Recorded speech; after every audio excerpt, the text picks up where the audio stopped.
So just take a moment to allow your eyes to close and allow yourself to begin to relax. And as you begin to comfortably drift asleep, I'm just going to tell this sleep story in the background. And this sleep story is the novel version of my Dragon's Fire series of sleep stories. Dragon's Fire by Dan Jones, illustrated by Edward Bentley.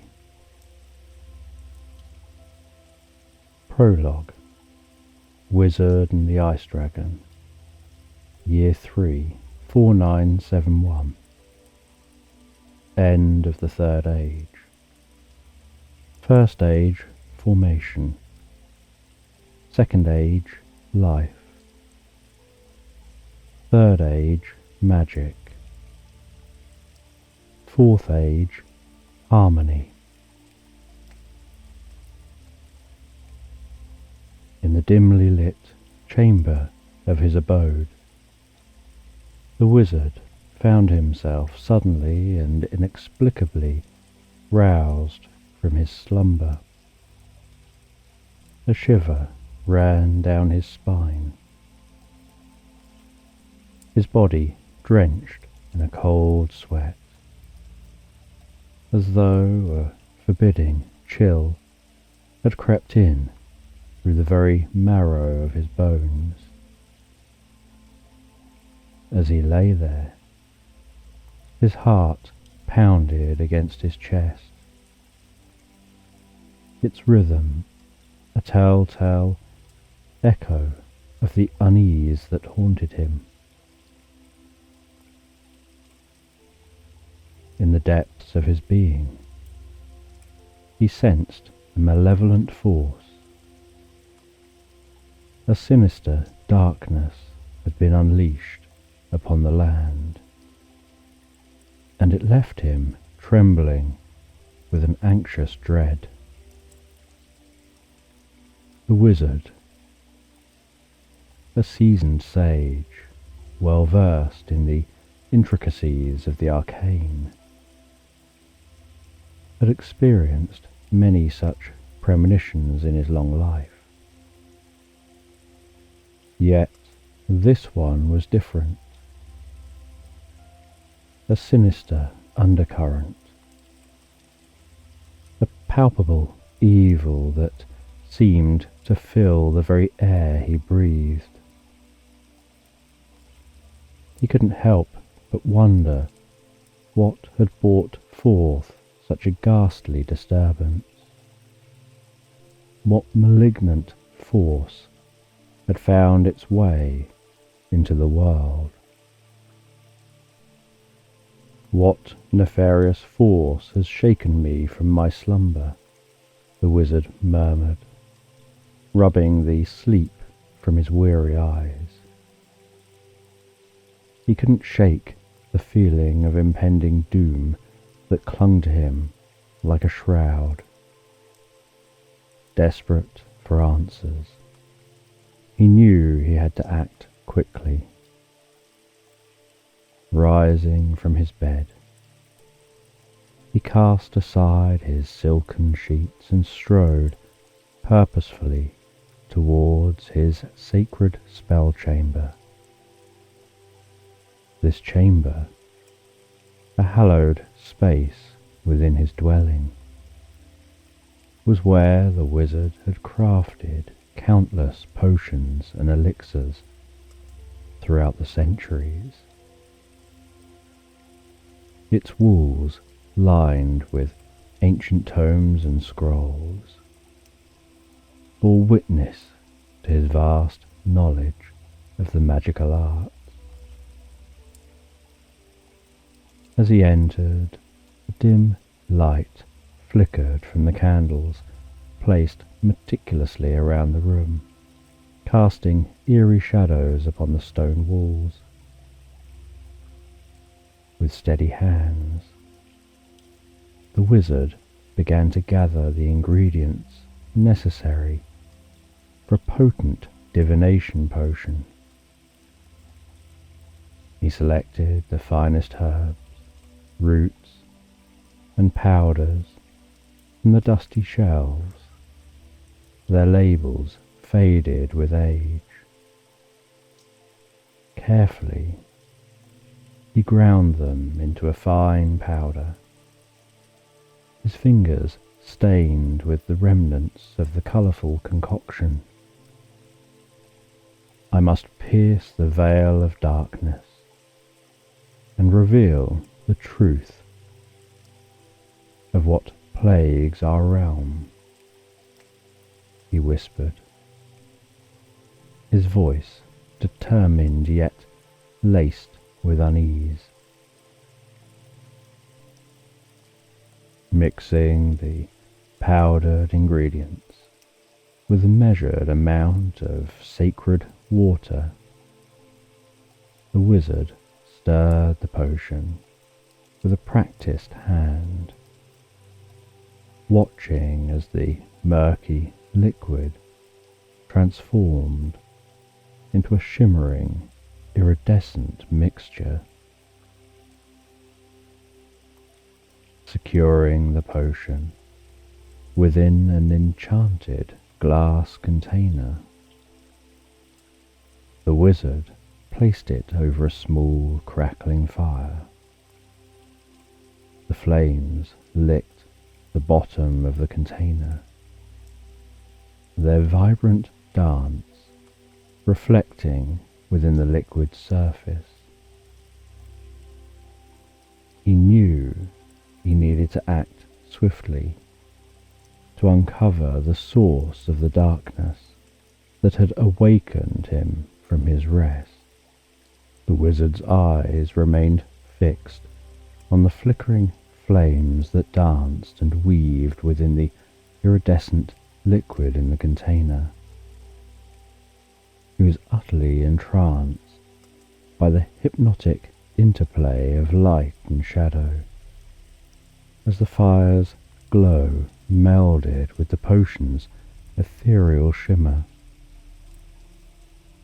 The container seemed to hold the essence of both darkness and light, a confluence of opposing forces that mirrored the very conflict that gripped the wizard's heart. "Take me to the source of the dark magic," he whispered, his voice barely audible amidst the crackling of the fire. He steeled himself, prepared to confront whatever malevolent power dared to disrupt the balance of his world. As the wizard gazed deeply into the liquid, he allowed his consciousness to drift, letting go of the physical realm and embracing the intangible. He entered a trance-like state, surrendering his senses to the potion's mystical properties. His breathing slowed, his heartbeat quietened, and his thoughts became one with the liquid. Through this mystical connection, the wizard's spirit soared across the land, guided by the pulsing essence of the potion. He traversed the rolling hills, dense forests, and towering mountains of his realm, seeking the origin of the dark magic that had disturbed his rest. The world below him was but a blur of colours and shapes. As his focus remained steadfast on the arcane energies that ebbed and flowed through the very fabric of existence. As he journeyed through the metaphysical plane, the wizard's mind was awash with visions of the land's inhabitants, their lives and struggles, playing out before him like a kaleidoscope of human experience. Yet, amidst this cacophony of emotions and events, he honed in on the dark magic that permeated the air, its tendrils reaching out to corrupt and destroy. He felt the malevolent force draw nearer, the sinister aura growing stronger with each passing moment. The dark energy seemed to be emanating from a specific location, its oppressive presence casting a shroud over the surrounding area. With a deep breath, the wizard steeled himself, prepared to confront the source of the darkness and protect his realm from its insidious influence. He needed to deepen his trance, so he began to murmur an ancient incantation once again. His voice steady yet filled with determination. The words of the chant were ancient, handed down through countless generations of wizards and seers,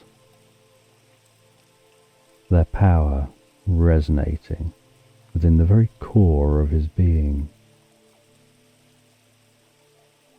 As he chanted, he felt the warmth of the radiant light emanating from the iridescent liquid. This warmth washed over him like a gentle wave, its divine touch seeping into every pore of his skin. The light coursed through him, flowing from the top of his head down to his shoulders, permeating every fibre of his being. It continued its journey through his torso, invigorating his limbs as it enveloped his arms and hands, his legs and feet. With each word he uttered, the light grew stronger, surging through him with a resolute purpose, guiding him deeper and deeper into the trance, connecting him to the universal moment. As he chanted, the wizard felt a profound connection with the very fabric of existence, a bond that transcended the boundaries of time and space. He felt the ebb and flow of the cosmos, the delicate dance of celestial bodies, the eternal struggle between light and darkness. This connection empowered him, filling him with a sense of purpose and a newfound determination to face the darkness that threatened to consume his world. The chant grew louder, echoing through the chamber and resonating within his very soul. As the words left his lips, they seemed to take on a life of their own, reverberating with the power that coursed through him. The light that filled his body began to pulse, synchronizing with the rhythm of his incantation, imbuing him with an even deeper connection to the mystical forces at play. And as the chant reached its crescendo, the light within him swelled to an almost blinding intensity, its divine warmth suffusing every cell of his body. It was in this moment that the wizard felt a profound unity with the universe, an unparalleled sense of belonging that transcended mortal comprehension. He was one with the cosmos, his essence intermingling with the very fabric of existence, his spirit merging with the eons-old energy that bound all living things. As the incantation continued, the wizard's senses sharpened, honing in on the depths of the iridescent liquid. His keen eyes began to discern intricate shapes and mesmerizing swirls forming within the substance, patterns that were constantly changing, morphing in a dance of cosmic energy. Each movement seemed to contain the secrets of the universe, their significance just beyond his grasp. He strained to listen, and from the depths of the liquid he could hear an orchestra of sound, a cacophony of whirring and popping, as if the liquid itself was alive with the essence of magic. The soft crackling of the fire that filled the chamber, once a comforting background noise, became distant, its sound gradually fading as the wizard's consciousness melded with the liquid. It was as if the very walls of the chamber were receding, replaced by the vastness of an infinite expanse, and he was being drawn into the depths of the liquid, his essence merging with its shimmering light. The whispers of the ancient incantation became the only anchor to his physical form, as his spirit traversed the boundaries of reality. And in this trance-like state, the wizard could feel his connection to the liquid growing stronger, and it seemed as if the very essence of his being was beginning to permeate the substance. His thoughts intertwined with the swirling patterns, and he could feel his consciousness melding with the liquid, as if the two were becoming one. The delicate dance of the shapes and swirls within the iridescent pool mirrored the rhythm of his own heartbeat, and their hypnotic movements echoing the cadence of his chant. As the wizard's spirit delved deeper into the liquid, the barrier between his reality and the world within the pool began to dissolve, leaving him on the precipice of a new, unknown realm. The crackling fire and the stone walls of the chamber were now nothing more than distant memories, replaced by the unfathomable expanse that awaited him. The words of his incantation, like an ethereal tether, still bound him to the physical world, but the allure of the depths of the liquid was irresistible. With each passing moment, he felt the edges of his consciousness blur and meld, with the swirling light drawing him ever closer to the transcendent union he sought. He began to perceive an entirely new realm surrounding him, as if his spirit had been transported to a distant place within the land.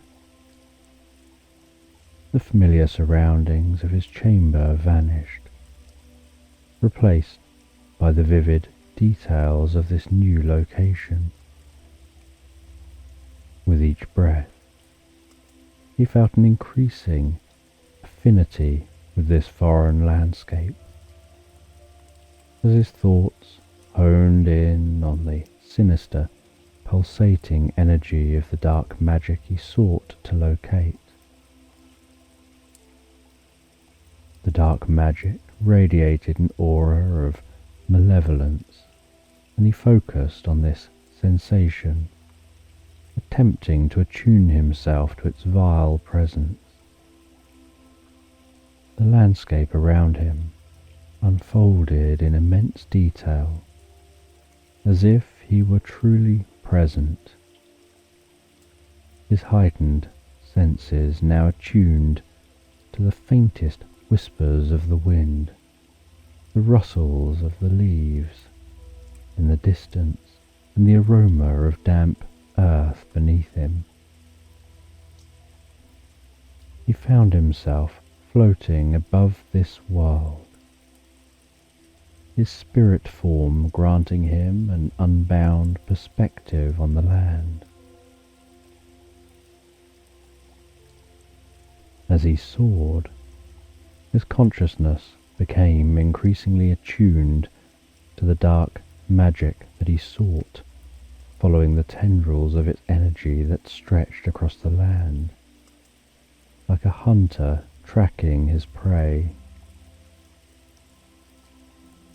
As he pursued the source of the dark magic, he began to hear hushed, fragmented voices in the wind, their words barely discernible but laden with fear and desperation. They were the echoes of countless souls ensnared by the malevolent force, crying out for salvation from their torment. The wizard's resolve strengthened, as he knew that not only was he seeking to uncover the location of the dark magic, but also to liberate these tormented spirits from its grip. His surroundings became increasingly tainted by the dark energy. The once vibrant colours of the land now twisted into a dismal, desolate panorama. The once gentle breeze had become a chilling gale, carrying with it distant echoes of anguished cries, while the earth beneath him seemed to writhe in agony, as if yearning to be free from the dark magic's influence. As the wizard delved deeper into this corrupted reality, his spirit form began to shimmer with the intensity of his determination, a beacon of light amid the encroaching darkness. As he concentrated on the menacing sensation, his senses began to pick up on the growing cacophony of chaos in the distance. At first, it was a distant, low rumble, but gradually the unmistakable roar and swoosh of a dragon thundered in his ears. He could feel the vibrations of its mighty wings, the dread it instilled in the air around it. Soon, he started to hear the panicked screams of people in a village as they desperately tried to flee from the impending doom. He could feel their terror, their frantic heartbeats racing in unison as they scrambled for safety. The village materialized before him, a once thriving settlement, now consumed by chaos and destruction. The dragon was a terrifying sight, its massive form swooping down from the skies like a relentless force of nature. Its scales shimmered with a sinister, icy hue, and as it opened its maw, a torrent of icy blue breath poured forth, engulfing the villagers below.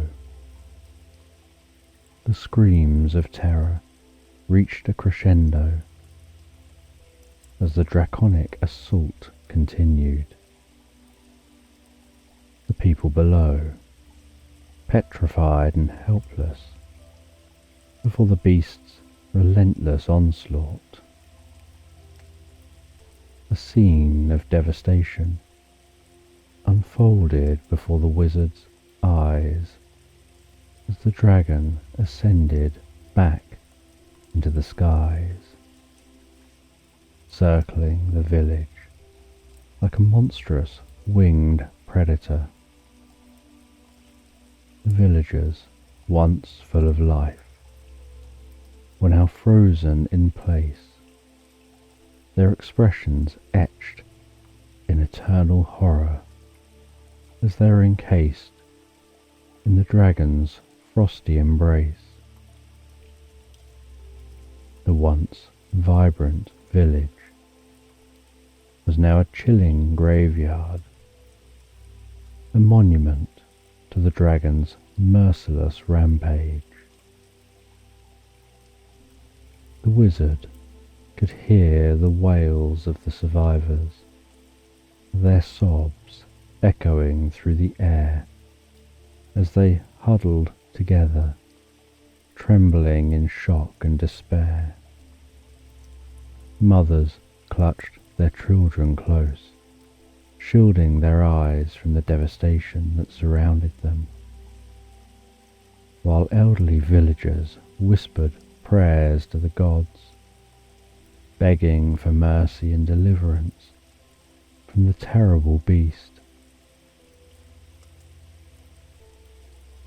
as the dragon swooped down once more, unleashing another torrent of its icy breath.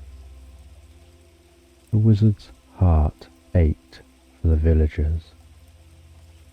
His determination to put an end to the dragon's reign of terror growing ever stronger. The wizard stood rooted to the spot,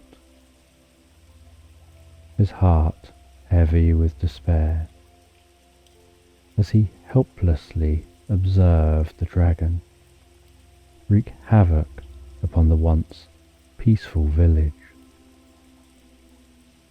He could almost feel the biting cold of the dragon's frosty breath as it mercilessly froze the villagers in place, one by one. Their petrified faces would haunt his dreams, the grim reminder of the devastation that had befallen them. The once bustling village had been reduced to a desolate, icy graveyard, a monument to the dragon's cruel reign of terror. As the cacophony of screams and wails subsided, replaced by a haunting silence, the dragon appeared to be sated for now. With a final bone-chilling roar, it beat its massive wings and took to the skies once more, its malevolent gaze fixed on the horizon. The wizard could see the dragon's intent, clear as day.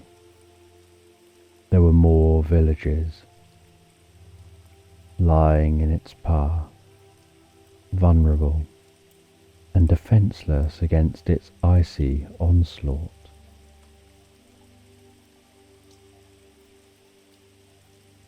The wizard clenched his fists in frustration, the weight of his inability to act crushing him. He couldn't shake the feeling that he had failed these people, that he should have been able to intervene, to save them from their frozen fate. The images of the fallen villagers, locked in their eternal icy prisons, wouldn't leave his mind. I must stop that dragon, he whispered to himself, his voice barely audible.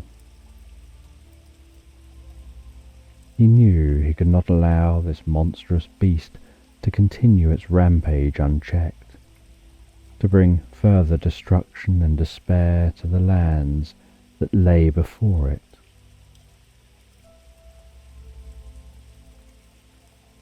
And with a newfound resolve, the wizard's eyes burned with determination.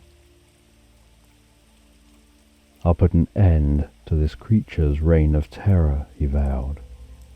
No more innocent lives will be lost to its insatiable hunger for chaos and destruction. I swear it upon my very soul. The wizard was at a loss as to the origins of the malevolent dragon. But one thing was clear in his mind. He was the only one with the power to confront and ultimately stop the beast. It was his responsibility to seek out this icy terror and force it into a slumber once more, ensuring the safety and peace of the realm. The weight of this responsibility pressed heavily upon his shoulders as he steeled himself for the long and perilous journey that lay ahead. emerging from the depths of his contemplative trance. The wizard found himself back in the familiar surroundings of his modest chamber. With a quick wave of his hand, he extinguished the fire that crackled in the hearth, casting the room into darkness. The time for reflection had passed, and he knew that he must depart from the sanctuary of his home and embark on the journey that would determine the fate of the lands he held dear. As the wizard stepped out into the cold night air, he felt a chilling sense of urgency, urging him to hasten his pursuit of the destructive dragon. The unforgiving wind whipped at his cloak, yet he did not falter, his resolve unyielding. He took one last glance at the place he'd called home, knowing that he might never see it again. But it was a sacrifice he was willing to make for the greater good. With a deep breath, he set off towards the dark, foreboding forest that lay before him.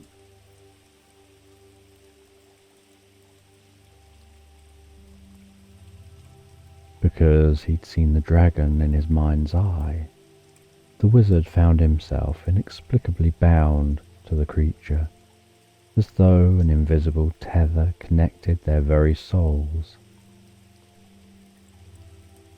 It was this mystical bond that allowed him to hone in on the dragon's location, guiding him through the twists and turns of the perilous journey that lay ahead. As he focused on the dragon, he felt an irresistible pull drawing him ever closer to the monstrous beast he sought. He wandered deeper into the dense, dark forest, the shadows of the trees enveloping him like a shroud. As he pressed forward, he found himself hacking away at the thick, gnarled branches that threatened to impede his progress. With each forceful swing of his staff, he cleared a path through the seemingly endless sea of undergrowth, determined to reach his ultimate goal.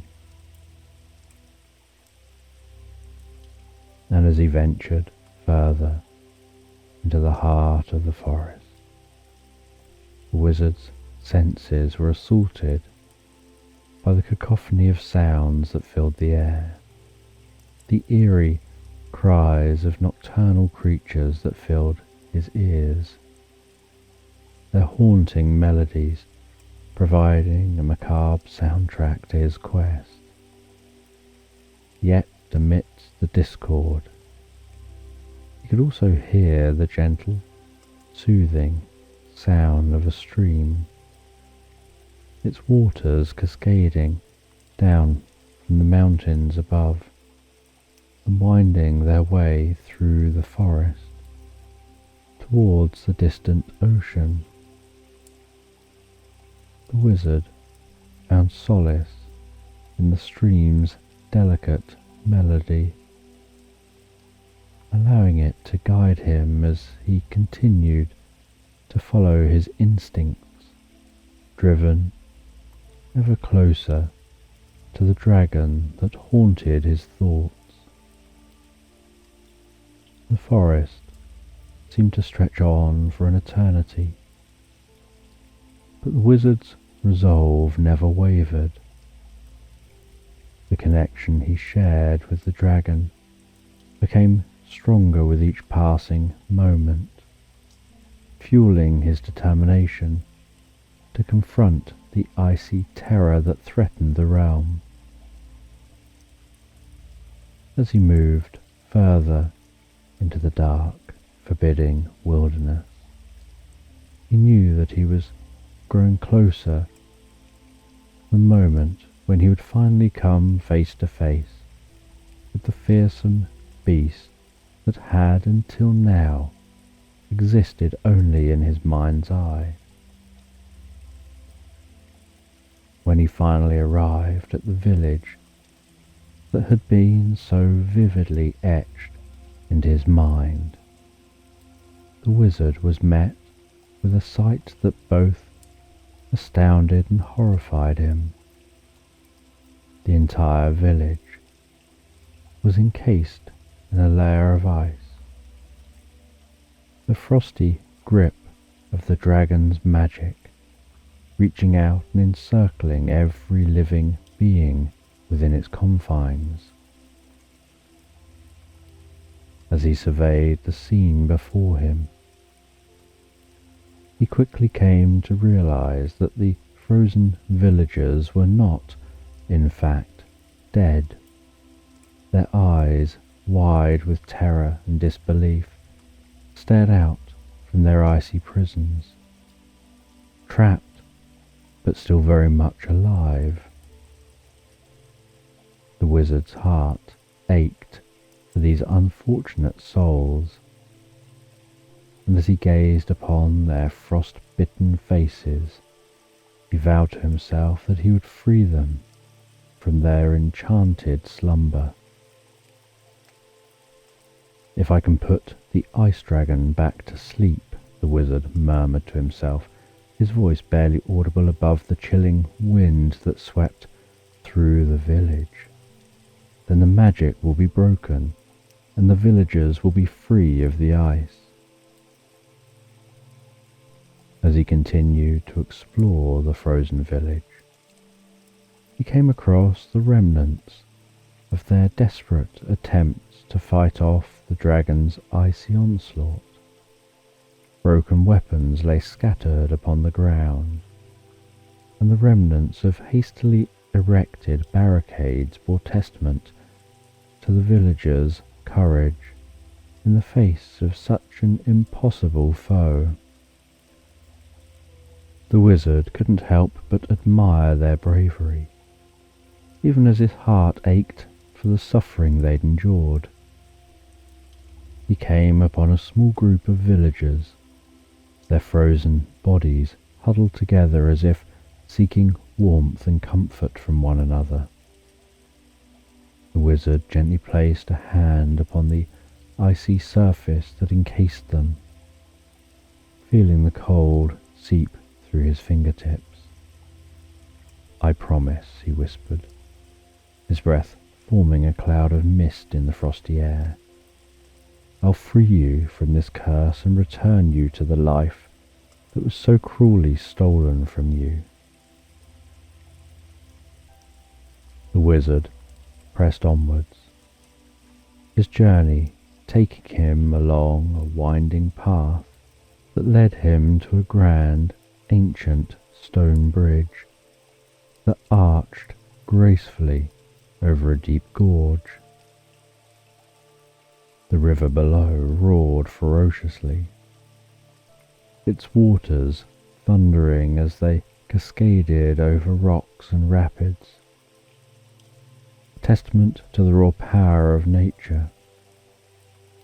The bridge, weathered by time and the elements, bore intricate carvings of mythical creatures and scenes of great battles, each telling a story from a long forgotten past. As he cautiously crossed the bridge, the wizard couldn't help but pause for a moment, struck by the beauty and the history that lay before him. He gazed down at the raging torrent below, feeling a sense of awe and humility in the face of such magnificent forces. It was a fleeting yet powerful reminder of how small and insignificant he was in the grand scheme of things. But he knew that despite his smallness, his mission was of great importance. Once over the bridge, the wizard continued along the path, the frozen village now behind him, and ventured deeper and deeper into the hushed countryside. The landscape around him seemed to hold its breath, as if waiting for the wizard to make his move, to bring hope and warmth back to the frozen land. As he journeyed further, he was struck by the eerie silence that had settled over the countryside. It was as if the land itself was mourning the tragic fate of the villagers, its sorrow echoing through the stillness. Lost in his thoughts, the wizard couldn't help but ask himself, "How will I stop the dragon?" He pondered this question as he walked, his mind racing with ideas and strategies, each one more daring and dangerous than the last. He knew that he had to find a way to defeat the dragon and free the villagers from their icy prison. But the task ahead was daunting. His thoughts turned to the people he'd encountered so far on his journey, their courage and determination in the face of overwhelming odds, inspiring him to keep pushing forward. He thought of the frozen villagers huddled together for warmth and comfort, their brave yet futile attempts to protect their homes from the dragon's wrath. Their determination strengthened his resolve to find a way to put an end to the dragon's reign of terror and restore peace to the land. The wizard, deep in contemplation, came to the conclusion that the most effective way to halt the advance of the ice-breathing dragon would be to wield the power of fire. He knew that fire would not be the dragon's demise, for dragons were near impervious to harm. However, fire held the potential to counteract the dragon's chilling breath, offering him a precious window of time to cast a potent sleep spell, which would send the fearsome beast back into the depths of slumber. As he considered this plan, he couldn't help but feel a gnawing curiosity about what could have roused the dragon from its age-long slumber. He realized there must be someone or something manipulating events behind the scenes, a puppeteer pulling the strings. Nevertheless, his immediate priority was to ensure the dragon's return to its peaceful sleep and to restore order to the realm. The wizard, emboldened by his newfound plan, allowed a glimmer of hope to flicker in his heart. He had confidence in his mastery of fire, having spent countless years honing his pyromantic abilities. His thoughts raced as he contemplated how he might conjure a firestorm to rival the dragon's icy maelstrom. He also knew that precision and timing would be crucial, as one wrong move could spell disaster for him and the villagers he sought to protect. Fire, he whispered to himself, as if speaking the word aloud would seal his commitment to the plan. Fire will be my weapon, my shield and my salvation, for the sake of the people who depend on me. I will wield the flames with unmatched skill and determination. I shall banish the ice and darkness and restore warmth and light to the land. He then considered the sleep spell he would need to cast. The wizard had studied ancient tomes of magic and had learned a multitude of enchantments to subdue even the most formidable of foes. He knew that the incantation to put the dragon to sleep would require every ounce of his concentration and energy.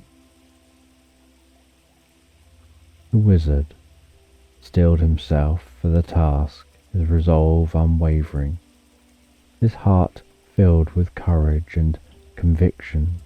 The safety of the villages and the future of the realm depended on him, and he would not fail.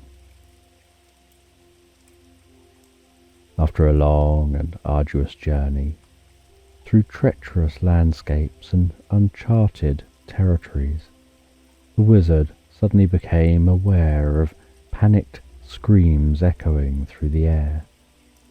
The terror-filled cries were punctuated by the thunderous sound of the dragon's massive wings as it swooped down, casting its ominous shadow over the frightened villagers below. Each time the dragon took to the sky, its scaly form would momentarily become visible above the treetops, only to dive back down upon the village with relentless ferocity. The chilling sound of its icy breath crackling and hissing across the village sent shivers down the wizard's spine. "There you are," murmured the wizard under his breath, his eyes narrowing as he caught sight of the dragon each time it emerged from the dense forest canopy. The dragon's movements were agile and precise, its sinuous body swooping gracefully up into the air before circling like a predator, stalking its prey. It would then dive down upon the village with alarming speed, unleashing its devastating icy breath upon the helpless villagers, freezing them in their tracks as they attempted to flee from the beast's wrath. As the wizard observed the dragon's relentless onslaught, he couldn't help but feel a sense of urgency and responsibility welling up inside him.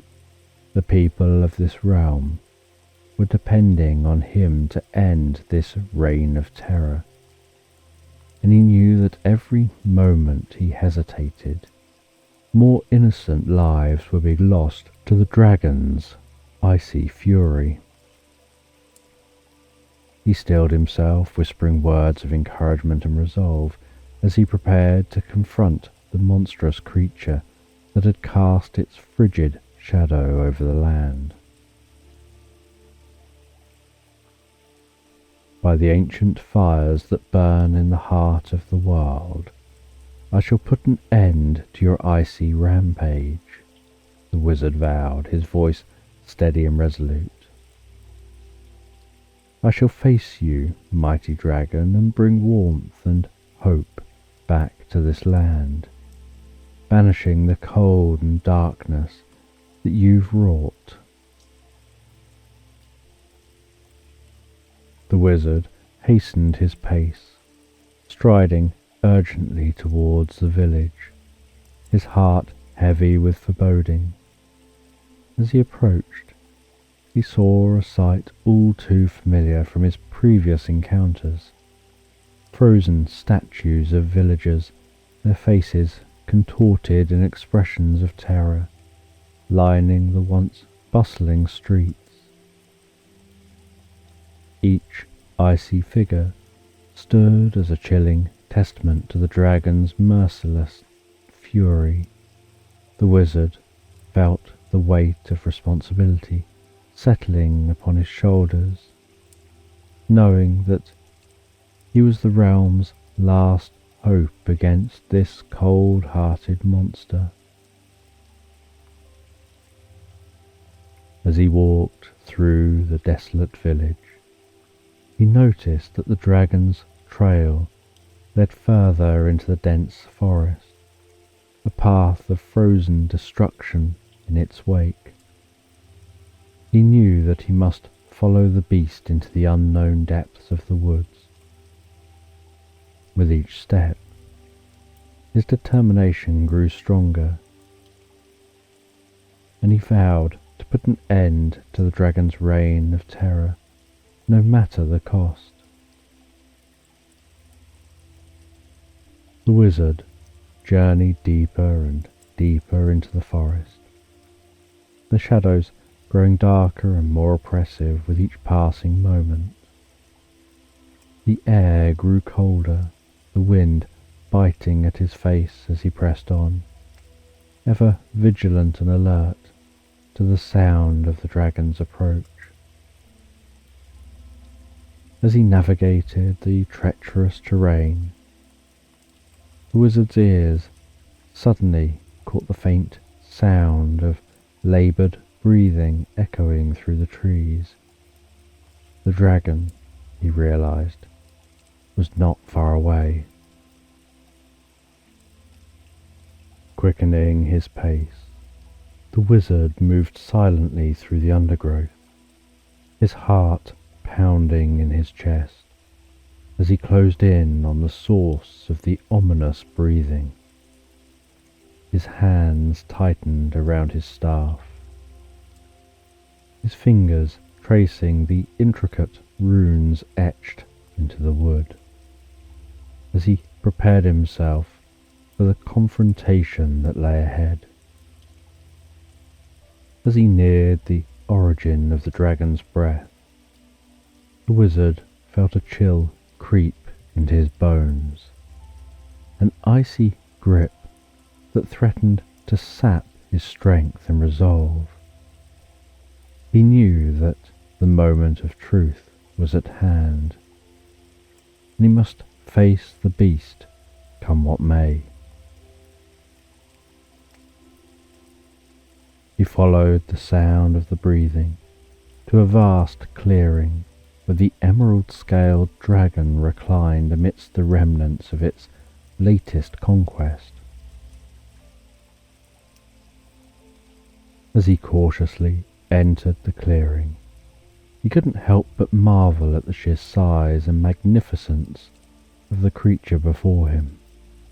Its sinuous body, covered in glimmering ice-blue scales, lay coiled up on the ground, while its immense wings, now folded, twitched restlessly at its sides.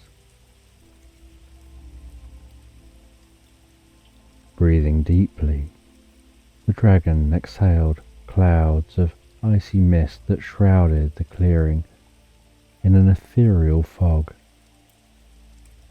The wizard could hear the powerful breaths, each exhale resonating like the gusts of a relentless gale.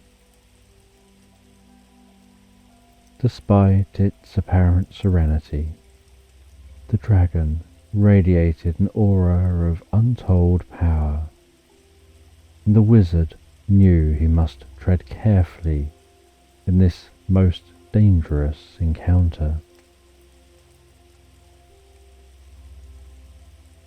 As he inched closer, the dragon's immense head lifted, its piercing white eyes narrowing as they locked onto the wizard. It seemed almost as if the dragon had been expecting him, and its gaze bore into him with an unsettling intensity. The wizard felt a shiver run down his spine, but he steadfastly held his ground, refusing to let his fear get the better of him. The dragon, now fully aware of his presence, tilted its head slightly, studying him with a calculating curiosity. Its nostrils flared as it drew in a deep breath, the cold air transforming into a swirling vortex of frost and ice within its maw. The wizard tensed, sensing that the beast was preparing to unleash its deadly breath upon him, and he readied himself for the battle that would surely follow. However, instead of attacking, the dragon merely released a low, rumbling growl that echoed through the trees, reverberating in the very core of the wizard's being. It was a sound that seemed to convey a sense of ancient wisdom and sorrow, a lament for a time long past. The wizard, though still on guard, found himself intrigued by the creature's apparent hesitation, and he wondered if perhaps there was more to this dragon than the wanton destruction it had wreaked upon the villages. With a newfound determination, the wizard stepped closer to the dragon, his voice steady and resolute as he addressed the fearsome beast. "O mighty and ancient dragon," the wizard began, his voice echoing through the clearing, "I beseech you share with me the reason behind your relentless attacks upon these peaceful villages. What has stirred you from your ageless slumber and driven you to such destruction?" The dragon's eyes gleamed as it pondered the wizard's words, and then it spoke, its voice deep and resonant, yet tinged with a sorrow that weighed heavily upon its heart. "Alas, wise mortal, it's not by choice that I lay waste to the homes of your kin. I have been summoned and bound by a sorcerer of great power, one who seeks to harness my might for their own nefarious purposes.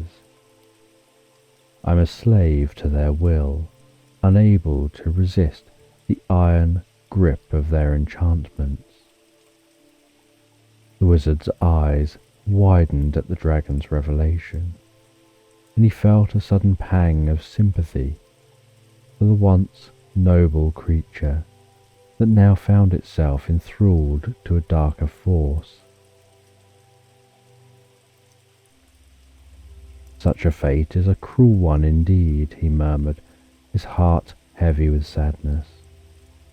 "And this sorcerer, tell me, how have they come to possess such control over you? What spell or artifact do they wield to keep you in their thrall?" The dragon sighed, a mournful sound that seemed to echo the pain of its spirit.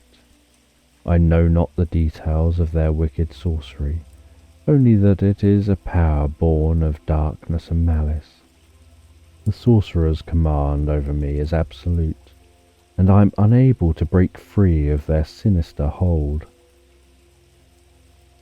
As the dragon spoke, the wizard's resolve grew stronger, and he knew that he must do whatever he could to help free the dragon from its torment. It was clear that the creature had not chosen to wreak havoc upon the innocent, and the wizard could not stand idly by while a fellow being suffered so unjustly. As the wizard cautiously approached the colossal dragon, he observed its immense wings, each one appearing like the sail of a mighty ship, quivering with anticipation. With a powerful thrust, the dragon launched itself into the air, the force of its wings creating a tempest that threatened to uproot the ancient trees surrounding the clearing. The dragon swiftly circled above, its keen eyes never leaving the wizard below, as it prepared to face him once more. Undeterred, the wizard stood his ground, his heart pounding within his chest as he planted his staff firmly into the earth, his feet, clad in worn but sturdy boots, remained rooted to the ground as if they were an extension of the very soil upon which he stood. He watched intently as the dragon, its scales glinting in the sunlight, swung down towards him with an intensity that would have sent lesser men fleeing in terror. By the powers that govern the elements, the wizard whispered to himself, I shall stand my ground and protect the innocent from this enchanted creature's wrath. The dragon, sensing the wizard's determination, pulled its wings in close to its body, transforming itself into a living missile as it dove towards the mage at a breathtaking speed. The air around the dragon seemed to crackle and shudder, as though unable to withstand the raw power of this fearsome beast. The earth beneath the wizard trembled, the trees swayed violently, and the sky itself seemed to darken as the dragon bore down upon him. Face me, beast, the wizard roared, his voice filled with equal parts courage and defiance. I shall not be swayed from my duty, no matter the might you wield. As the dragon hurtled towards the wizard, a primal cry of challenge escaping its maw, the world appeared to hold its breath, waiting for the titanic clash that was about to unfold. Just as the dragon neared the wizard, the seasoned mage outstretched his right hand, his fingers splayed wide, and began to chant in a sonorous ancient tongue. The words of the incantation, long forgotten by most, held an untold power, and the wizard's voice grew stronger with each syllable he spoke. He was casting a potent sleep spell designed to render the mighty beast unconscious and vulnerable. As the dragon was but mere meters away, the wizard's staff pulsed with energy, the runes carved upon its surface glowing with a fiery red. With a final decisive word, the mage unleashed a spell, a brilliant bolt of fire that surged forth from the staff, speeding directly towards the oncoming dragon. The monstrous beast, reacting to the sudden attack, sprayed forth a torrent of icy breath in retaliation, hoping to quench the wizard's flame. The fire and ice collided in midair, each force battling for dominance. The intense heat of the fire pushed against the dragon's frigid breath, forcing the cold stream backwards towards its origin. The dragon's breath was driven back into its own mouth, extinguishing the icy torrent in an instant. The fire, however, was undeterred. It continued onwards, engulfing the dragon in a swirling, roaring ball of flame. Though the dragon roared in anger, its scales protected it from the worst of the inferno's wrath. It could not escape, however, the effects of the wizard's sleep spell. As the dragon struggled against the fire, the enchantment began to take hold, seeping into the beast's mind and sapping its strength. "Yield to the power of my slumber, great beast," the wizard intoned, his voice filled with the weight of centuries. "Rest now and let us end this conflict without further bloodshed." The dragon's eyes, once filled with the cold light of fury, began to cloud over, the spell working its way deeper and deeper into its consciousness. It was not yet defeated, however. In a last-ditch effort to resist the wizard's magic, it let out a desperate roar and launched itself skyward out of the raging inferno. The dragon launched itself out of the searing flames, rapidly ascending into the heavens above. As it circled around, its wings beating furiously against the air, it attempted to muster the energy for another powerful breath. However, the beast could not manage even a single gust, its breath extinguished by the fire that had so recently engulfed it. The wizard, undeterred, continued to chant his sleep incantation, his voice strong and unwavering, as the ancient words flowed from his lips. The staff in his hand began to emit a pulsating, ethereal purple light. The light, a manifestation of the sleep spell, steadily grew in intensity and size, expanding outward from the wizard's staff in a magnificent display of arcane power. "Your strength wanes, noble creature," the wizard bellowed, his voice carrying across the battlefield. "Succumb to the slumber that now beckons you." The dragon, still soaring high above, cast a baleful glare downward, its once fiery eyes now clouded by the encroaching spell. It fought against the weariness that threatened to claim it, determined to resist the wizard's enchantment for as long as it could. It let loose an anguished roar.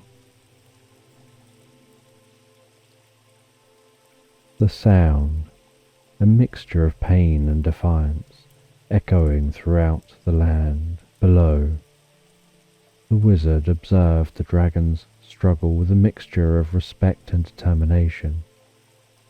He knew that the battle would soon be won, but he could not let his guard down, not until the mighty beast was safely subdued. He focused his energy on the staff, the pulsating purple light growing ever brighter and more expansive with each passing moment. The dragon, sensing its imminent defeat, launched itself into a desperate dive towards the wizard, aiming to deliver a final, devastating blow. As it plummeted towards the ground, it stretched its massive, scaled talons out, intent on tearing the wizard to shreds. The wizard, however, remained resolute in his determination, focusing all his might into the rapidly expanding sphere of purple light. The incantation he chanted grew more intense, the ancient words now resounding with the force of 1,000 whispers. The light expanded further, now a veritable wall of ethereal energy that stood between the dragon and its intended prey. Realizing its perilous trajectory, the dragon desperately tried to adjust its course, to avert its collision with the impenetrable magical barrier. Its wings beat frantically, muscles straining in a futile attempt to change direction. But it was too late.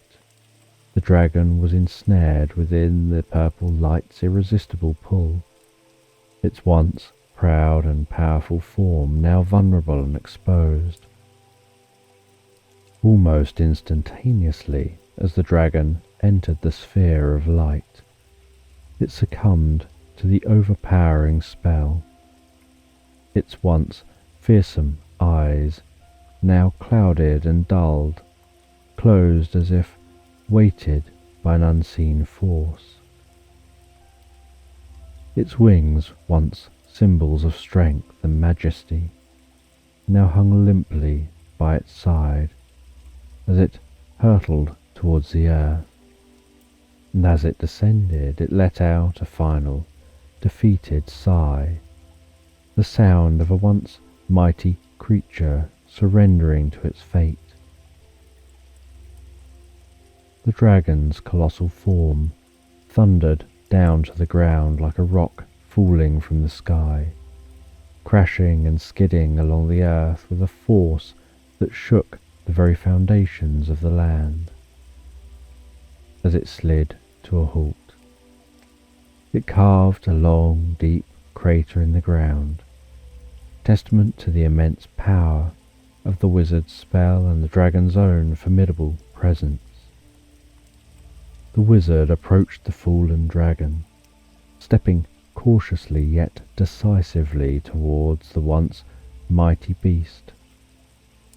As he drew nearer, the air surrounding the colossal creature seemed to hum with the latent energy of their combined powers, stopping just inches from the dragon's enormous head.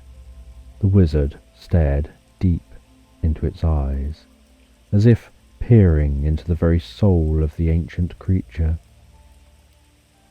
He could sense the dragon's essence, a form so potent and wild that it threatened to consume him whole. Placing his hand gently upon the dragon's scaled forehead, the wizard closed his eyes and began to chant the words of his incantation, weaving an intricate tapestry of magic.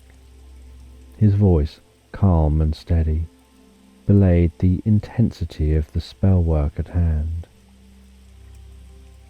As he continued his chant, the wizard felt his own magic melding with the dragon's essence, a symphony of arcane energies intertwining and harmonizing with one another.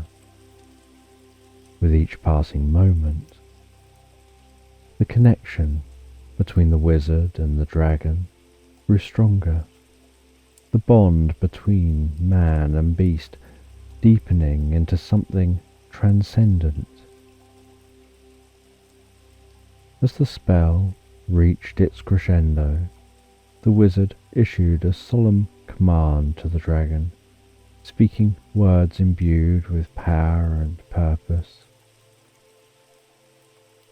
You shall return to your slumber, O Ancient One.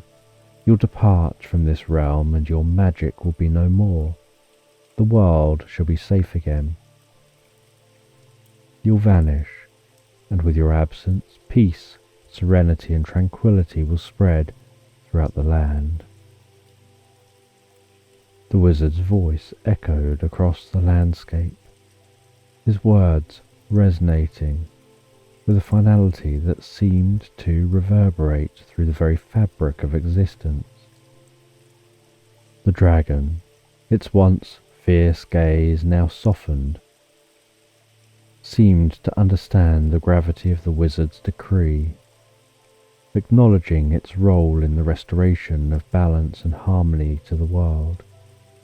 As the connection between them solidified, the dragon appeared to surrender to the wizard's command, a sense of acceptance washing over its gargantuan form. As the wizard continued his chant, he could feel the dragon's power beginning to wane. Its essence receding like a tide pulled away by the moon. The once formidable beast, now humbled by the wizard's magic, seemed to understand that its time had come to leave this realm and let peace return to the land.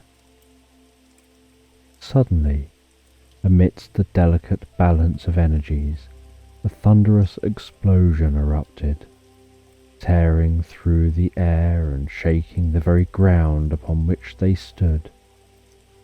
The dragon, jolted from its submissive state, let out a fearsome roar that echoed through the valleys and mountains, a warning of the disturbance in the forces that had bound it. The wizard's eyes snapped open, the once serene connection with the dragon now tainted by an unwelcome presence. Before him stood a sorcerer cloaked in dark shadows, a wicked scowl contorting their face into a visage of pure malice. The air around them crackled with the dark energy they wielded, and their eyes burned with an insatiable hunger for the power that the dragon held within. "Foolish wizard," the sorcerer sneered, their voice dripping with disdain. "Did you truly believe you could stop me? I've harnessed the power of the dragon, bent it to my will. I shall not let you interfere with my grand design." The wizard stood his ground, unfazed by the sorcerer's menacing words. His voice, resolute and unwavering, carried the weight of wisdom and a deep understanding of the responsibility that accompanied such power. "I will not allow you to use this dragon for your own nefarious gain. The power of the dragon is not meant to be controlled and abused, but respected and cherished. It's a force of nature, and you shall not taint it with your malevolence." As the two spellcasters locked gazes, a tangible tension hung in the air between them, like the calm before a storm.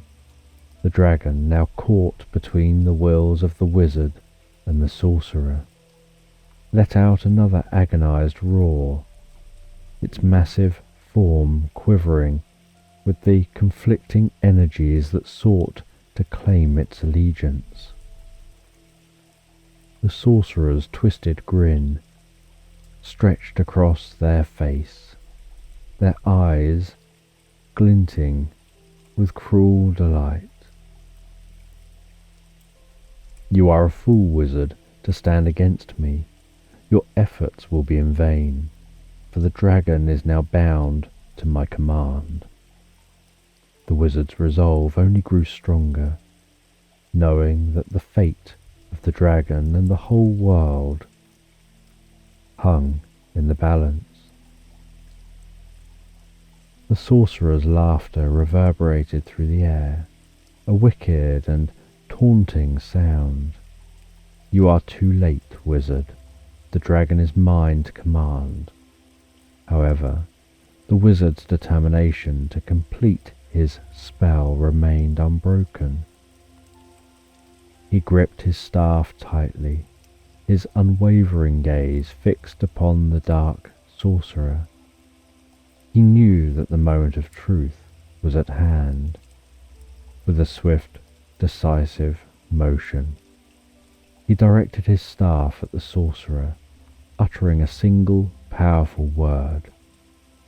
A shimmering ball of fizz-crackling light materialized around the sorcerer, effectively freezing them in place, their expression twisted in surprise and rage. With the sorcerer temporarily incapacitated, the wizard returned his attention to the dragon, closing his eyes and focusing his magical energies.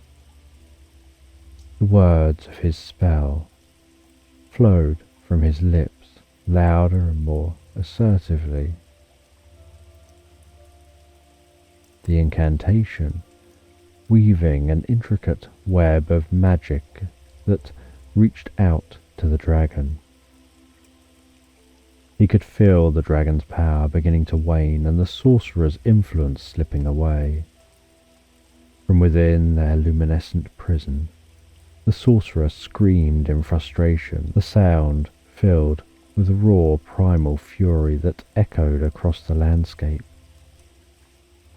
They could only watch helplessly as the dragon began to sink into the ground, as if the very earth itself was swallowing the beast, taking it back to the depths from whence it came.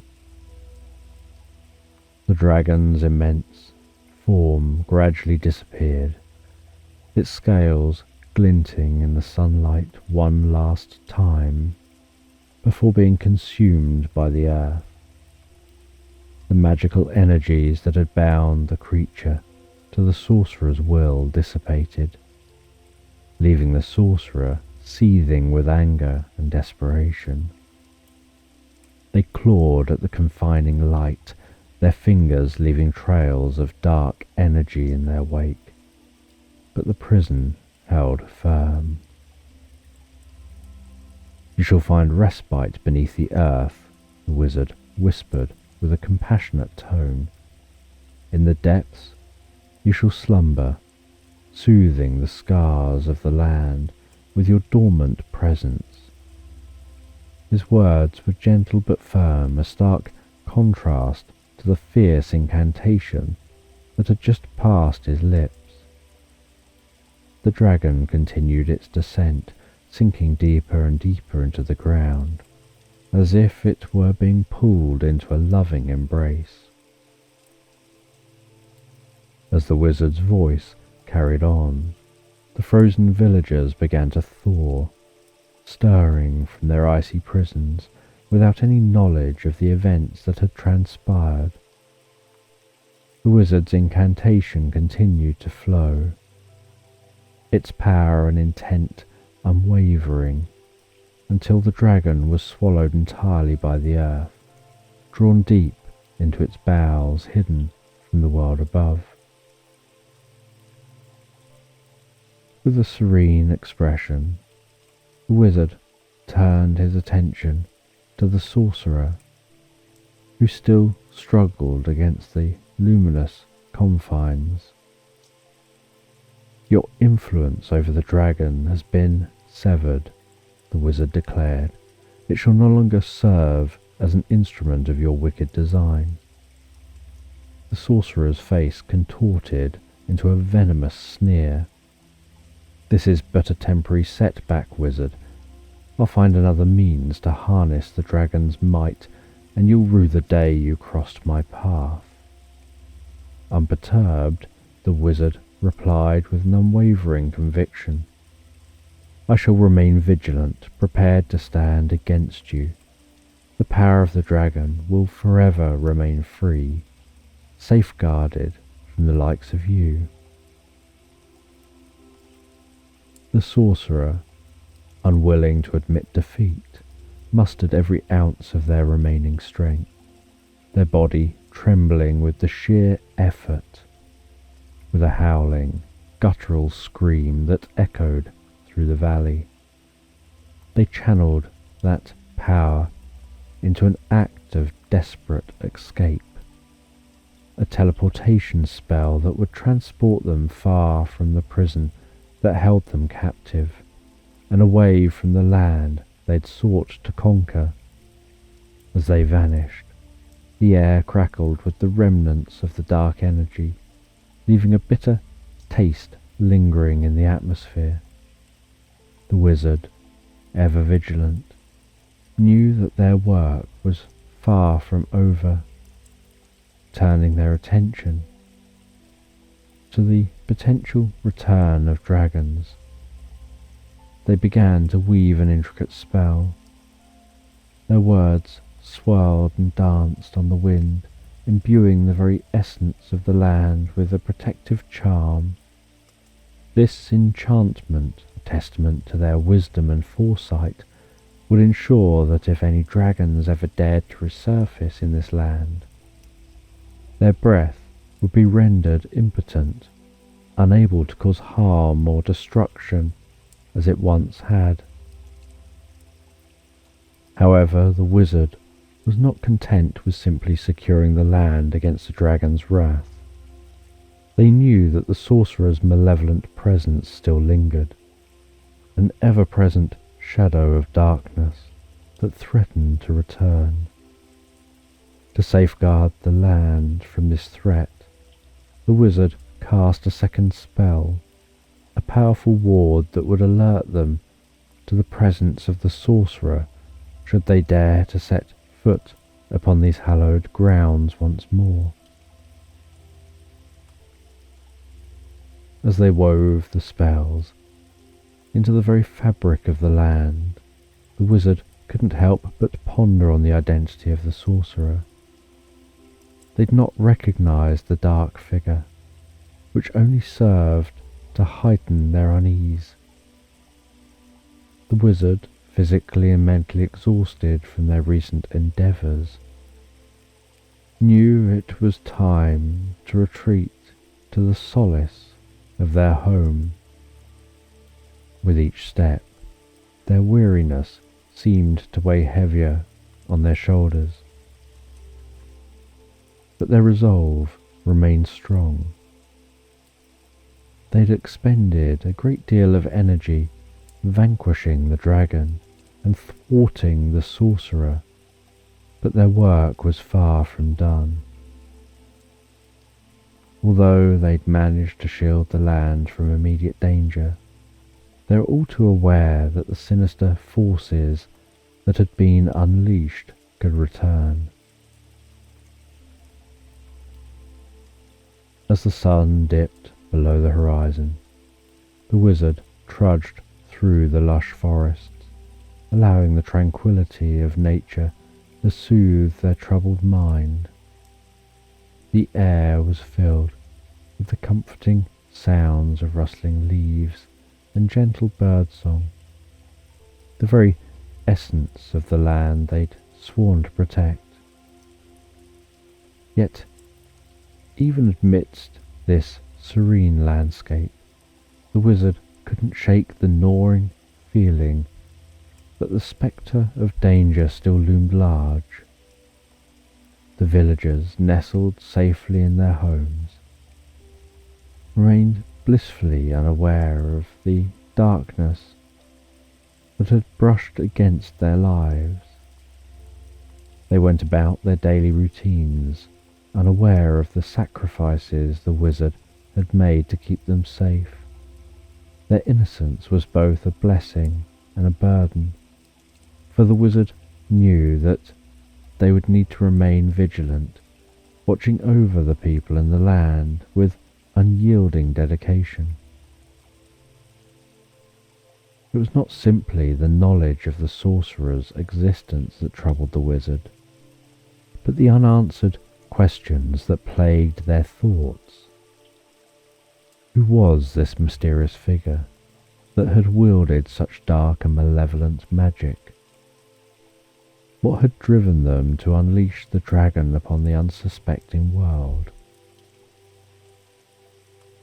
As the wizard mulled over these questions, they resolved to delve deeper into the mystery, scouring ancient texts and seeking counsel from their fellow wizards to uncover the sorcerer's true identity.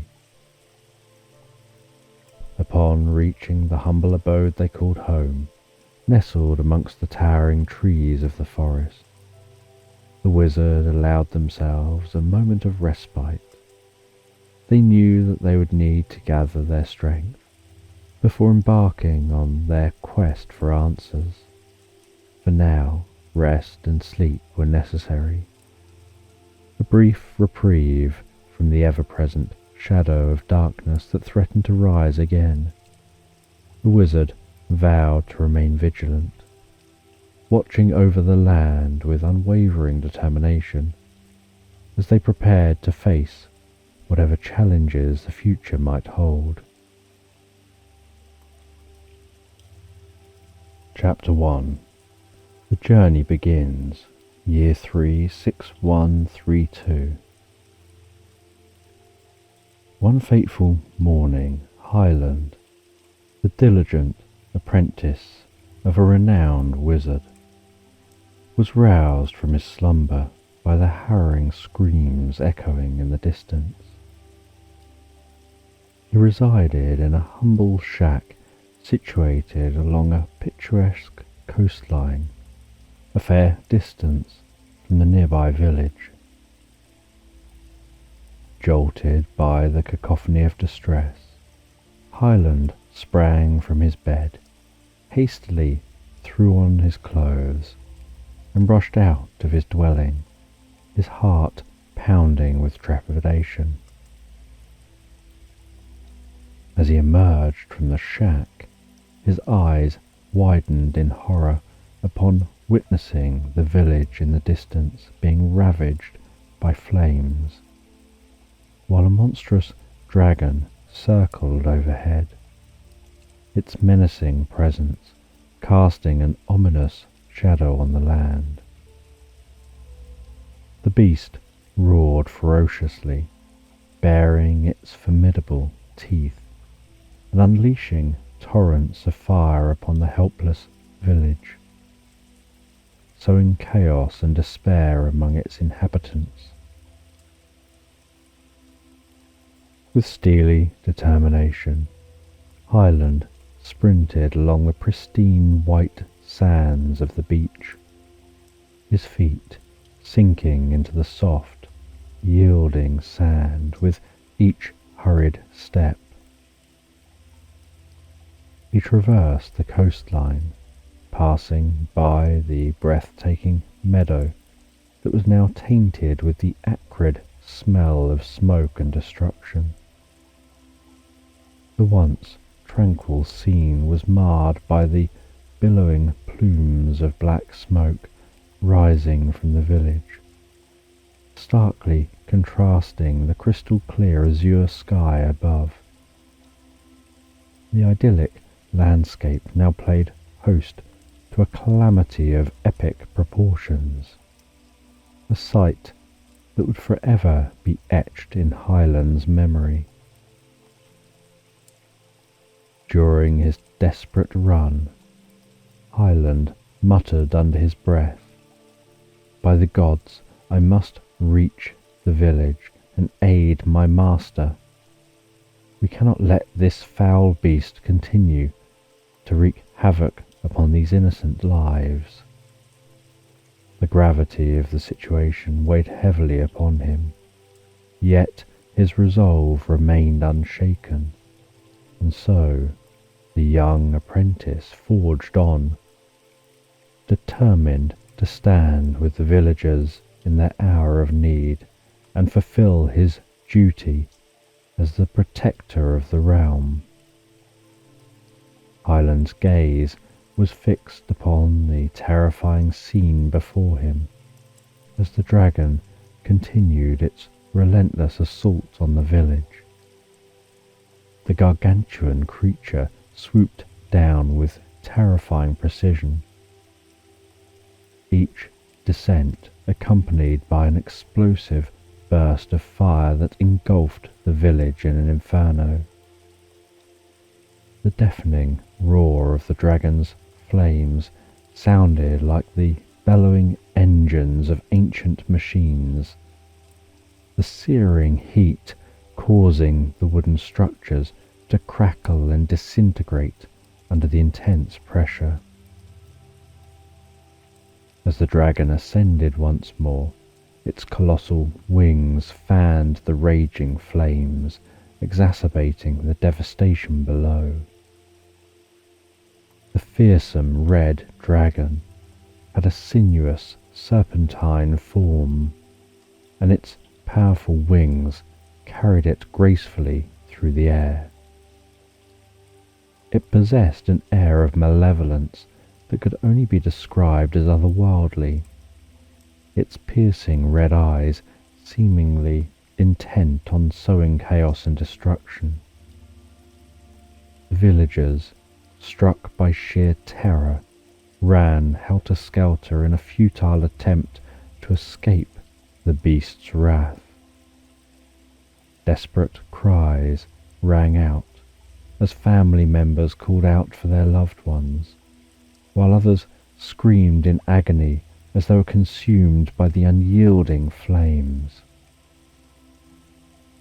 "Please, someone save us," cried a young woman, her voice trembling with fear as she clutched her child to her chest, shielding the infant from the unbearable heat. "We cannot withstand this monster alone." Hyland watched in anguish as the dragon continued its relentless swooping and circling, each fiery breath leaving a trail of devastation in its wake.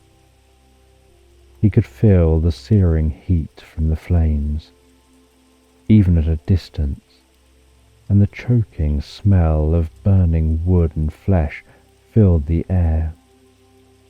The creature's movements were swift and calculated, its long neck twisting gracefully as its muscular body followed in a fluid motion, launching it back into the air for yet another deadly attack. "Why is this happening?" shouted an elderly man, his face etched with despair as he desperately tried to douse the flames that had consumed his home. "Why has this curse befallen our village?" As the tragic scene unfolded before him, Hyland's heart ached for the villagers and the immense suffering they were enduring. He gritted his teeth in anger and determination, resolute in his mission to aid his master and save the village from further destruction.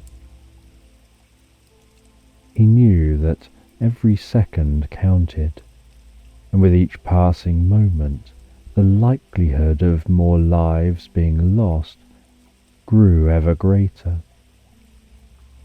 In the very heart of the village, the valiant wizard fought against the onslaught of the dragon's fury. His robes billowed around him as he expertly wielded his arcane powers, attempting to create a magical barrier to shield the defenseless villagers from the fiery doom that sought to consume them. As the force field shimmered into existence, a delicate dance between life and death unfolded, the wizard striving to not only maintain this glowing, pulsating barrier, but also to engage the dragon in battle that could determine the fate of all within the village. With each passing moment, the dragon grew ever more relentless in its attacks, sensing the wizard's struggle to keep the force field intact while simultaneously battling the beast. Its serpentine form weaved through the air with malicious grace, circling the wizard and probing for any weakness it could exploit. The force field, imbued with a vibrant blue hue, gradually expanded from the wizard's position, striving to envelop and protect more of the vulnerable villagers caught within this maelstrom of chaos and destruction. The wizard's face, etched with lines of concentration and determination, glistened with perspiration as he strained to maintain the barrier and fend off the dragon's relentless assault. His hands traced intricate patterns in the air, manipulating the raw essence of magic to sustain the force field and unleash offensive spells against the terrible beast. As the magical energy crackled around him, he shouted defiantly, "By the will of the Ancient Ones, I shall not let you prevail."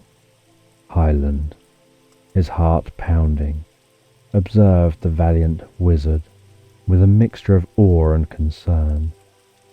The immense strain of upholding the force field was evident, the wizard's brow furrowed and beads of sweat dripping down his face as he strained to maintain the barrier, while also fending off the dragon's advances. It was clear to Hyland that the wizard was engaged in a precarious balancing act, one that could falter at any moment and leave the village exposed to the merciless wrath of the dragon. With each swooping pass of the dragon, the force field flickered, threatening to give way under the immense pressure of its attacks. The wizard's eyes darted about, assessing the situation and calculating the best course of action in the face of such overwhelming odds. The villagers looked to him with a mixture of hope and terror, their fate resting in the hands of this solitary figure standing resolute against the encroaching darkness. Hyland intently observed the wizard's plight, realizing the limitations of the force field. The magical barrier, though powerful, was unable to allow the wizard's own offensive spells to pass through unimpeded. With each energy pulse the wizard launched at the dragon, he had no choice but to momentarily drop the force field, leaving both himself and the village exposed to the dragon's retaliatory strikes. As the wizard's hands moved in rapid, calculated motions to release his energy pulses, the force field dissipated, leaving a haunting stillness in the air. In these fleeting moments of vulnerability, the dragon's eyes gleamed with malicious intent as it seized the opportunity to unleash its fiery wrath upon the village and the wizard.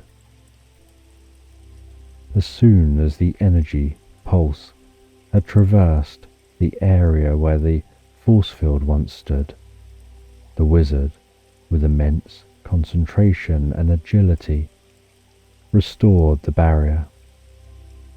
Its pulsating blue glow re-emerging like a shield woven from the very fabric of the cosmos. Hyland, his heart pounding in his chest, knew the precarious nature of this dance between magic and fire, life and death. He could see the toll it took on the wizard, his face strained with the weight of responsibility, his hands trembling slightly as he alternated between attack and defense.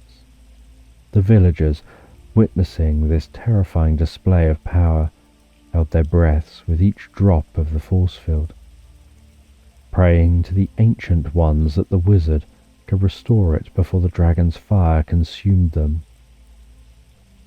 Hyland's keen eyes darted about, searching for any sign of danger among the chaos. He spotted a building, its once sturdy structure now weakened and teetering on the brink of collapse. Without hesitation, he sprinted towards the crumbling structure, his heart pounding like a war drum in his chest. With a swift, almost supernatural agility, he dashed inside, the building groaning and trembling around him.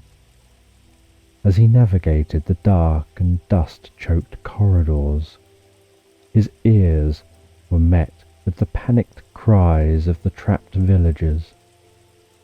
He found them huddled together in fear, clutching each other as if to hold on to their very lives. "Fear not," he bellowed, his voice strong and determined. "I shall get you to safety."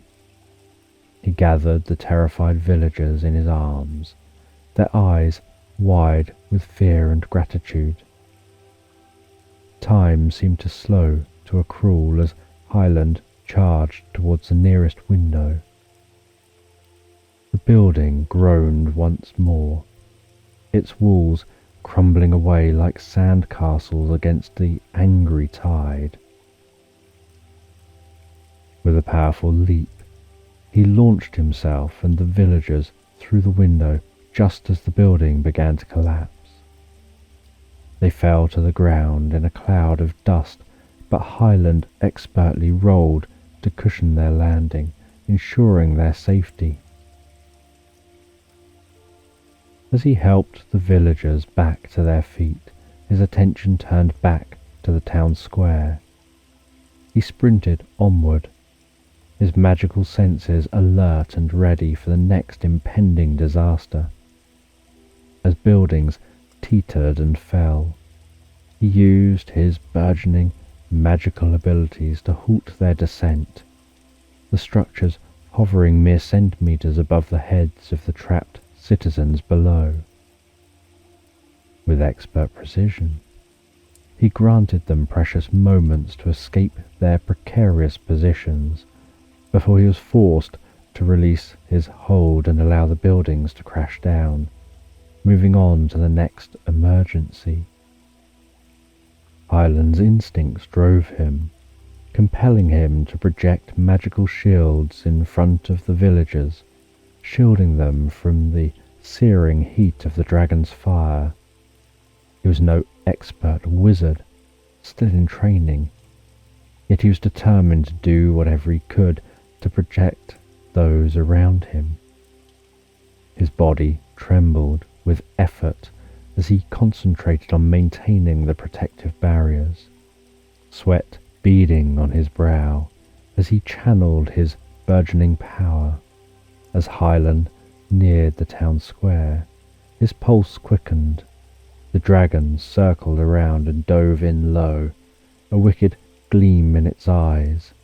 This time, it didn't just breathe fire, it charged headlong through the village wall and ploughed through the houses like a rampaging monster, spewing fire in all directions.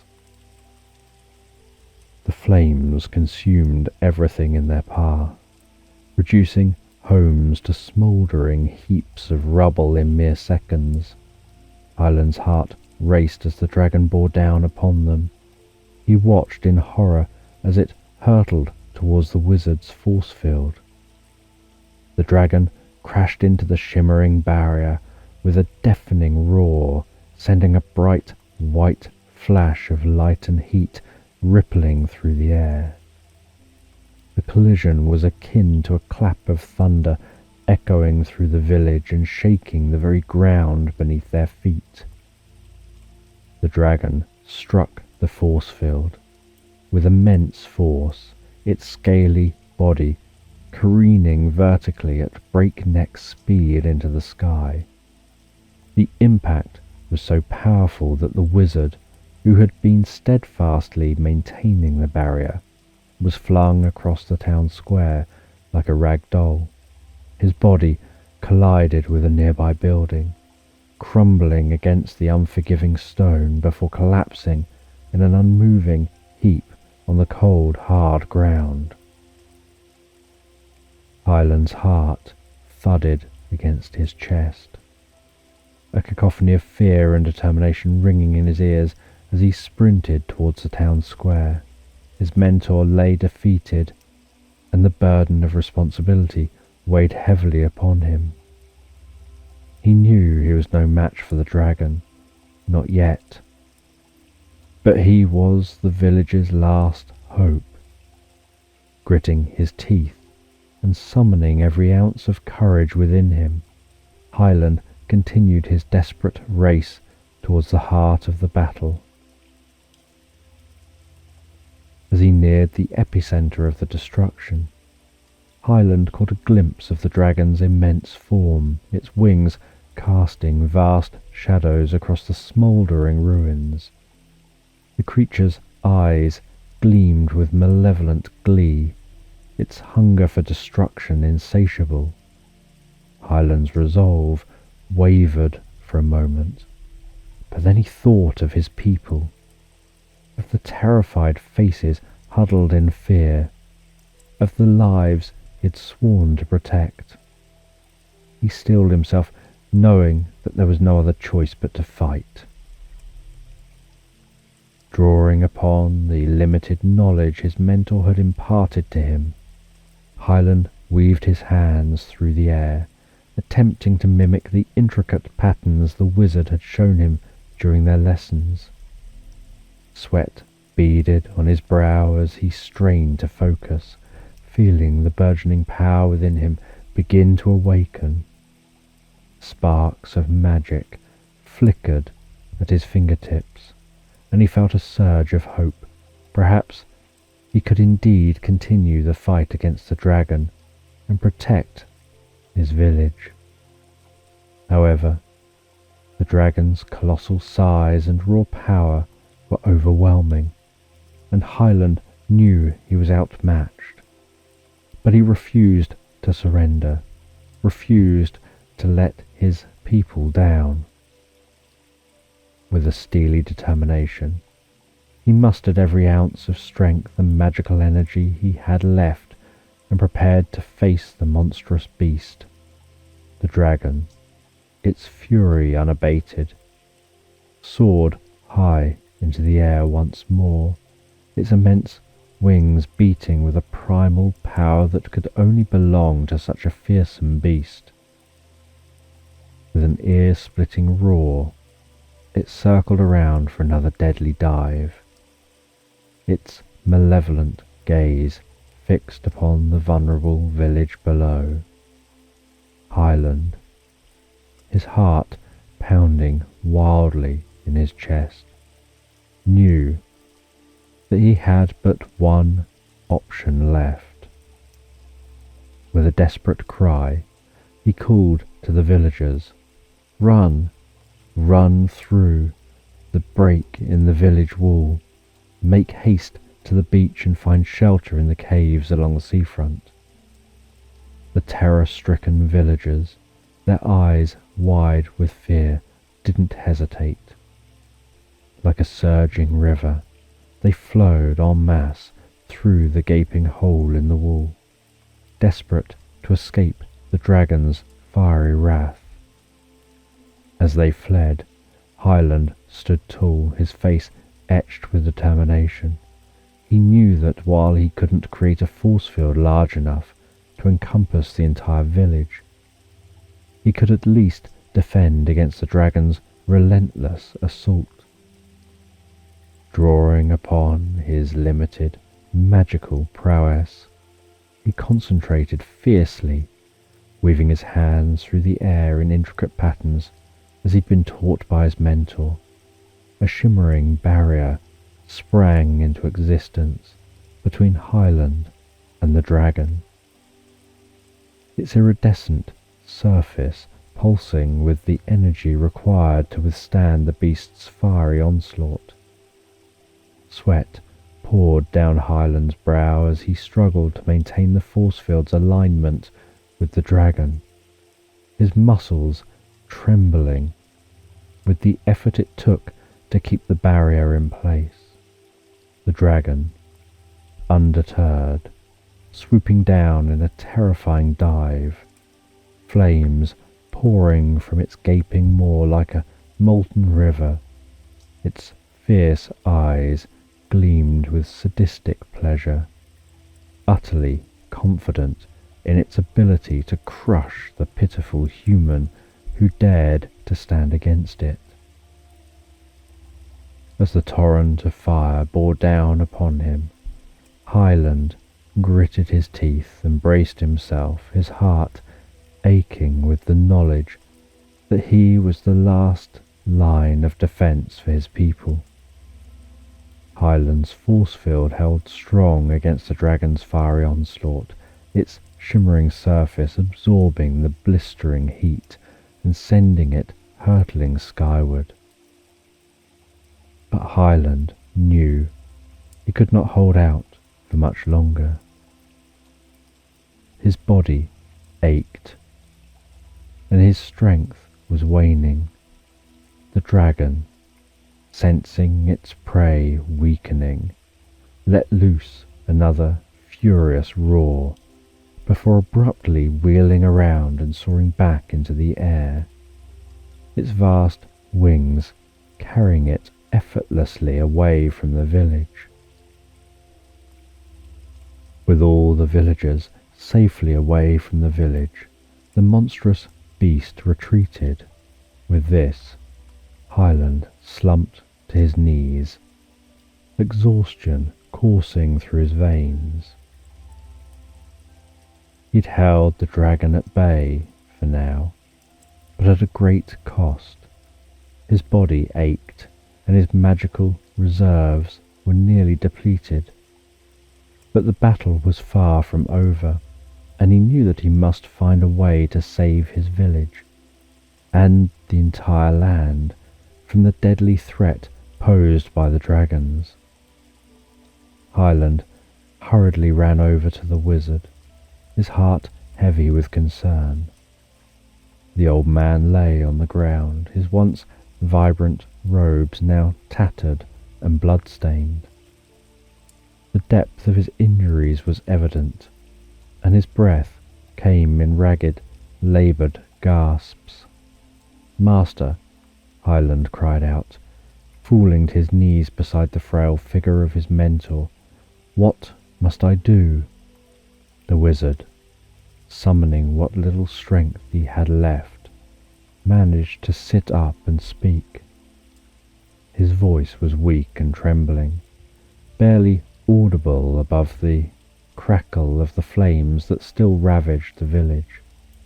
"Hyland, my dear pupil," he whispered, "the dragons, they've returned to our land. Their numbers have grown, and they now terrorize each realm with their ferocity. You must find a way to vanquish them all." Hyland's eyes widened in shock, his heart sinking at the thought of such an insurmountable task.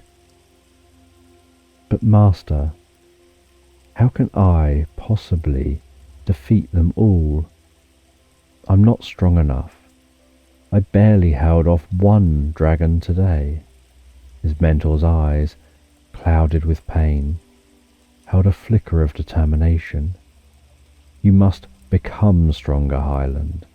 You must learn to face the dragons, vanquish those that have returned to our realms, and ultimately confront the dreaded black dragon that has risen once more.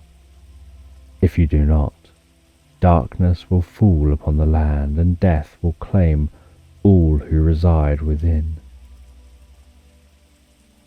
Hyland's mind raced as he pondered the monumental task that lay before him. Feeling overwhelmed and unsure of his capabilities, he looked into the eyes of the wizard, desperation evident in his gaze. "Master, please, what must I do? How can I accomplish this?" The wizard, despite the excruciating pain that enveloped him, managed to conjure up a faint smile. "Hyland, my dear boy, you cannot do this alone. You'll need the aid of others, those who possess skills and strengths that complement your own.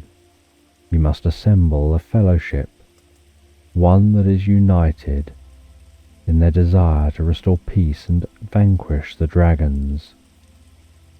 "Who must I find?" Hyland asked, his determination slowly growing with each word of guidance the wizard shared. "You must seek out Fezler, the skilled elf archer whose arrows are true and deadly. Kroger, the stout-hearted dwarf whose axe has felled many foes. And Piper, the enchanting siren whose voice can sway even the most formidable of adversaries. Together, you shall form an unstoppable team capable of traversing the realms, vanquishing the dragons that wreak havoc upon our lands, and bringing an end to the terror they inflict." Hyland listened intently, committing the names and descriptions of his future allies to memory. "But master, even with their aid, how can I hope to lead them? I'm inexperienced and untested." The wizard's eyes glimmered with a mixture of wisdom and pride. "Do not doubt yourself, Hyland. You have within you a hidden potential, a strength that you have yet to realize. You must learn to harness this power, to achieve a balance of mind, body, spirit, and magic. It's only through attaining enlightenment that you'll truly be prepared to confront the dreaded black dragon and bring an end to the tyranny of these dragons." The wizard continued, his voice growing weaker yet still resolute.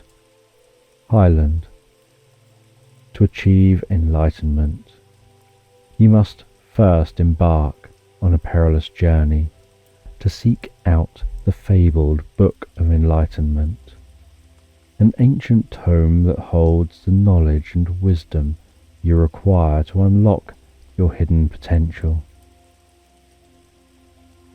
This mystical book is said to be hidden deep within a treacherous cave nestled in the heart of the realm of death."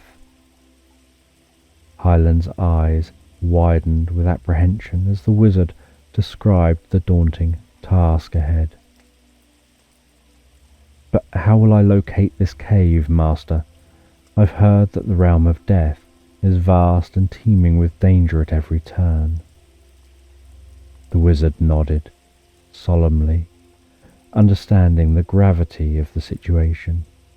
"Indeed, Hyland, it is a treacherous place, filled with malevolent spirits and unspeakable horrors, yet it is in this forsaken realm that the Book of Enlightenment resides, guarded by ancient forces that will test your courage and resolve. You must trust in your instincts, your friends, and your own inner strength to guide you through the darkness that lies ahead. When you stand before the cave's entrance, you'll recognize it by the markings etched upon its threshold, a pattern of interwoven runes that symbolize the unity of mind, body, spirit, and magic. It's only when you possess the Book of Enlightenment and truly comprehend the wisdom within its pages that you'll be prepared to face the dreaded black dragon and bring an end to the tyranny of these malevolent creatures. As the wizard finished imparting this vital information, Hyland felt a mixture of fear and resolve take root within his heart. The path before him was fraught with danger, but he could not turn his back on the people who depended on him. With the wizard's guidance and the support of his newfound allies, he would face the challenges that lay ahead and strive to fulfill his destiny. With a heavy heart and an unwavering determination, Hyland began his quest to gather the team that would help him confront the dragons and bring peace to the realm. Though he doubted his own abilities and experience, he took solace in the trust that the wise wizard had placed in him. If someone as powerful and knowledgeable as the wizard believed in him, then surely he could find the strength within himself to believe as well. He steeled his resolve and set out on his journey, knowing that the villagers he left behind would be able to take care of themselves now that the dragon had been driven away. They were resourceful and strong, capable of putting out the fires that still raged, tending to the injured, and using the network of caves that surrounded their village as a temporary refuge. With an air of resolution, Hyland set his sights on the coastal caves where he intended to search for the dwarf Kroger. The caves where the dwarf was known to reside were a fair distance from the village, and so he braced himself for a long journey. As he ventured onwards, his boots met the soft golden sand of the beach, and he began to walk along the seafront. The horizon was peppered with the caves in which the villagers sought shelter, the temporary homes nestled within the rugged cliffs that lined the shore. As he walked, Hyland marvelled at the beauty of the coast. The sun sparkled on the gentle waves, and the water lapped over his feet with each step he took. He listened to the rhythmic sloshing of the sea as it ebbed and flowed, a soothing melody that accompanied his journey. The cool sea breeze played with his hair and caressed his face, offering some respite from the sun that hung high in the sky. Hyland decided to stay close to the water's edge, allowing him to travel at a faster pace than if he were to traverse the treacherous rocks that were further inland. As he walked, he pondered his mission and the great responsibility that had been placed upon his shoulders. He knew that he would need allies, like the formidable Kroger, to aid him in his quest to confront the dragons and restore peace to the realm. Though the journey was long and arduous, he strode forth with purpose, each step bringing him closer to his goal. The sun began its slow descent towards the horizon as Hyland continued along the shoreline. He could feel his limbs growing weary, but the thought of his mission spurred him onwards. He considered the dwarf Kroger a being of great strength and skill, and hoped that he would be able to convince him to join in their quest to save the realm from the looming threat of the dragons. With a deep breath, he pushed himself to keep moving, the image of the dwarf's cave drawing nearer and nearer in his mind's eye. After several hours of walking, Hyland finally arrived at the entrance to the cave, where the enigmatic dwarves made their home. These reclusive beings were known to keep to themselves for the most part, only occasionally venturing into the village to partake in the lively atmosphere of the local taverns. However, their infrequent interactions with the villagers did little to assuage their aura of mystery. The dwarves, though shorter in stature, were stocky and incredibly strong, their bodies a mass of rippling muscle that seemed to make up a majority of their forms. Their personalities were just as solid as their bodies, known for their abruptness and direct manner of speaking. They preferred people who were straightforward with them, rather than those who meandered around the point with flowery words. As Hyland approached the entrance, he took a moment to gather his thoughts and compose himself.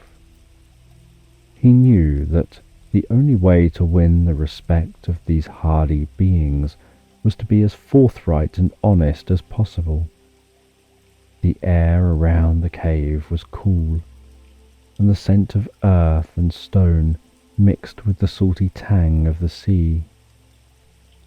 Upon entering the cave, Hyland found himself in the presence of several dwarves who eyed him warily.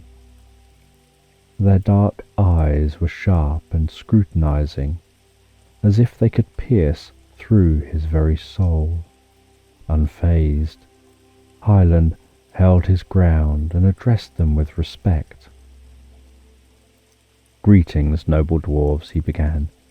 "I come in search of Kroger, a mighty dwarf whose strength and skill are legendary in our village. I've been sent on a perilous quest and seek his aid in confronting the dragons that threaten our realm."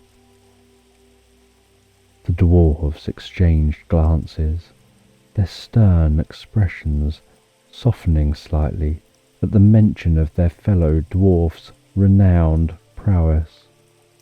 One of the dwarves, a grizzled elder with a thick white beard, stepped forward. "Aye, we know of Kroger," he replied gruffly, "but he's not one to be summoned by just anyone. What makes you think he'd join you in your quest?" Hyland, emboldened by a sense of duty and the importance of his mission, did not hesitate to answer. "I believe that together we can restore peace to our realm and protect those who cannot protect themselves. I'm willing to face any danger, and I know that Kroger's strength and skill would be invaluable in our struggle." The elder dwarf nodded, seemingly satisfied with Hyland's response. "Very well, young human. Follow the path into the heart of our domain and you'll find Kroger. But remember, he is a proud dwarf and will not be easily swayed. Choose your words wisely." Hyland followed the elder dwarf's instructions, venturing deeper and deeper into the intricate cave system in search of the mighty Kroger. The further he delved, the more apparent the lively and industrious nature of the dwarven community became. The air was filled with the echoes of hearty laughter and rambunctious singing as groups of dwarves celebrated, no doubt regaling one another with tales of their mining exploits and the treasures they'd unearthed. As he continued, the dim light of flickering torches revealed dwarves hard at work, their pickaxes striking the cavern walls with a rhythmic precision that spoke of years of experience. The ringing of metal upon stone was punctuated by the dull thuds of hammers as dwarves shaped leather and crafted garments, the unmistakable scent of cured hides mingling with the earthy aromas of the cave. The further Hyland ventured, the more the caverns opened up to reveal vast chambers where dwarven blacksmiths toiled tirelessly. The clang of hammers on anvil resounded throughout the chamber, accompanied by the hiss of red-hot metal as it was quenched in barrels of water. The dwarves moved with purpose, their strong arms manipulating the glowing metal with a finesse that belied their rugged appearance. Hyland could not help but be awed by the industriousness and skill of these underground dwellers.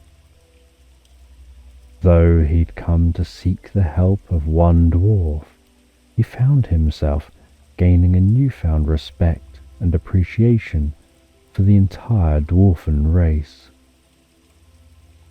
As he pressed through the bustling subterranean community, he stopped a young dwarf to ask for directions.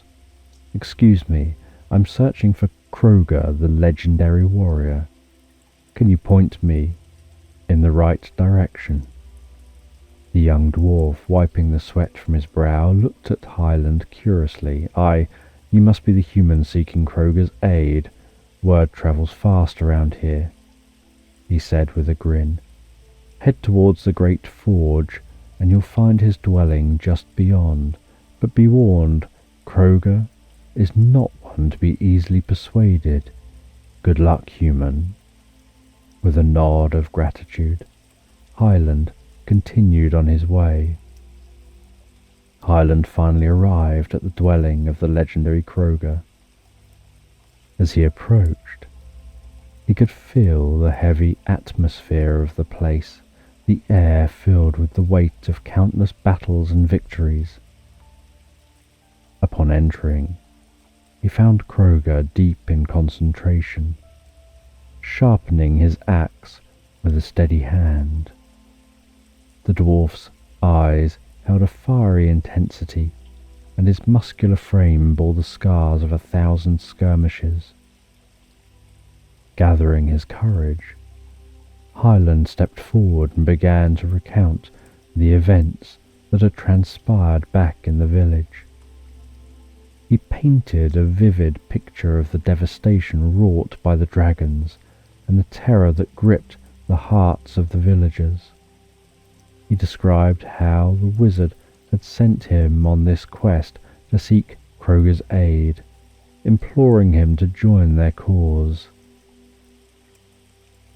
Kroger listened intently, his brow furrowed as he weighed the gravity of the situation. Yet, despite the urgency of Hyland's plea, the great warrior hesitated.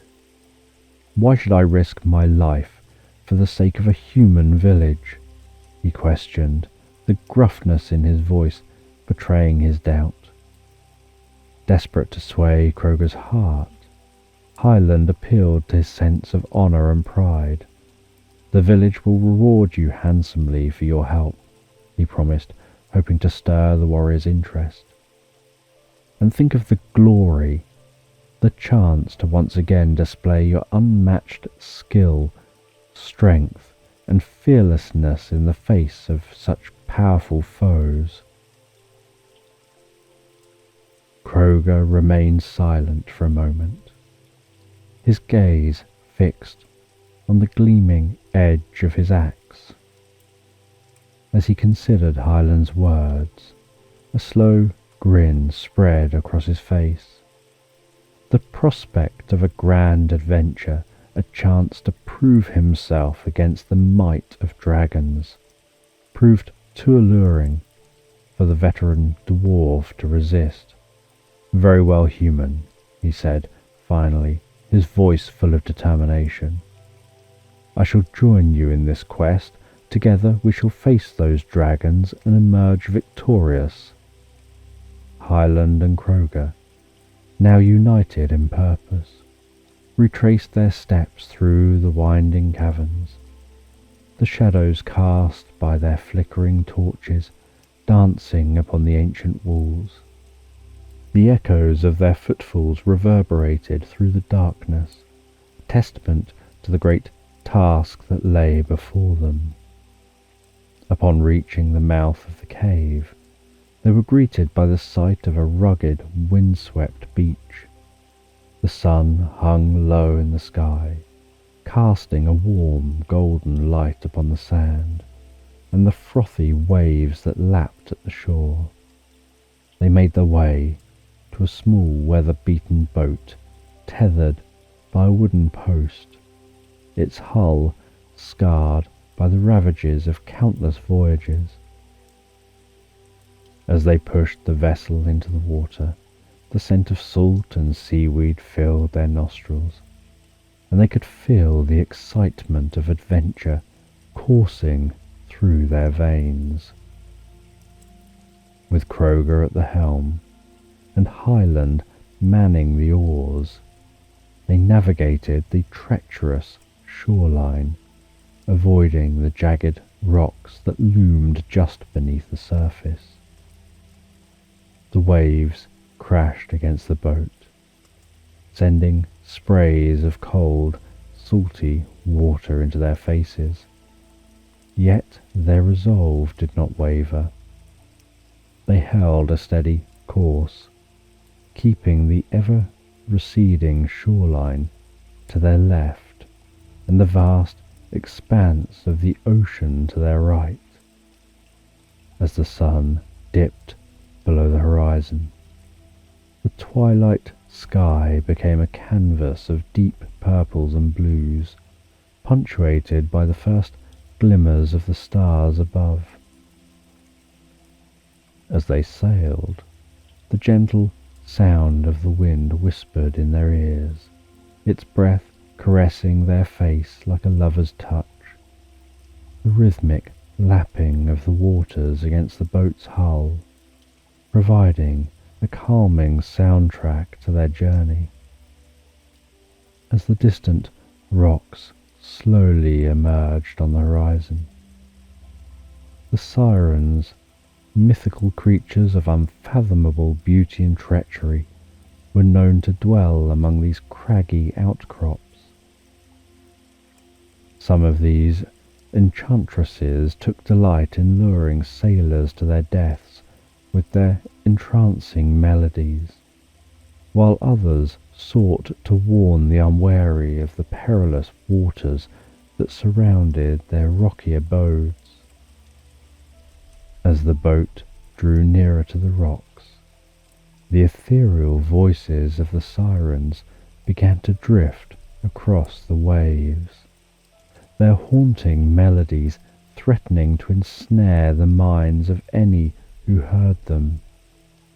Kroger and Hyland exchanged wary glances, knowing all too well the dangers that lay ahead. "Remember, Hyland, we must not succumb to their songs," Kroger cautioned, his voice tense with the weight of their mission. "We cannot allow ourselves to be lured to our doom." Hyland nodded in agreement, his eyes fixed on the treacherous rocks ahead. Together they stuffed their ears with wax, the soft substance muffling the seductive call of the sirens. Despite the danger, they felt a shiver of excitement and anticipation as they drew ever closer to the creatures whose voices had claimed the lives of countless sailors throughout the ages. With their ears safely plugged, Kroger and Hyland steered their vessel through the treacherous waters, the jagged rocks looming ominously around them. They could see the sirens perched upon the rocks, their lithe forms silhouetted against the fading light of the setting sun. The beauty of these creatures belied the deadly power of their voices, and the knowledge of this made the heroes all the more determined to resist their enthralling songs. As the boat glided through the perilous waters, the heroes maneuvered carefully around the jagged rocks, avoiding the deadly embrace of the crashing waves, the wax in their ears providing a barrier against the sirens' beguiling melodies, allowing them to focus on their mission and resist the temptation to abandon all reason and throw themselves into the sea. The heroes arrived at the base of the towering rocks and carefully moored their vessel, securing it against the relentless pull of the waves. They could see the sirens perched upon the craggy outcrops, their enchanting voices raised in song, but they could not hear the melodies that had doomed so many before them. Their hearts raced with a mixture of fear and awe as they prepared to confront these alluring creatures. As they searched the rocky landscape for the siren they sought, their eyes fell upon Piper. She sat high atop a cliff, her lithe form draped gracefully over the rough surface, her gaze lost in the vast expanse of the ocean. The setting sun cast a warm glow over her, only serving to enhance her otherworldly beauty. There was something different about her, a contemplative expression that seemed to set her apart from the others. Hyland felt his heart skip a beat as he approached Piper, the most exquisite female creature he'd ever beheld.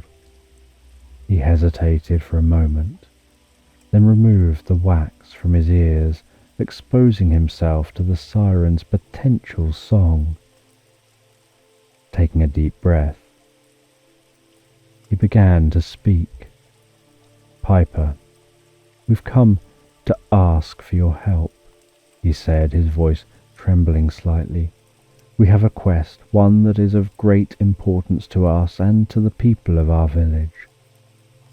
The dragons have returned, and if left unchecked, they'll lay waste to everything in their path, endangering everyone, even those who dwell here among the rocks."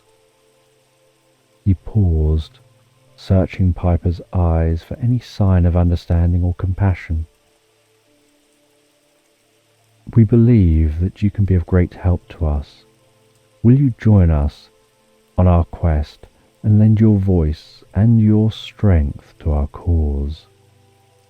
Piper considered Hyland's words, her expression thoughtful. For a brief moment, she looked to her fellow sirens, and then back to the earnest faces of the heroes before her. She could sense the urgency and the determination in their plea, and it stirred something within her. Slowly, she nodded her agreement. "I'll join you on this journey," she said, her voice melodious even in its quiet resolve. "I long for a change, to be among those who see more in me than the power of my song. I wish to be valued for my abilities, not feared for my potential to harm.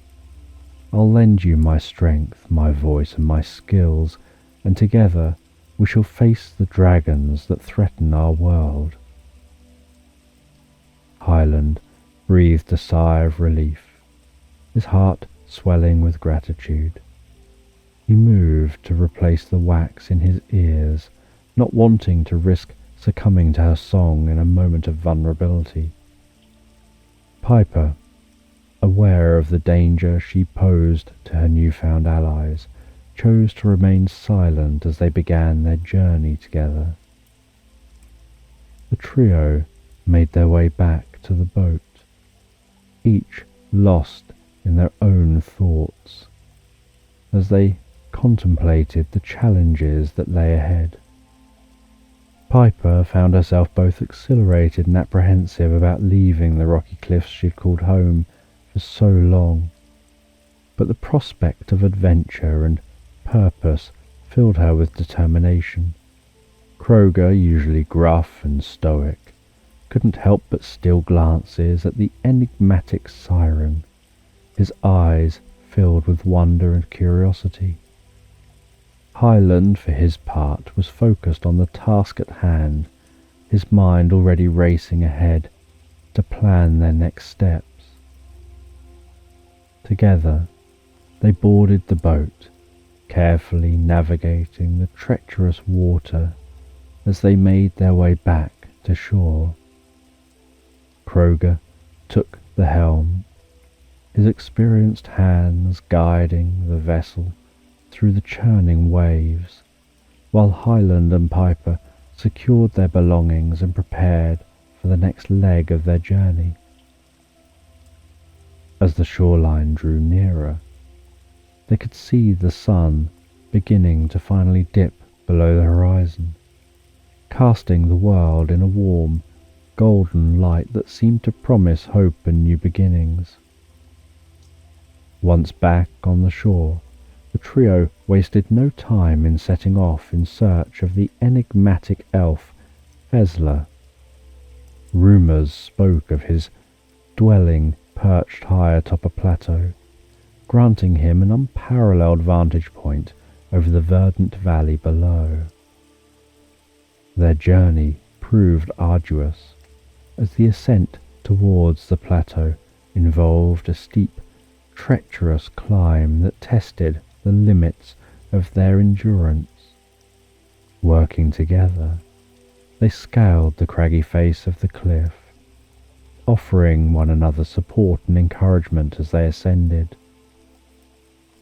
"Keep your eyes on the next handhold," Kroger barked gruffly, his years of experience evident in the ease with which he climbed. "And remember, we do this together." Piper, unused to such physical exertion on land, struggled to maintain the pace set by her more seasoned companions.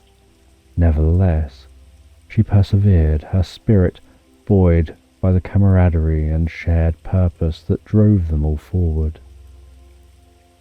Hyland, though physically exhausted, found himself invigorated by the challenge. "Almost there," he breathed his words, catching in the thin air. "Fezler awaits us, and with him the key to defeating the dragons." At last, the trio reached the top of the plateau, their bodies aching but their resolve unbroken. They took a moment to catch their breath and marvel at the awe-inspiring view that stretched out before them. In the distance, the jagged peaks of the mountains cut a striking silhouette against the sky, while the lush valley below seemed to teem with life. Farther still, they could just make out the small village Hyland had left behind, nestled against the shimmering shoreline and the vast expanse of the sea. As they gazed upon the stunning panorama, the enormity of their quest weighed heavily upon them. Yet with each passing moment, the bond between them grew stronger. The elves are expert at climbing, Hyland observed, a note of admiration in his voice as he surveyed the plateau's inhabitants. They're swift and agile, truly masters of their environment. Piper nodded in agreement, adding, "They're like the wind, elusive and ever moving. It's no wonder they've chosen such a place to call home." As the trio ventured deeper into the plateau, they encountered a group of elves, their silken hair and lithe frames indicative of their ancient race. Engaging them in conversation, they inquired as to the whereabouts of the elusive Fezler. One of the elves, her eyes a vibrant shade of green, regarded them with curiosity. "Fezler? Yes, we know him well. He dwells within the heart of the plateau, near the sacred grove." Following the elf's directions, they soon found themselves before a modest dwelling. Its simple construction blending seamlessly with the surrounding foliage. Tentatively they approached the door and knocked. Fezler, a tall and slender elf with blonde hair that cascaded down his back, greeted them with a bemused expression. "Greetings, travellers," he said in a melodious voice. "What brings you to my abode?" Hyland, taking the lead, explained their dire predicament, explaining what had happened in his village, before continuing. "We seek your help, Fezler. The dragons have returned.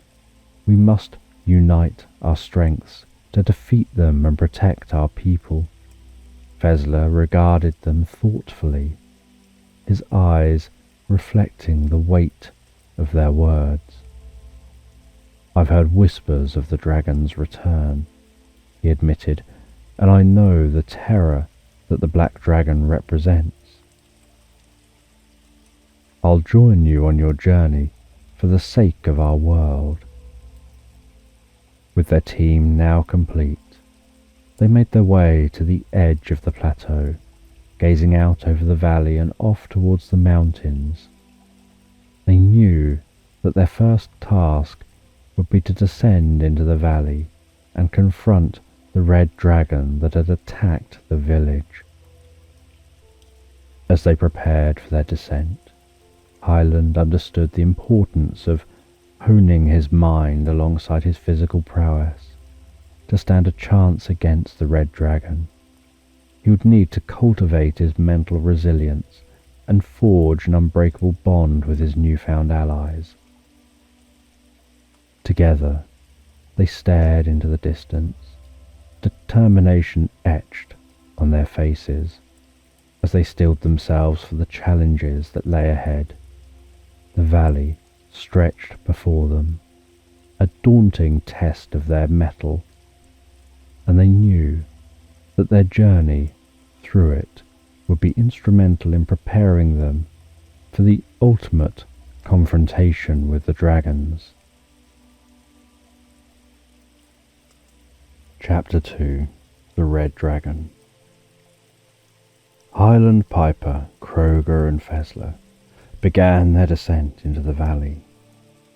The expanse of the verdant forest stretched beneath them, a vast sea of green that seemed to go on forever. The wind whispered through the trees, as if the very forest itself was encouraging them on their quest. They knew the challenge of the task ahead, to find and confront the red dragon that had attacked the village and to clear this realm of its menacing presence. As the four companions continued their descent, they found themselves navigating a treacherous path carved into the side of the plateau. Carefully, they picked their way down, helping one another as they traversed through a thick layer of clouds that clung to the mountainside.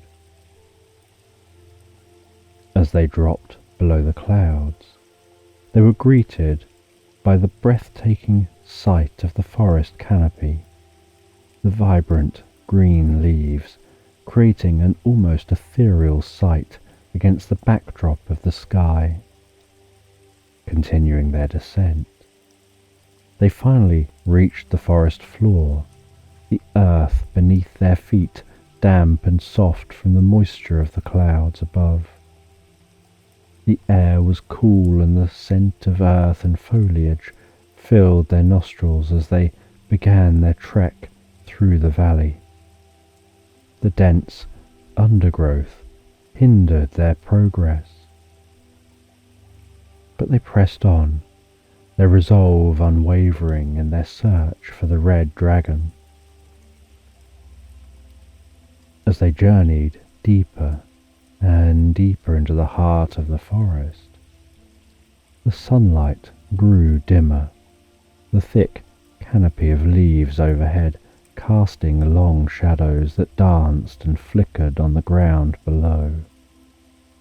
The towering trees stood like ancient guardians, their gnarled trunks and twisted branches creating a sense of awe and wonder in the travellers. Hyland, mindful of the challenges they would face, took the lead, his eyes scanning the surroundings as they pressed on. He knew that to prevail in their quest, they would need to trust one another, to rely on their unique skills and abilities. He felt a deep bond forming between them, the kind of camaraderie that could only be forged through shared struggle and purpose. As they ventured deeper into the valley, the forest seemed to come alive around them. The rustling of leaves and the distant calls of unseen creatures, creating an orchestra of natural sounds. It was a realm both wondrous and perilous, a place that would test their courage and determination to its very limits. Hyland knew that he needed to hone his mental skills, for the battles ahead demanded more than just physical prowess. He understood the importance of developing his mind abilities to be able to defeat the red dragon alongside Piper, Kroger and Fezler. As the four of them navigated their way from the plateau, they made their way down to the river, which served as a lifeline from the mountains to the ocean. As they descended, Hyland pondered how best to sharpen his mental faculties. "We must all develop our skills to their fullest potential," he said, his voice resolute. "We must become masters of our minds so that we may face the red dragon with confidence and unwavering resolve." Piper, Kroger and Fezler nodded in agreement, their expressions solemn and determined. They knew that the challenges that lay ahead would test the limits of their capabilities, and that they would need to work together as a unified force to prevail. As they trekked along, the sound of the thundering river grew louder, serving as both a reminder of the raw power of nature and a soothing backdrop to their journey. The vibrant green of the trees overhead contrasted starkly with the deep, dark brown wood of the trunks, painting a picture of a landscape at once beautiful and foreboding. As they traversed this enchanted realm, they felt the earth beneath their feet change from the damp, moss-covered soil to the rocky terrain bordering the river. The sights and sounds of the forest surrounded them, each sensation a testament to the living, breathing world they found themselves in. Hyland, in particular, was mindful of the need for balance. He knew that his mental skills, though powerful, would only truly shine when complemented by the talents of his companions. He turned to his friends and spoke with unwavering conviction. Each of us brings something unique to this quest. It's only through unity and the fusion of our abilities that we can hope to emerge victorious. With these words, a renewed sense of purpose filled the hearts of the four travellers. They continued their journey towards the sound of the river, emboldened by their shared commitment to the task at hand. The thundering river greeted them with its mighty roar, its white-capped waves crashing against the rocks and foaming with a ferocious energy. And yet, amidst the raging waters, there was an undercurrent of serenity that spoke of the balance of nature. The vibrant green leaves overhead cast a dappled light upon the group as they traversed the riverbank. The deep, dark brown of the tree trunks standing tall and proud, like ancient sentinels guarding the secrets of the forest. In the depths of the forest, the air was heavy with moisture, and a thick, shadowy gloom cloaked the surroundings. The light that managed to trickle through the canopy above was muted and subdued, casting an eerie blanket over the landscape. Hyland, ever the tactician, considered their next move carefully. His voice steady and commanding, he said, "We should follow the river. The path will be more open than this dark, dense woodland, and will make it easier for us to navigate." The others agreed with Hyland's assessment, and they began their journey along the thundering river. The powerful current roared beside them, a force to be reckoned with in its own right. They were aware that this seemingly serene environment might conceal unseen dangers, and they tread cautiously, eyes scanning the landscape for potential threats. As they continued, they caught sight of huge crocodiles, their enormous bodies floating like immense tree trunks on the river's surface. These behemoths seemed to defy the very nature of the turbulent waters, remaining motionless despite the river's relentless power. The presence of these predators only heightened the sense of peril in this deceptive, enchanting place. Hyland, observing the crocodiles, remarked, "These creatures are a reminder that the beauty of this place is not to be underestimated. We must remain vigilant and cautious as we navigate these treacherous waters."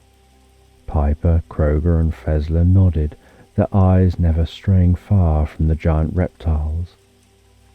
They understood that the river, though a more open path, also brought its own set of dangers. They knew that they needed to rely on one another and their individual strengths to overcome the challenges that lay ahead. As they pressed on, the river's roar echoed around them, almost as if the very forest itself was whispering a warning. The group moved with a newfound sense of caution, their eyes darting between the shadows of the trees and the restless waters. They were surrounded by beauty and danger in equal measure, a delicate balance that seemed to govern the very essence of this enchanted realm. Hyland's suggestion proved to be sound, for the river did indeed provide a more accessible path than the oppressive darkness of the forest, despite the constant lurking threat of the colossal crocodiles. The group pressed onward, their resolve unwavering in the face of adversity. As they moved forward, they began to feel the oppressive weight of the forest lessen, replaced by the sense that they were but small, insignificant players in a much larger, more dangerous game. The river, with its thundering current and hidden perils, had become both their guide and their adversary, and yet, as they continued, they began to understand that even in the midst of danger, there existed a sense of tranquility, a harmony between the forces of nature and the untamed wilderness. The group knew that they must navigate this treacherous landscape with care, for it was as beautiful as it was deadly, and the path that lay before them would test their resolve and their unity to its very limits.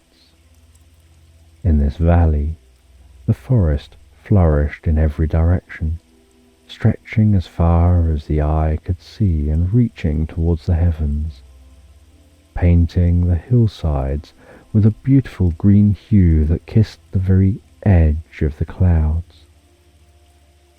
The party trudged onwards, their steps measured and cautious, as they hacked through the dense foliage that engulfed the valley floor. Time seemed to lose all meaning as they delved deeper and deeper into the heart of this ancient primordial landscape. Kroger, ever the intuitive one, began to sense a disquieting unease that gnawed at the edges of his consciousness. He could not pinpoint the source of this sensation, but it felt as if unseen eyes were watching their every move. A presence far more sinister than the gargantuan crocodiles that had accompanied them along their journey. He confided in his companions, his voice low and hushed. "I have this feeling, like we're being watched. I can't explain it, but I know it's not the crocodiles that concern me." As they continue, Fezler, whose sharp gaze had saved them from many a hidden danger before, caught sight of something that sent a shiver down his spine. At the periphery of his vision, he noticed an almost imperceptible movement, like that of a fallen tree trunk, shifting upon the ground. The sight, however, was far too unnatural for any ordinary tree. Kroger, following Fezler's line of sight, felt his heart skip a beat. "By the gods," he whispered, "it's not a tree trunk, it's a snake." Indeed, the immense serpentine form that lay before them was no mere log, but a monstrous reptile, its body easily a metre in width. Just as they noticed one snake, another dropped from the branches overhead, coiling itself around Kroger. In an instant, Fezler was on top of the serpent, striking and cutting.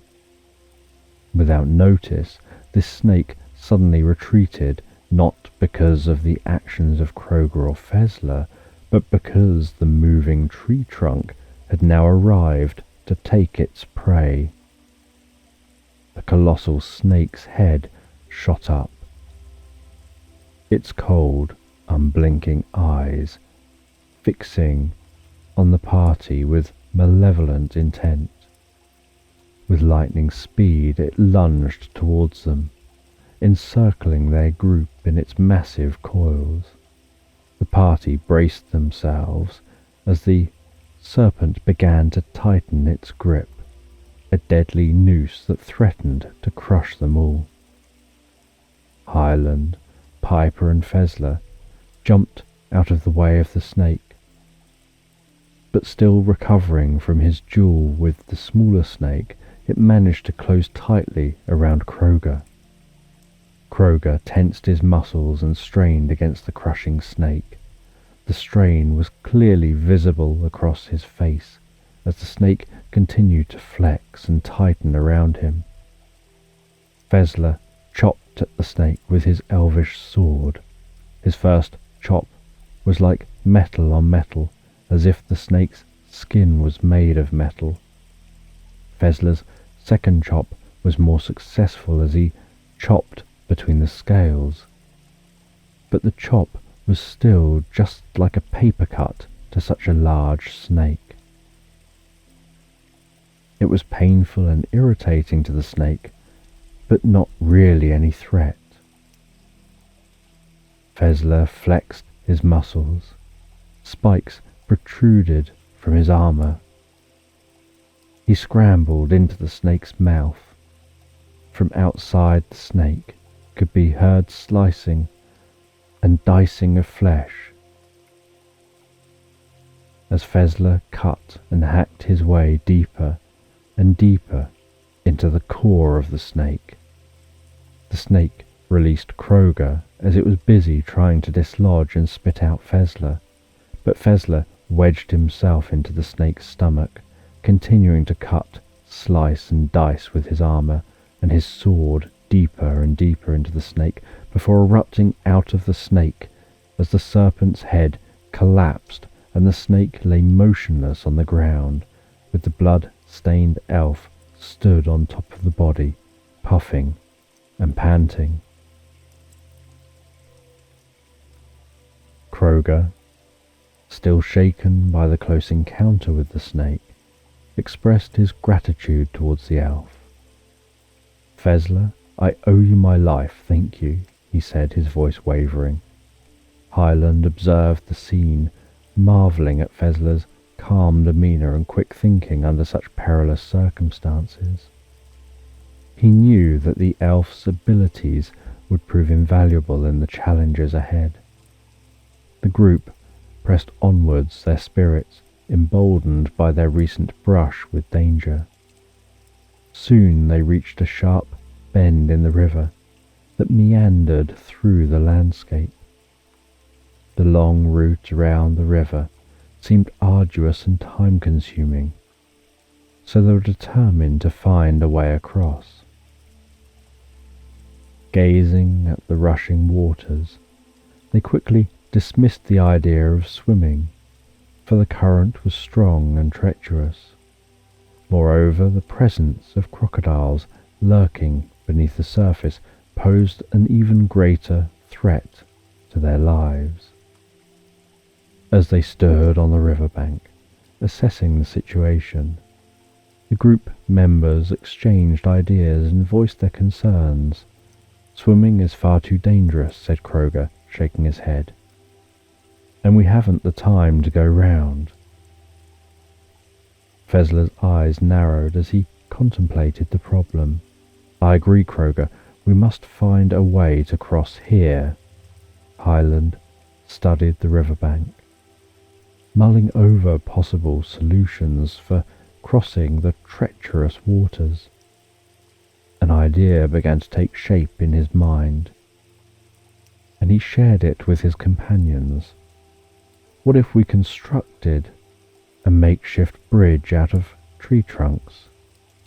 he suggested, gesturing towards the trees that lined the banks.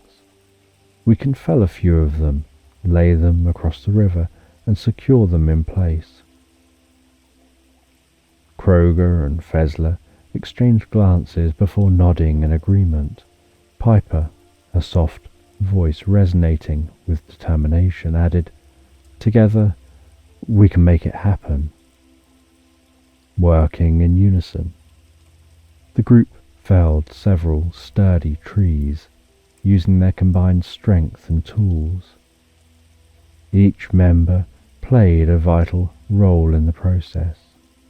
Hyland using his wizardry to help guide the trees to the water's edge, while Kroger's strength and experience allowed him to maneuver the massive trunks with precision. Fezler's agility and sharp senses were invaluable in determining the best way to lay the trunks across the rushing waters, and Piper's enchanting voice helped to keep their spirits high throughout the arduous task, while also assisting in moving the trees. Once the trees were in place, they set about securing them. Kroger instructed the others, "Remember, we do this together. Hold tight to the ropes and keep your balance." Each member of the group fastened ropes to the trunks and worked in tandem to anchor them to the riverbank. As they added more trunks to the makeshift bridge, it began to span the width of the river, inching closer and closer to the other side. With a collective sigh of relief, they stood back to admire their handiwork. The bridge, though crude, was a testament to their determination and resourcefulness. As they ventured further away from the river that they had just crossed, the deafening roar of the dragon grew increasingly intense, resonating through the air and sending shivers down their spines. Though the dragon's location remained a mystery, they knew that they had no choice but to move towards the harrowing sound, preparing themselves for the inevitable confrontation.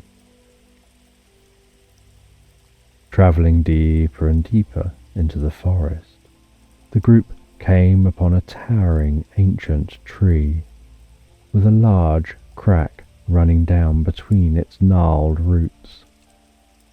Their instincts urged them to investigate, and they squeezed through the narrow opening one by one, finding themselves in a hidden cave beneath the valley. The air within the cave was thick with the scent of sulphur and the acrid smell of burning, making their eyes water and their breath catch in their throats. Visibility was scarce, the darkness enveloping them like a suffocating blanket. Kroger, with his dwarven heritage, possessed exceptional eyesight in low-light conditions. Taking the lead, he guided his companions through the treacherous darkness, his keen senses attuned to the slightest movement or sound. As the cave began to open out, their footsteps echoed with a haunting hollowness. They moved with utmost caution, attempting to maintain a cloak of silence as they pursued the ominous sounds of the dragon that echoed through the cavernous space. Hyland, his nerves on edge and his heart pounding, couldn't help but recall the words of his master, who had stressed the importance of honing his mental abilities to face the dragon.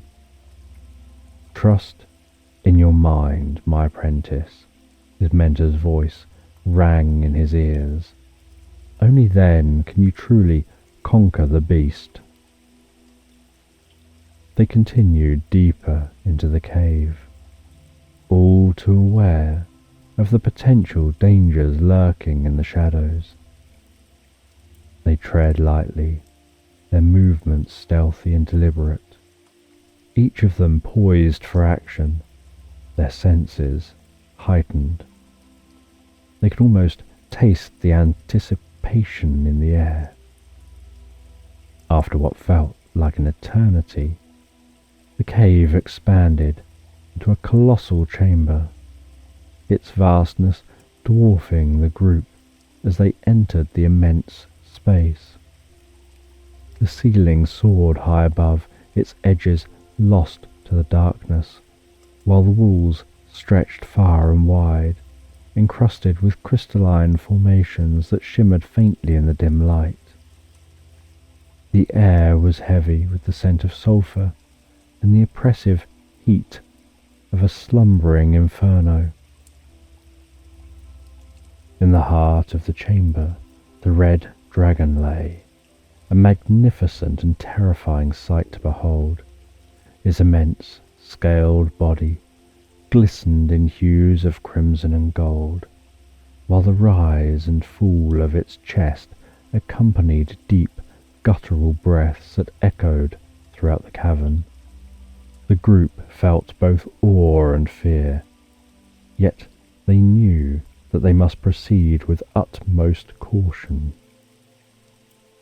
They began to inch their way forward, each step taken with painstaking care to avoid making any sound that could rouse the dragon from its slumber.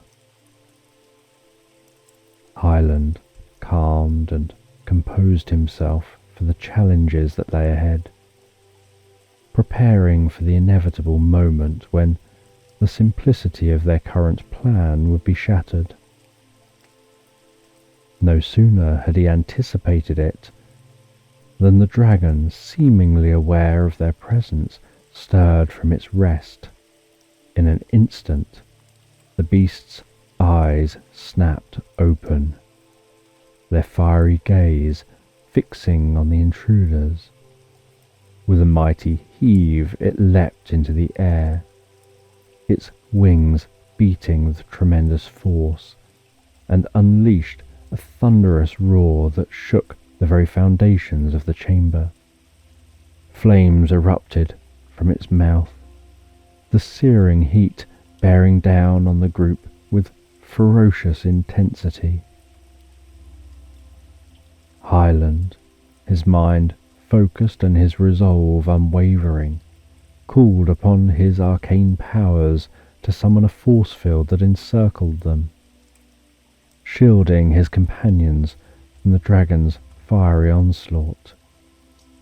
The protective barrier shimmered and crackled as the firestorm battered against it, the sheer force threatening to overwhelm them. With every fiery exultation from the dragon, the walls of the colossal chamber were bathed in a fierce, flickering light that exposed its intricate features. As Hyland's thoughts raced, desperately seeking a strategy to defeat the fearsome beast, Fezler wasted no time, swiftly scaling the cave walls with the grace and agility of an elf. From the cavern floor, Hyland's eyes were drawn to a tiny hole high up the wall, its significance yet unknown. He called out, "Fezler, there's a small opening above. See if it holds any advantage for us." His voice echoed in the vast chamber, filled with determination. Meanwhile, Piper sought refuge behind a cluster of jagged rocks, her voice barely a whisper as she murmured an incantation, preparing her siren song for the crucial moment. Kroger, the fearless dwarf, charged towards the dragon with a mighty battle cry, brandishing his thick, heavy sword. He planned to reach the dragon and bring it to its knees with his legendary strength and skill.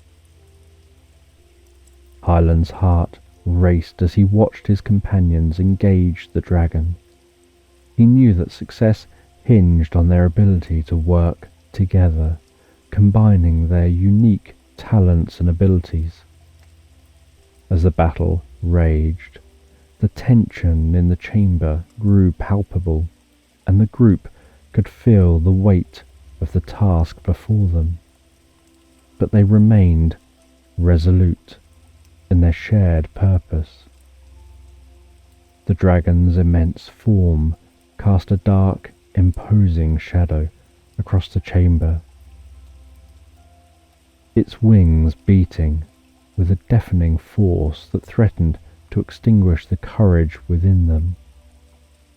Yet they pressed on, each member of the group rising to the challenge, their individual strengths shining like beacons in the face of overwhelming darkness. Suddenly a long rope, crafted from twisted vines, dropped down from the shadowy recesses above. Fezler, high up on the cavern wall, had managed to expertly gather the vines and fashion them into a sturdy rope. With a swift flick of his wrist, he sent the rope cascading down towards the ground, where it hung suspended in the cavern's gloomy atmosphere. Kroger's eyes lit up with anticipation as he sprinted towards the vines, his powerful dwarven legs propelling him forward. He reached the vines and, with a mighty heave, began to climb, his muscles straining under the effort. The sinewy vines trembled beneath the dwarf's weight, but held firm as he ascended higher and higher. Kroger gritted his teeth, his heart pounding in his chest. As he clambered upwards, sweat beading on his brow. As he neared the top, Kroger glanced towards the dragon, gauging the distance between them. He knew he would have to swing on the vine to reach the beast, and with a deep breath, he steadied himself. Grasping the vine tightly, he launched himself out into the air, his body swinging back and forth in a graceful arc. With each forward swing, Kroger drew nearer to the dragon. His fierce determination driving him onwards. The air around him seemed to crackle with energy as he hurtled through the cavern, his eyes locked on the monstrous creature before him. The dragon's fiery breath and the intense heat radiated from its scales did not deter the brave dwarf. He knew that he must strike quickly and decisively to subdue the beast. As his swings grew larger and more powerful, Kroger's heart swelled with pride and courage, fueled by the knowledge that his friends were depending on him. He could feel the acceleration coursing through his veins, the wind whipping past his face as he drew ever closer to the dragon. His grip tightened on the vine, his knuckles turning white with the strain, as he prepared himself for the moment of truth. Kroger kicked at the dragon, his dwarf boots striking the beast's impenetrable scales with a resounding clang, while the dragon just continued to breathe fire down on Hyland and Piper. Undeterred by the flames, Hyland circled round the back of the dragon, his eyes scanning the cavern for another means of reaching the monster. Spotting a vine on the other side of the dragon, he quickly scaled it, his nimble fingers grasping each handhold as he climbed.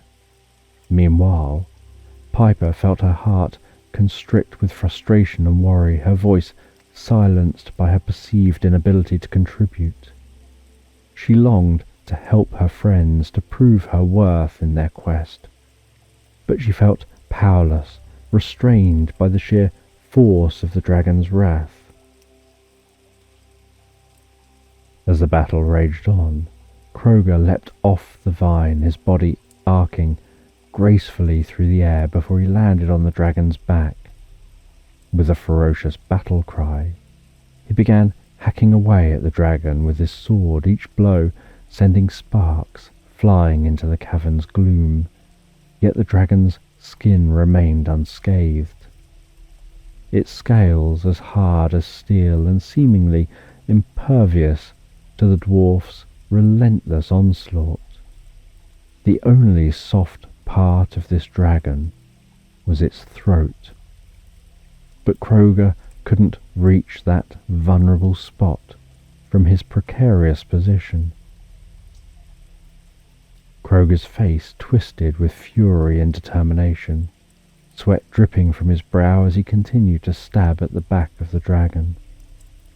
His heart thudded in his chest, each beat echoing the resolute thoughts that consumed him.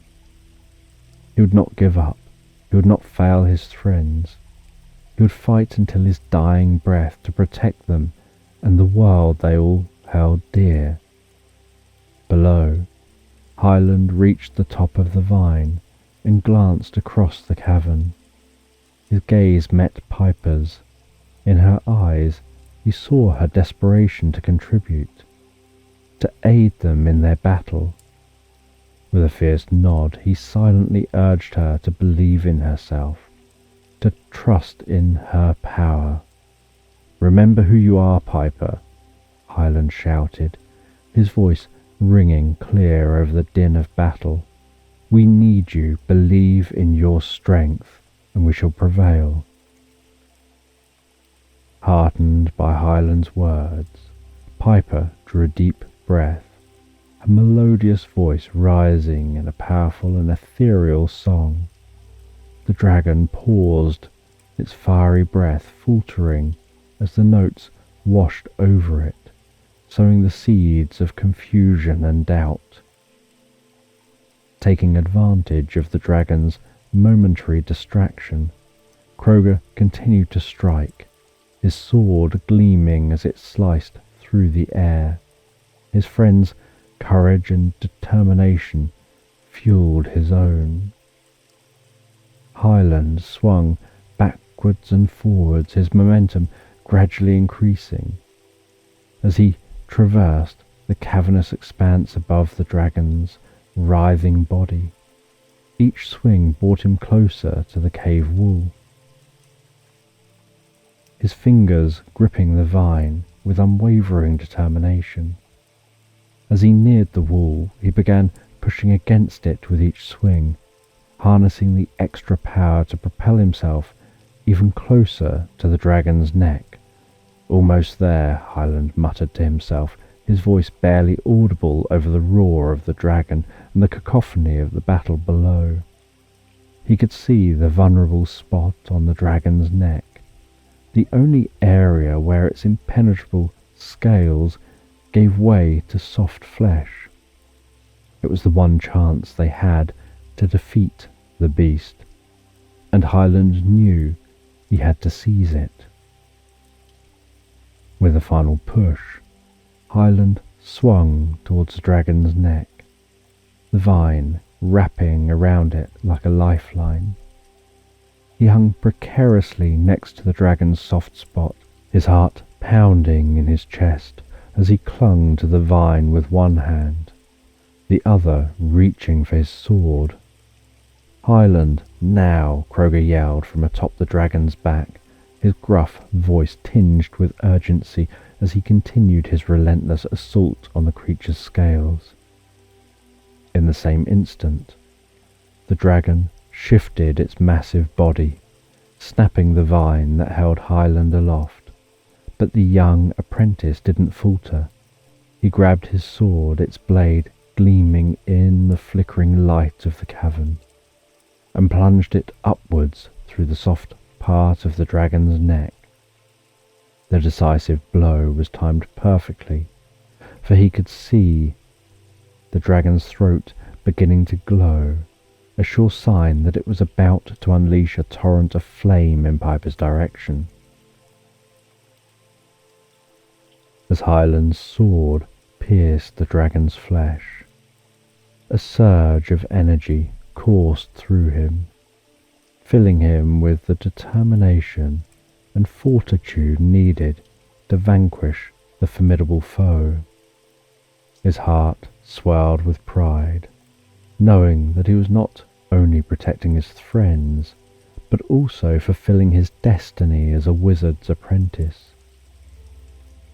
The dragon's movement ceased abruptly, its fiery breath extinguished, as it succumbed to the fatal wound.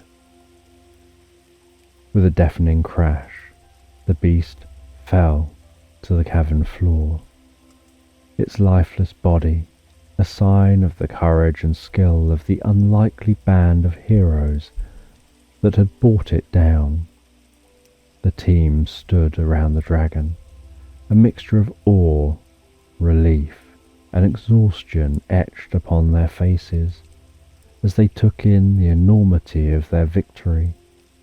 The once deafening roars and sounds of battle had given way to an almost eerie silence, punctuated only by the soft echo of water dripping from the cavern's stalactites. The dragon's colossal form lay in silence, motionless before them, a testament to their combined strength and determination. Fezler, his eyes gleaming with a sense of accomplishment, stepped forward, drew his bow, tied a vine to an arrow, and fired it way up through the hole in the cavern's ceiling. The special arrow worked like a grappling hook, latching on securely to something outside of the cavern. One by one, they climbed the vine, their bodies wary but their spirits soaring with the triumph they'd achieved. As they emerged from the darkness of the cavern into the cool mountain air, they paused to take in the breathtaking view that stretched out before them. The jagged peaks of the mountains rose majestically around them, and far below they could see the river they'd been following, its waters glistening in the sunlight. Hyland turned to his companions, his voice firm and resolute. "We've come far and achieved much, but our journey is not yet at an end. It's only just begun," he said, his eyes locked on the distant mountains. "We must head back to the river and follow it to its source high in the mountains. There we'll face the green dragon." Kroger nodded, his gruff voice filled with resolve. "Aye, lad, you're right. We've come too far to turn back now. Let's press on and finish what we've started." Piper, her gentle voice betraying a hint of weariness, added, "We've faced great challenges and prevailed, but we must not falter now. Let us draw strength from one another and see this quest through to its end." With renewed determination, the unlikely band of heroes set off on their descent back down towards the thunderous river below, ready to continue their journey on towards the heart of the mountain realm to find the green dragon. Chapter 3. The Green Dragon. Having just emerged victorious against the red dragon, safeguarding the village from its wrath, Hyland recognized that this triumph marked merely the beginning of their arduous mission. 4 more dragons remained to be vanquished, and the fellowship of Hyland, Fezler, Kroger and Piper was well aware of their daunting tasks that lay ahead. The next challenge would lead them to the mountain realm, where they would confront the green dragon. Hyland, however, knew that in order to stand a chance against this formidable foe, he would need to harness not only his mental prowess, but also his physical ability. The Red Dragon's defeat has been a testament to the power of our combined abilities, Hyland acknowledged, reflecting on his own growth. But I cannot rely on my mind alone to overcome the challenges that await us. I must learn to wield my body as a weapon, to harness the strength and endurance that will see us through the battles ahead. As the group of heroes stood in the aftermath of their recent victory, Hyland shared his thoughts with his companions. While we've defeated the Red Dragon, our journey is far from over, he said solemnly. The mountain realm awaits us, and I must prepare my body for the trials that lie ahead. Kroger, the mighty dwarf, who had once been a great warrior, listened intently to Hyland's words, sensing the determination and resolve within them. You've come far, lad, but the path before us demands even more, he said, his gruff voice echoing with wisdom. I shall take you under my wing and teach you the art of physical combat, the very techniques that have served me well in countless battles. You'll need every ounce of strength you can muster to tackle the Green Dragon. Fezler, ever the contemplative elf, nodded in agreement. Indeed, Hyland, you've shown great progress in your mental capabilities, but the Green Dragon will pose new challenges. You must develop your strength and endurance if we're to be successful. Our journey has forged our fellowship, and each of us has grown stronger for it.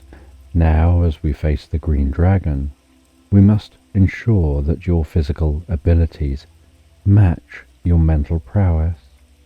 The mountain realm will test us all, but with Kroger's guidance, I have faith that you will rise to the challenge. Piper, her soft voice, sombre yet supportive, added, We shall all stand beside you, Hyland, and provide our unique skills to aid you in this crucial phase of our journey. As Hyland, Piper, Fezler, and Kroger began their ascent up the towering mountains, they couldn't help but be awestruck by the sheer scale of the peaks that rose before them. The mountains loomed above, their jagged edges piercing the heavens as if they sought to challenge the very gods themselves.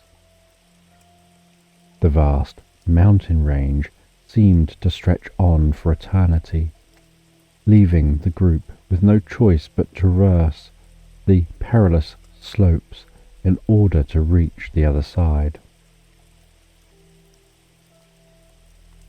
Hyland, emboldened by the support of his companions, took the first steps on the arduous journey, feeling the ground beneath his feet shift and give way as they made their way up the treacherous incline. The wind whipped around them, a biting reminder of the harsh environment they now faced. This path may be perilous, but together we shall overcome any obstacle, Hyland proclaimed, his voice carrying a newfound determination. Piper, Fezler, and Kroger followed closely behind, each facing their own struggles as they scaled the mountains. The terrain was unforgiving, with loose rocks and unstable footing threatening to send them tumbling down the slopes at any moment. Yet the group pressed on, bolstered by their shared camaraderie and their knowledge that the fate of the realm rested on their shoulders. These mountains may test our resolve, Kroger grumbled, his breath visible in the chilly air, but we dwarves are made of sterner stuff. We shall conquer these peaks and bring the Green Dragon to its knees. As they continued to ascend, the mountains appeared to grow even more imposing, a seemingly endless series of peaks and valleys that challenged their very step. The landscape grew more treacherous, and the group found themselves battling not only the physical exertion, but the cold and fear that gripped their hearts as they ventured further into the unknown. The easiest route up the mountain was to follow the route that the river took down the mountain as it channeled down the mountain, carving out the valley and heading to the sea. The roaring waters cascaded from one tier to another, sculpting the rocky landscape and carving a path that had been followed for millennia. The once rough stones were now worn and slippery, the result of countless years of water relentlessly polishing them. The river's journey was fraught with dangers, with treacherous waterfalls and ice-cold rapids awaiting the unwary traveller. Yet it was this very path that Hyland and his companions had chosen to follow, trusting in the wisdom of their decision to guide them up the mountain. As they trudged along the river, the sound of the crashing waters filled their ears, a constant reminder of the power of nature and the challenges they would face on their journey. The path twisted and turned, sometimes narrowing to the point where they were forced to cling to the slick rocks to keep from tumbling into the churning waters below. At other times they found themselves scrambling up steep rocky inclines, their hands and feet aching from the effort. Hyland took the lead, picking his way carefully along the path, his eyes scanning for any signs of danger or instability. His companions followed close behind, each of them quietly grappling with their own fears and doubts as they forged ahead. Fezler, with his lithe, elven physique and natural agility, had little difficulty bounding up the mountain, his movements graceful and seemingly effortless. However, Piper, whose life had been spent primarily in the sea and on rocky shores, found traversing the uneven terrain far more challenging. Her body was not accustomed to the demands of a long, arduous climb, and her weariness grew with each step. Kroger too faced his own struggles. Though he possessed great strength and endurance, his short stature and even shorter legs meant that he needed to exert considerably more effort to keep pace with his companions. Hyland, on the other hand, found the climb taxing but not overly so. As a wizard's apprentice, he had trained his body and mind to endure various hardships, and he drew upon this experience to push himself forward. However, he couldn't help but feel concern for Piper and Kroger, who seemed to be labouring under the strain of the ascent. He occasionally paused to offer them words of encouragement, mindful of the need to maintain their morale as well as their physical well-being. "Keep going, Piper," he urged, his voice firm yet gentle. "We're all in this together, and we'll get through it as a team." Kroger, despite his struggles, refused to be coddled. "I've climbed more treacherous slopes in my day," he grunted, determination evident in his voice. "I won't be bested by this mountain."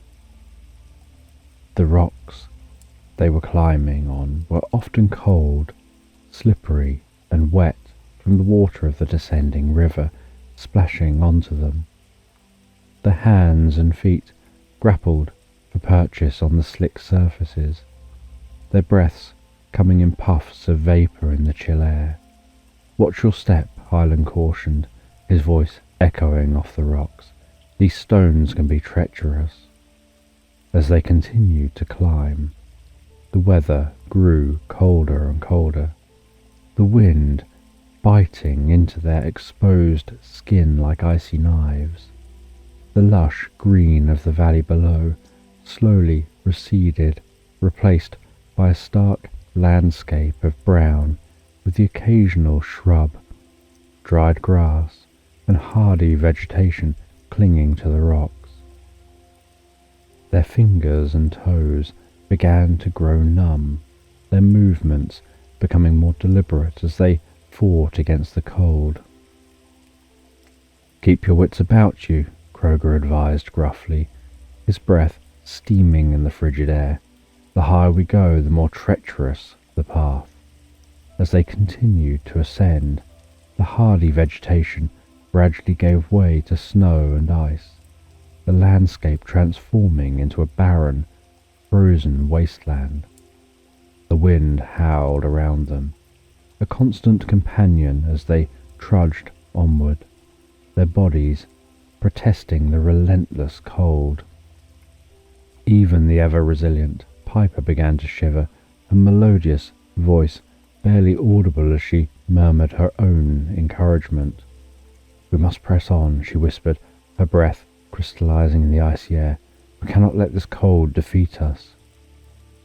They wrapped themselves in whatever warm clothing they had, huddling close to one another for warmth when they paused for short breaks.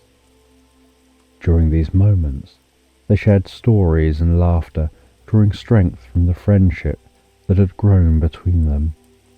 They finally reached a point where the river seemed to be originating from within the very heart of the mountain. This discovery presented a new challenge. They now had to follow the river into a cave that was carved high up in the treacherous mountain range.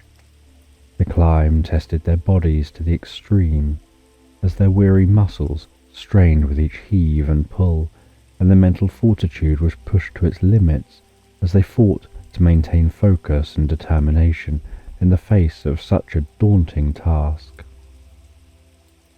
As they clambered higher, their breaths came in ragged gasps, each lungful of air feeling as though it were laced with ice. Their minds raced with thoughts of the dangers that might lie ahead. The companions' progress was slow and laborious. The icy river, their constant, merciless companion, as it wound its way into the depths of the mountain. The biting cold, the slippery rocks, and the sheer effort of the climb took its toll on them all, their bodies shivering and their limbs aching with fatigue. Yet still they pressed on, driven by their sense of duty and the knowledge that the world depended on their success. At last, they reached the entrance to the cave, a yawning maw that seemed to swallow the river whole. With their remaining strength, they hoisted themselves onto a narrow ledge and began to follow the river's path into the mountain's dark embrace. The cave was a realm of shadows and echoes, a place where the tiniest sound seemed amplified 1,000-fold. They could hear their own heartbeats thundering in their ears, the distant drip of water and the soft sigh of the wind as it whispered through the mountain's stony passages. "Stay close and be cautious," Kroger warned, his gruff voice echoing around them. "We know not what dangers may lurk within these depths." As they ventured further into the cave, the river's flow slowed and the sounds of the footsteps and laboured breaths became the only markers of their progress. Their limbs trembled with fatigue, their minds weighed down by the enormity of the task they'd undertaken. Yet they refused to give in to despair, drawing on reserves of strength they scarcely knew they possessed. They couldn't help but notice that the cave was home to a multitude of cobwebs, which seemed to increase in density the deeper and deeper they ventured. The webs, thick and heavy, were laden with a viscous, sticky goo that glistened in the dim light. The sight of such an extensive network of webs filled the companions with a sense of unease, for they knew that such a place could harbour creatures far more dangerous than the mere insects webs were normally designed to catch. Hyland, realizing the need for a better illumination, decided to employ his magical skills to aid their progress. He stretched out his hand, uttering a soft incantation, and conjured a luminous orb that floated gently above his open palm.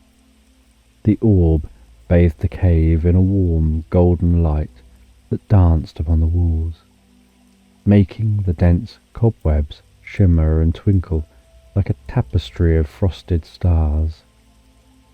The companions found themselves simultaneously awed and unsettled by the strange beauty of their surroundings. Taking heed of their surroundings, Kroger issued a stern warning to the group. "Mind the cobwebs, friends," he growled, his voice echoing through the cave. "Do not touch them.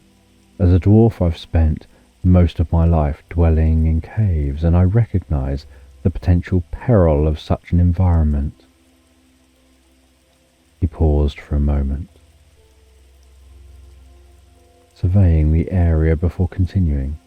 "This is no ordinary web," he cautioned, his eyes narrowing as he studied the thick, glistening strands. "It's the work of a chittermule, a creature far more formidable than any we've faced thus far." The group exchanged uneasy glances, their hearts pounding with a mix of fear and anticipation.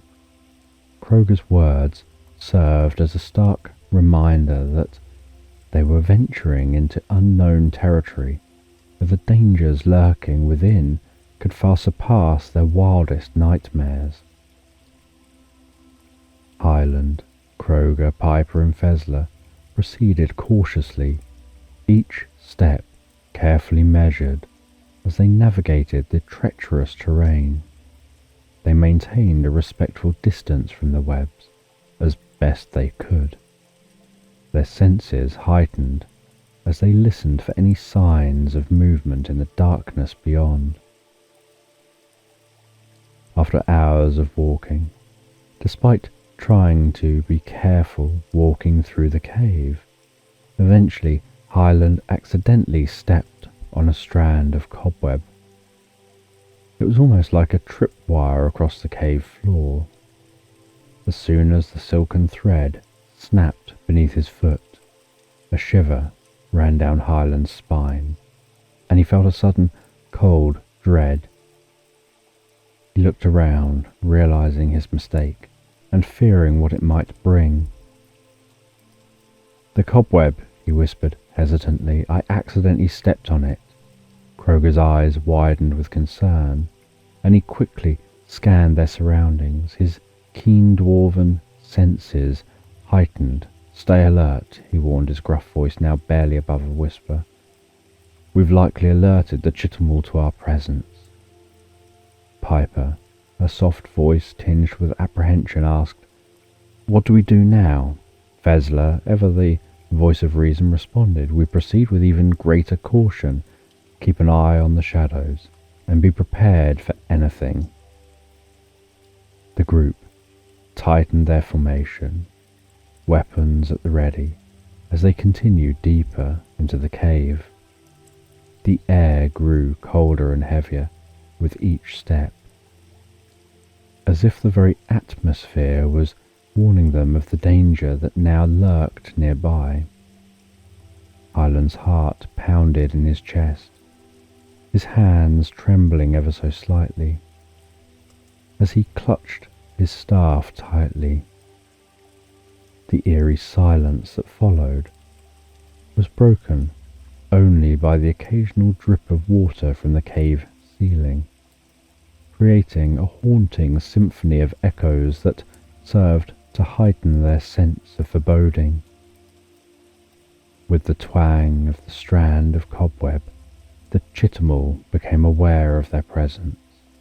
At first, they didn't hear the giant spider, as the sound of the flowing water next to them masked its approach. But then, Fezler's keen elven ears picked up on a gentle tapping sound which steadily grew faster and louder, echoing from further down the cave. The steady rhythm sent shivers down their spines as they realized the impending threat drawing closer. Hyland's eyes darted nervously around the cave, his heart racing as the tapping grew ever closer. "It's coming," he whispered, fear creeping into his voice. Kroger tightened his grip on his axe, his knuckles turning white. "Stay together and be ready to strike," he growled, his voice firm and resolute. Piper's eyes widened with fear as she looked deep into the darkness of the cave. The tapping sound increased in volume and pace, becoming a cacophony of echoes that reverberated throughout the cave. The group braced themselves, their breaths coming in short, tense gasps as they prepared for the Chittamul's arrival. Shadows flickered on the cave walls, teasing their senses and heightening their anticipation. The anticipation was almost unbearable as they waited for the Chittamul to reveal itself. Hyland's grip tightened on his staff, his palms sweaty with apprehension.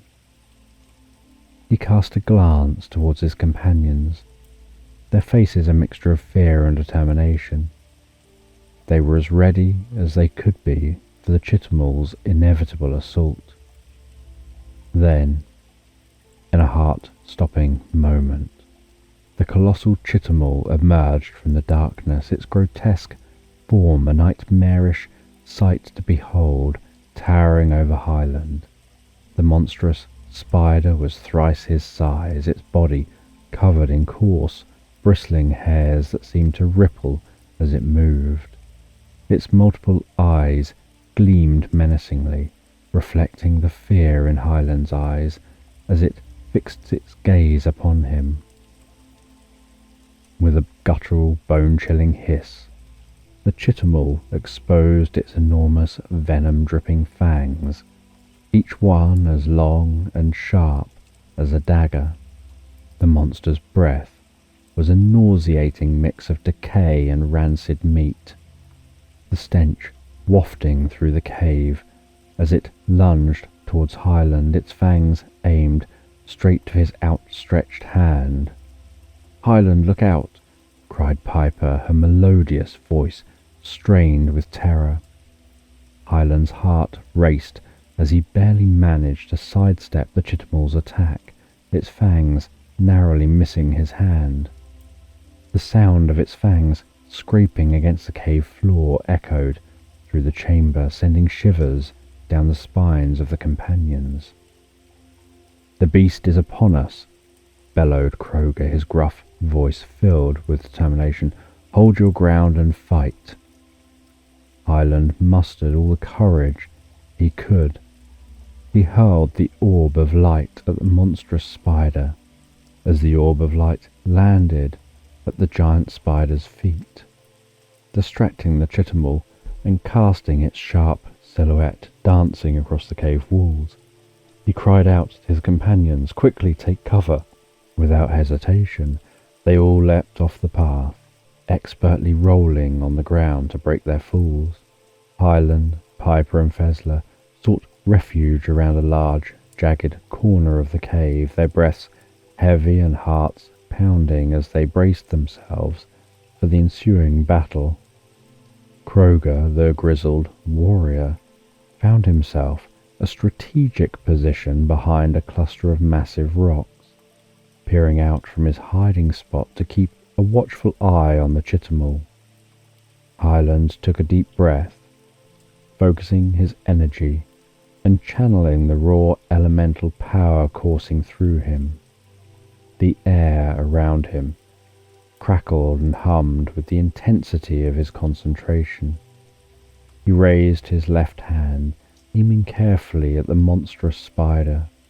His eyes locked onto the Chittamul, and he whispered an incantation under his breath. Feeling a surge of arcane energy from deep within, with a sudden burst of light, an electric bolt leapt from his outstretched hand, hurtling towards the spider with ferocious speed. The bolt struck the Chittamul with an electrifying explosion, causing the creature to emit a shrill, pained cry that echoed throughout the cavern. The spider, its body convulsing from the powerful shock, toppled onto its side with a resounding thud, sending tremors throughout the cave. Hyland, his chest heaving from the effort, watched as the spider lay there, momentarily incapacitated. "We must strike while it's weak," he urged his companions, his voice laced with desperation. Piper and Fezler nodded, both readying themselves for their next moves, as they knew the creature would not be down for long. As predicted, the Chittamul's body twitched violently, shaking off the last remnants of the electric shock that had momentarily brought it low. With great effort, the colossal spider pushed itself up from the cave floor, its legs trembling as it righted itself once more. Its many eyes filled with anger and vengeance, focused on the group of adventurers who had dared to challenge it. The shiny brown spider's body reflected the light of the orb which was laying on the floor, gradually dimming without being fed with Hyland's magic. The orb, a creation of Hyland's arcane mastery, had been a beacon of hope for the group as they ventured into the darkness of the cavern.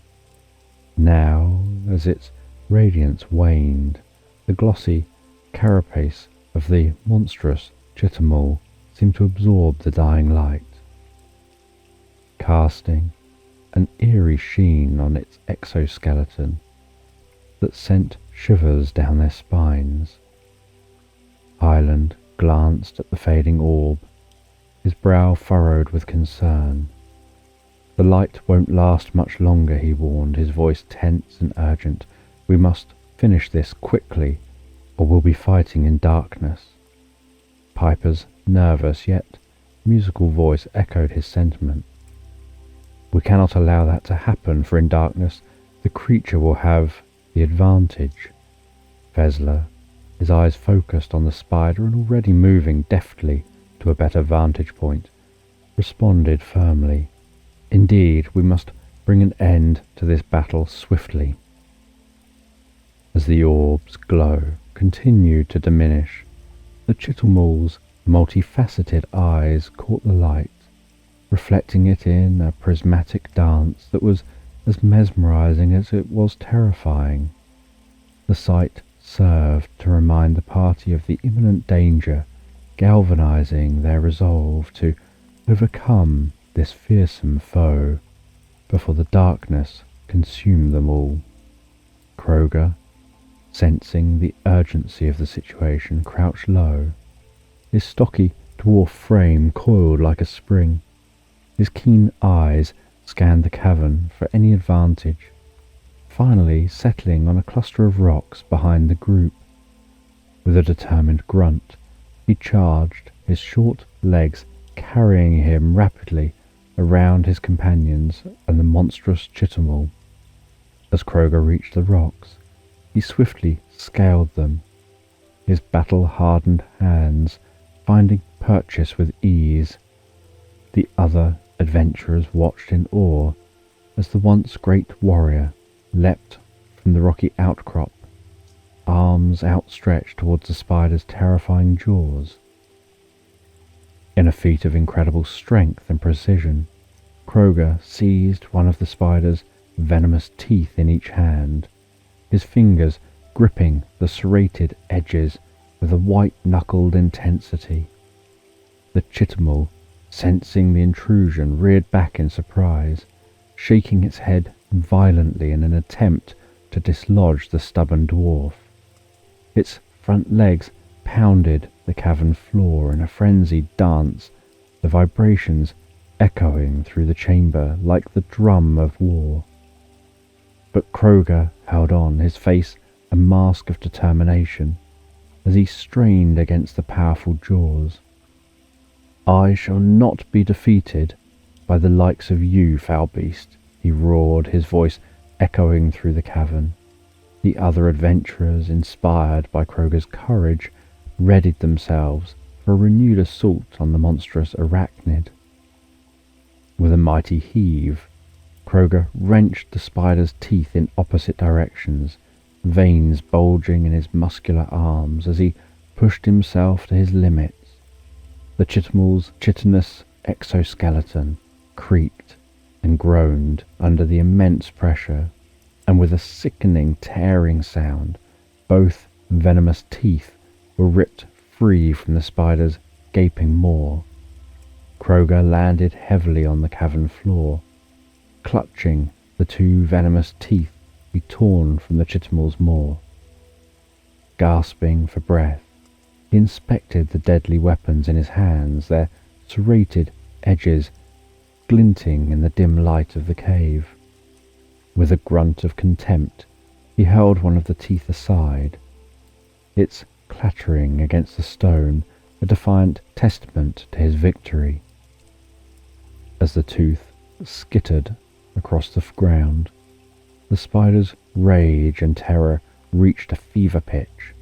The monstrous arachnid's many eyes narrowed in fury, and venom oozed from the raw, bleeding holes left by the extracted fangs. Kroger knew he had to act fast to finish the creature before it could retaliate.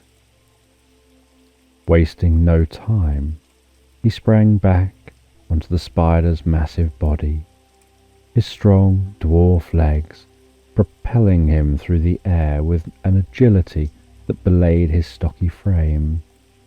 He scrambled onto the chittermule's back, feeling the beast's legs buck and twitch beneath him in its desperate attempt to throw him off. "Face your end, monster," he bellowed, his voice filled with the conviction of one who had faced countless battles and emerged victorious. Drawing the chittermule's tooth high above his head, the venom-covered tooth glistening in the fading light, with a mighty roar, Kroger plunged it deep into the spider's head, his entire body trembling with the effort. The effect was instantaneous. The chittermule's legs buckled, the terrible thrashing ceasing as though a great storm had been suddenly silenced. Its many eyes, once burning with hatred and malice, now stared blankly, the life snuffed out by Kroger's decisive blow. With a final shudder, the immense creature collapsed onto the cavern floor. On striking the ground, Kroger nimbly rolled off of the now lifeless spider, his warrior instincts guiding him with a fluid grace. As he landed solidly on his feet, he took a moment to catch his breath, the adrenaline still coursing through his veins. The cavern echoed with the sound of his heavy breathing, a testament to the ferocity of the battle he'd just endured. Casting a glance at the venomous tooth still clutched in his hand, Kroger recalled the fierce struggle that had led to this moment. The sharp, serrated edge gleamed menacingly in the dim cavern light, a reminder of the danger they'd faced. with a mixture of revulsion and satisfaction.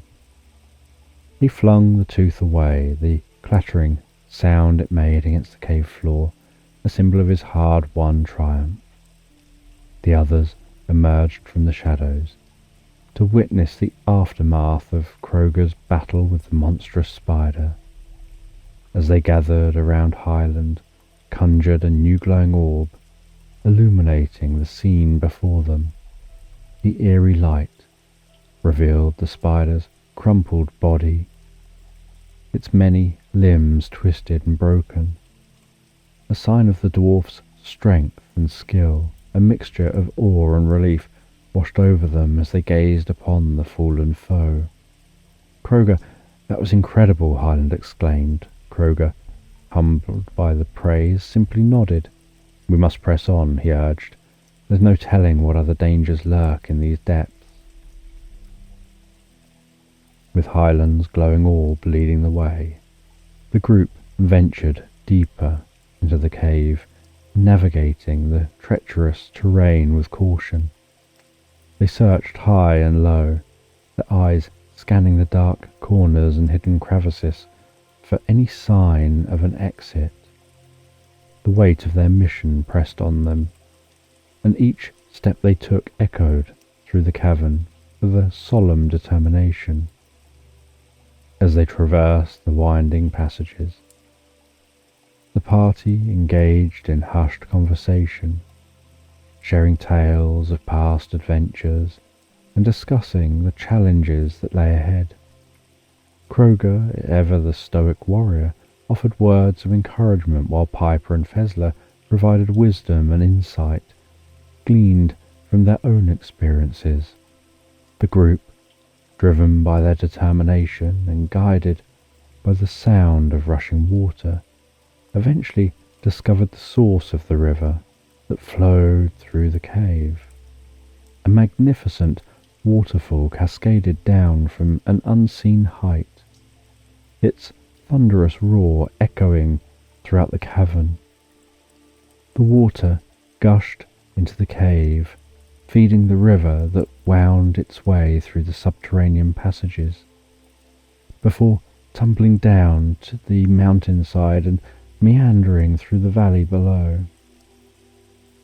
Fezler, with his keen elven senses, spotted a treacherous path that ascended alongside the waterfall.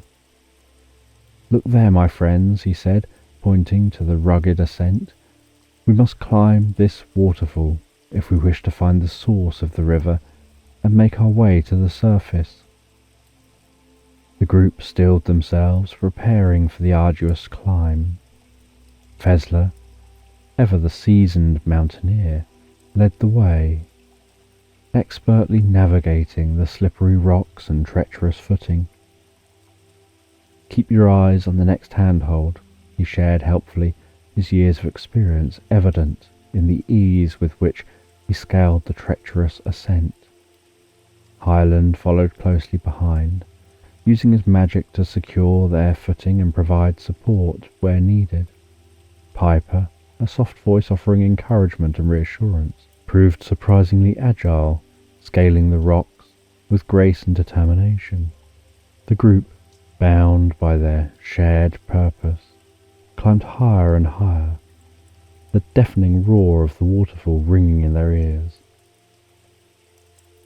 After what felt like an eternity, they finally reached the summit of the climb, emerging on the edge of a vast, frozen lake. The water from the waterfall tumbled down a cave shaft from this ice-covered lake, here high up in the mountains. Snow and ice stretched as far as the eye could see. The group paused, catching their breath and marvelling at the breathtaking sight before them. "This is the source of the river," Fezler explained, his voice filled with wonder. Hyland and the group gazed at the frozen lake, their eyes widening in awe at the beauty and the majesty of the scene before them. They stared in amazement as they noticed around the sides of the lake a herd of giant woolly mammoths. These colossal creatures, shaggy and imposing, roamed the snowy expanse, with each thunderous stomp on the ice around the edge of the lake. Cracks spidered across the surface. The mammoths then used their enormous curved tusks to move the broken ice aside, allowing them to access the cold, refreshing water beneath. Their mighty presence was both awe-inspiring and humbling, a testament to the wonders of the natural world. As the mammoths lumbered about, their colossal feet also served another purpose.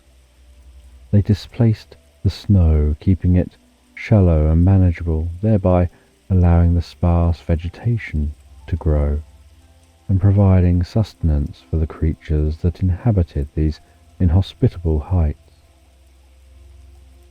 It was a delicate balance, an ecosystem that thrived on the very edge of existence.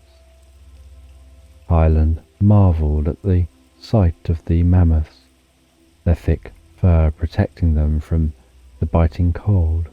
Incredible, he breathed, his voice full of reverence. I've only ever heard tales of these majestic creatures. To see them with my own eyes is a privilege I never imagined I would experience. Kroger grunted in agreement, his eyes betraying a hint of respect for the behemoths. Aye, lad, they're truly a wonder, but remember, we mustn't disturb them. They're peaceful creatures, but we wouldn't want to provoke their wrath. Piper chimed in, a note of curiosity laced with her words.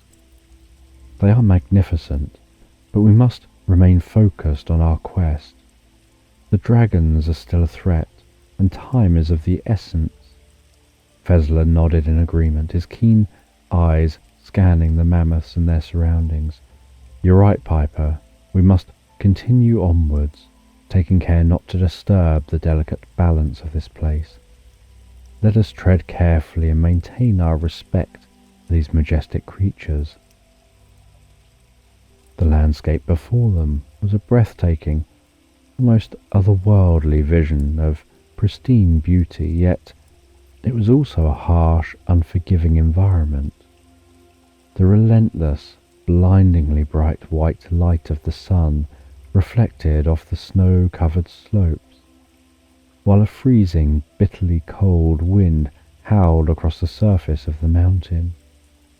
It was an unyielding, ever-present force that sought to sap the warmth and energy from their very bones. As the team trudged through the deep, powdery snow, they found themselves battling against the elements, each step an arduous task, each breath a frosty challenge. They pushed forward, however, driven by the urgency of their mission and the unbreakable bond they shared. Through the swirling snow and the blustering wind, they spotted something in the distance that looked like a person. It was a faint, barely discernible shape, shrouded in a cloak of white. With determination, they continued towards the mysterious figure, squinting and shielding their eyes against the biting wind and snow. The figure seemed to waver and shift as the winds howled around them, making it difficult to discern its true form. Who could that be? Hyland asked, his voice barely audible above the raging storm. Kroger, his gruff voice strained, replied, We must proceed with caution. There is no telling who or what we may encounter up here. Maintaining a low profile and attempting to remain undetected, the group cautiously edged closer to the enigmatic figure.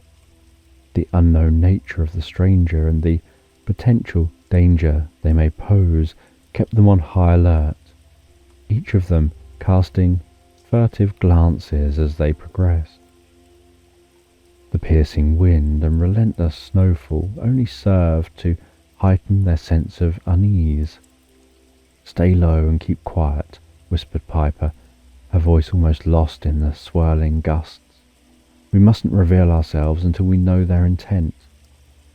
Fezler, his eyes narrowed and trained on the figure, agreed, his blonde hair whipping about his face. "We've come too far to fall victim to a potential foe now," he murmured, his voice steady and focused, as they continued their cautious advance. They began to notice that the figure seemed more substantial, more imposing than a mere human. The true nature of the being became apparent as they drew near, and they realized with trepidation that they were not approaching a person, but rather a formidable yeti. Their discovery came too late, however, as they found themselves dangerously close to the fearsome creature. The yeti, with its keen sense of smell, had detected their presence. "By the gods," Hyland whispered, his voice tense with alarm, "it's not a person, it's a yeti." Kroger clenched his fists, his gruff voice filled with concern. "We must move quickly lest we become its prey." The enormous, snow-dwelling creature towered above them, its fur blending seamlessly into the stark white landscape. Its breath formed clouds of mist in the frigid air, and its piercing eyes bore into the group as though it could see into their very souls.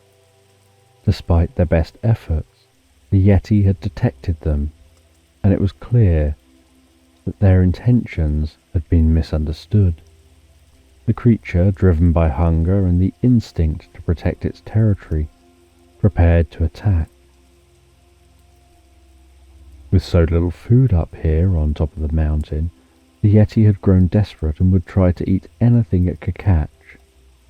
The snowstorm intensified as the monstrous beast charged at the group with a guttural roar that echoed through the icy peaks. Hyland bravely stepped forward to confront the creature, his eyes filled with determination. As the yeti swung a massive arm towards him, intending to seize the wizard's apprentice, Hyland called upon his magical abilities, whispering arcane words under his breath. He raised his arm defensively, blocking the yeti's strike. With the aid of his magic, Hyland's strength increased and his feet became rooted to the icy ground, enabling him to withstand the force of the blow. The yeti was like a solid, hairy wall of muscle, its towering form nearly 3 times larger than Hyland. The creature snarled and bared its fangs, surprised by the young man's resilience.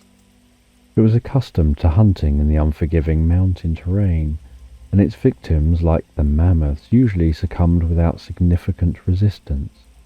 But Hyland was no ordinary prey, and the yeti found itself challenged by an opponent unlike any it had encountered before. Hyland, his heart pounding in his chest, drew upon his reserves of courage and power. As the yeti lunged at him once more, the apprentice wizard summoned a gust of wind to throw the creature off balance. The yeti's massive form teetered, but it quickly regained its footing, its eyes narrowing with rage. The air crackled with energy as the battle between the yeti and Hyland intensified. The group could only watch in awe and fear as the young apprentice deftly avoided the creature's relentless attacks. The snowstorm raged around them, threatening to obscure their vision, but the fierce determination in Hyland's eyes never wavered. He spoke to his companions, his voice filled with urgency. "Flee while you can," he commanded. "I'll hold the beast at bay." With heavy heart, the group retreated, leaving Hyland to face the yeti alone. They trusted in his strength and wisdom, knowing that he would find a way to rejoin them when the time was right. And so the fierce battle between the wizard's apprentice and the mighty Yeti continued. The Yeti swung its other arm at Hyland, with terrifying speed, its massive hand slicing through the air like a living blade of ice. But Hyland, anticipating the attack, was prepared. He deftly blocked the strike with his magically enhanced strength, then saw an opportunity to counterattack. In a swift, fluid motion, he leapt into the air, his legs extended like twin bolts of lightning, and delivered a powerful kick between the Yeti's legs. The sheer force of the blow caused the colossal creature to drop to its knees, an agonized howl erupting from its throat. As the Yeti reeled from the impact, Hyland seized the moment to create a shimmering, transparent magic shield in front of him. With a determined cry, he swung the ethereal barrier like a giant hammer, striking the Yeti's head with a resounding crack. The creature slumped to the ground, momentarily stunned but otherwise unharmed. Its eyes flickered with confusion and rage as it struggled to comprehend the young man's seemingly impossible abilities. With a snarl, the Yeti sprang back to its feet, its enormous arms flailing as it tried to swipe at Hyland once more. The apprentice wizard, his reflexes sharpened by his intense training and the adrenaline coursing through his veins, managed to nimbly dodge, jump and roll over and under each attempt to strike him. The battle between the two combatants had taken on an almost balletic quality, the fluidity of their movements contrasting with the raw primal violence of the struggle. Hyland's heart raced as he continued to evade the Yeti's relentless onslaught. His body and mind pushed to their limits. He knew that he could not keep up this dance forever, and that he must find a way to end the confrontation before exhaustion claimed him. But for now he focused on staying alive. The Yeti, in a sudden burst of fury, managed to get a hold of Hyland with its colossal hand, gripping him tightly as the young wizard struggled to break free. With a mighty heave, the creature flung Hyland through the air like a rag doll.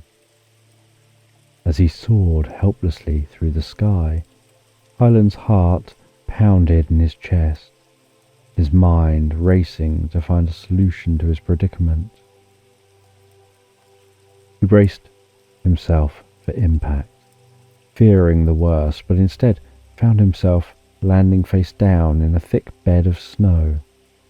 The softness of the snowfall cushioned his fall, bearing him from the grievous injuries that would have otherwise been inflicted upon him. However, Hyland was not granted a moment's respite. The Yeti, having hurled him across the battlefield, wasted no time in giving chase, its eyes locked on its prey.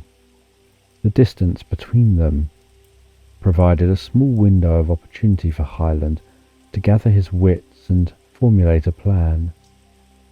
As he scrambled to his feet, snow clinging to his clothes and hair, he realized that he had mere moments before the rampaging Yeti would be upon him.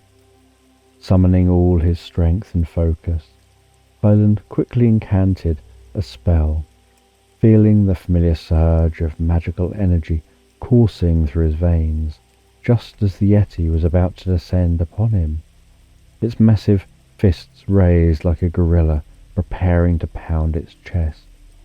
Hyland released the spell, firing off 2 bolts of raw energy from his hands. The sheer force of the spell propelled the Yeti hundreds of meters away, hurtling it towards the distant mammoths. The backlash of the spell's power caused Hyland to skid backwards through the snow, his heart pounding in his chest as he struggled to catch his breath. As the Yeti struggled to regain its footing, appearing dazed and shaken from the powerful spell, Hyland knew that this was the opportunity he and his companions needed.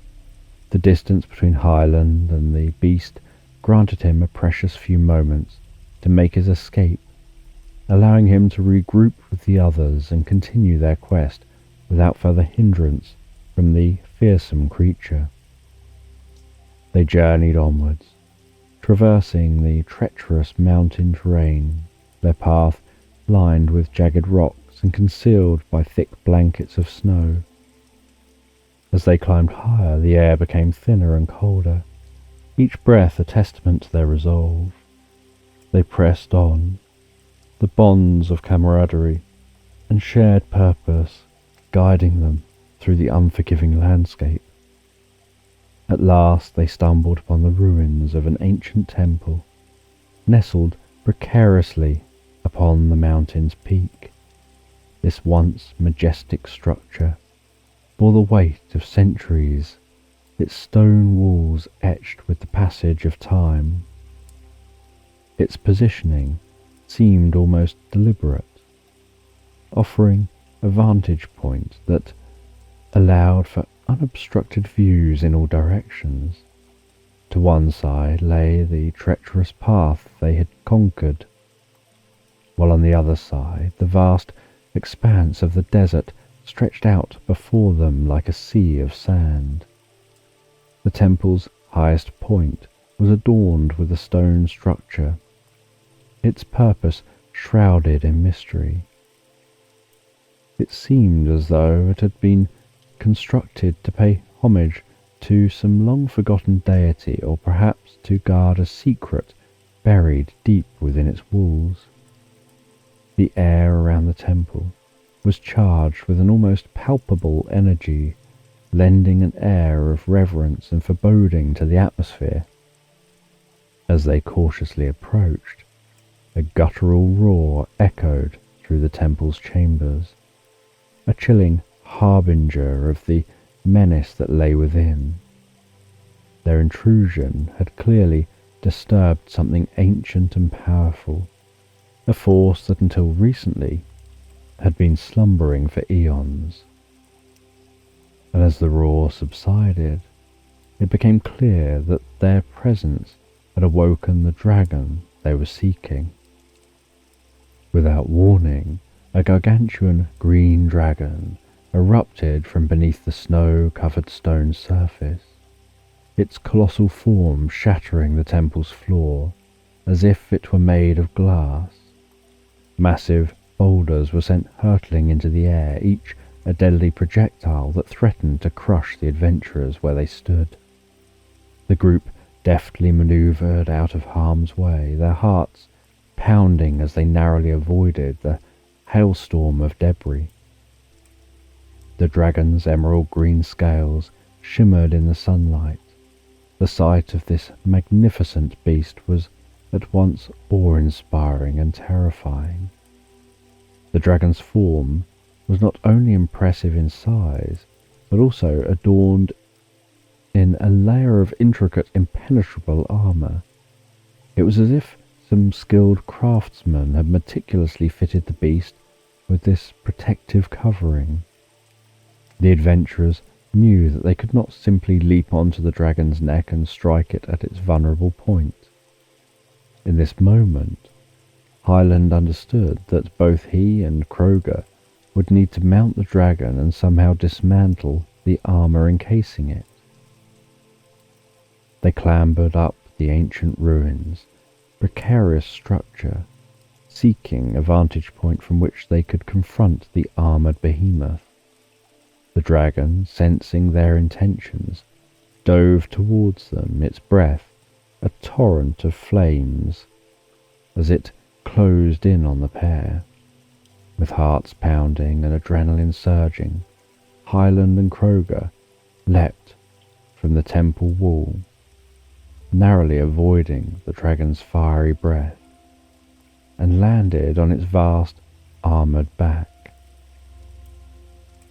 With their weapons rendered ineffective against the dragon's hardened exterior, they resorted to targeting the armor itself, focusing on the joints and weak points as the dragon soared through the air at breakneck speed. The beast's flight was erratic and unpredictable, ascending to dizzying heights before plummeting towards the ground, twisting and looping in an attempt to dislodge its unwelcome passengers.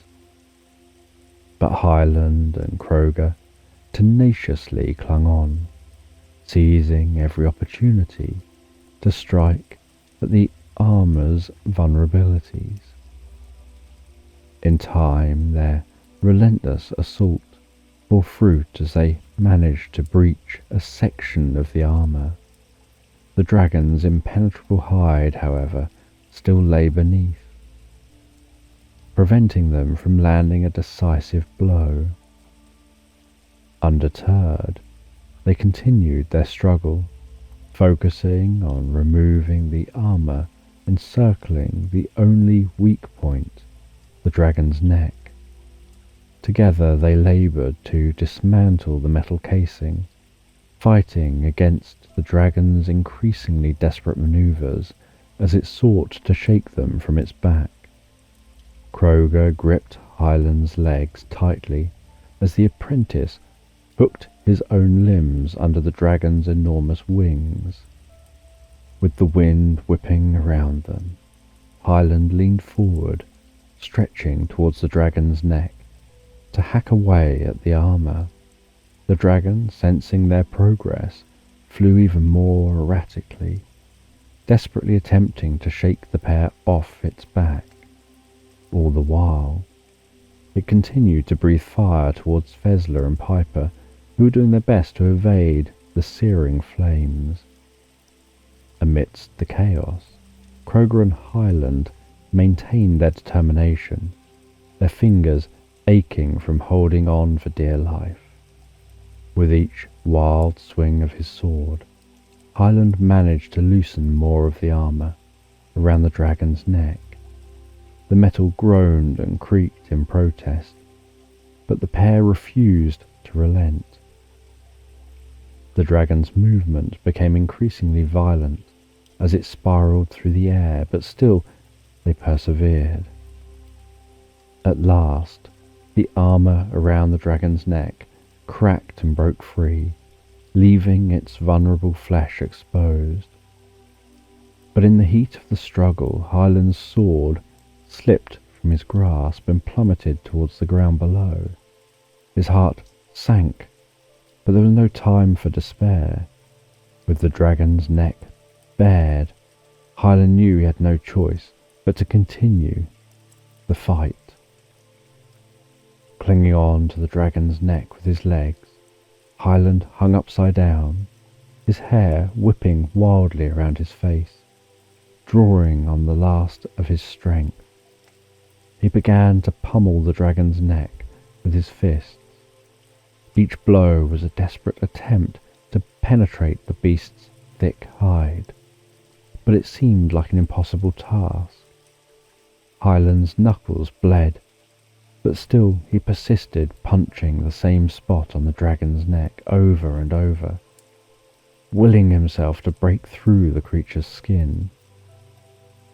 Kroger worked his way to the dragon's neck, his stocky, dwarf frame struggling against the force of the wind. As he reached around with his shorter arms, he grunted with determination, digging his hands into the dragon's neck, attempting to pull the skin apart. "Hyland, keep at it," he bellowed, his voice barely audible over the rush of the wind and the dragon's furious roars. Between them, with Kroger trying to pull the skin apart, and Hyland thumping between Kroger's hands, the duo persisted against the seemingly impossible task. Hyland focused on conjuring up a magic spell of increased strength while being thrown around by the dragon. His magic-driven fists moved like a hammer, driven by desperation and the knowledge that their lives depended on his success. With each blow, The dragon's hide weakened, the creature's pained cries echoing across the sky. As Hyland landed another powerful strike, he suddenly felt Kroger's grip on the dragon's neck tighten. "We're getting there, lad," the dwarf shouted, his voice full of hope and encouragement. "Just a little more." Emboldened, Hyland managed to thump straight through the dragon's neck, his fist finally breaking through the beast's formidable hide. This moment his fist penetrated the creature's flesh.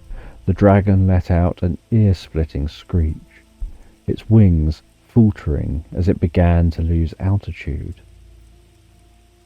With high speed, the dragon fell from the sky, its body crashing down the mountain, causing a storm of snow and ice to erupt around them. The once mighty beast skidded down the mountain, finally sliding to a halt in the snow, its body lifeless and still. Piper and Fezler, having watched the intense battle from a distance, raced over to the fallen dragon, their eyes filled with concern for their comrades. As they approached, they found Kroger and Hyland pinned beneath the immense weight of the creature, their bodies bruised and battered from the arduous fight. "Hyland, Kroger," Piper called out, her voice filled with urgency as she reached for Hyland's hand, attempting to help him wriggle free from the dragon's clutches. "Are you both all right?" Fezler, meanwhile, focused his efforts on Kroger, extending a slender arm to grasp the dwarf's hand. "Hold on, Kroger, we'll have you out in no time," he said reassuringly, his voice full of determination. With a combined effort, Piper and Fezler managed to pull their friends free from the dragon's carcass. Kroger and Hyland lay on the ground, gasping for breath and clearly exhausted from their ordeal. The four companions shared a brief moment of respite, their relief palpable as they took in the stillness of the dragon's lifeless form. "We've done it," Kroger panted, a proud smile on his face as he looked at the others. "But our journey isn't over yet." Gathering their strength, the party began their descent down the other side of the mountain, the chilling winds giving way to the arid heat of the desert realm that lay before them. Chapter 4. The Blue Dragon. As Hyland and his group left the embrace of the mountains, they began their descent into the desert. The freezing cold winds that had accompanied them through the mountainous landscape slowly dissipated, replaced by a gradual warming that intensified with each step they took. The stark contrast between the two environments demonstrated the power of the mountains to shelter the desert from the elements. Their formidable peaks formed an impenetrable barrier, preventing clouds and weather from intruding upon the arid land that lay beyond. "This is unlike anything I've ever experienced," Hyland remarked, his voice a mixture of awe and trepidation as the desert stretched out before them, its vastness almost incomprehensible. "I've heard tales of this place," Kroger said, his gruff voice betraying a hint of concern. "The mountains shield it from the world, creating an inhospitable wasteland where life struggles to find a foothold." Piper shuddered at the thought, her voice a whisper against the dry air. "The desert is unforgiving," she said. "We must be cautious and conserve our resources, lest we fall victim to its merciless clutches."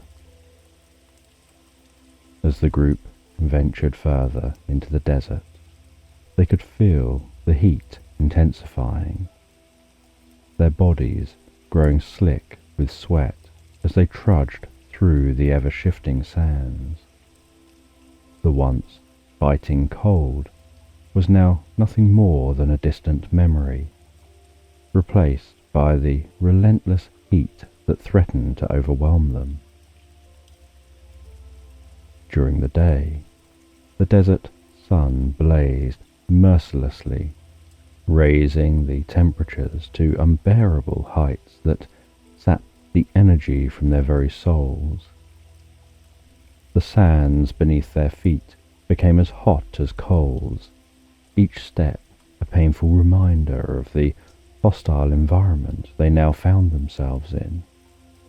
Yet, as the sun dipped below the horizon each night, the desert's scorching heat dissipated with alarming speed, giving way to a frigid cold that chilled them to their very bones. It was a cruel and unforgiving cycle that tested the limits of their endurance. The treacherous land had claimed the lives of many people before them. The lack of water and the disorienting landscape proving too much for even the hardiest of travellers.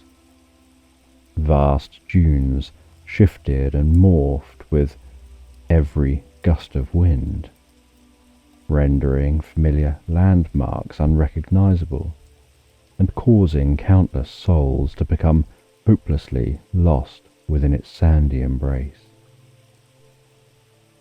"We have to be careful as we go," Fezler warned, his voice tinged with concern as they trudged onward.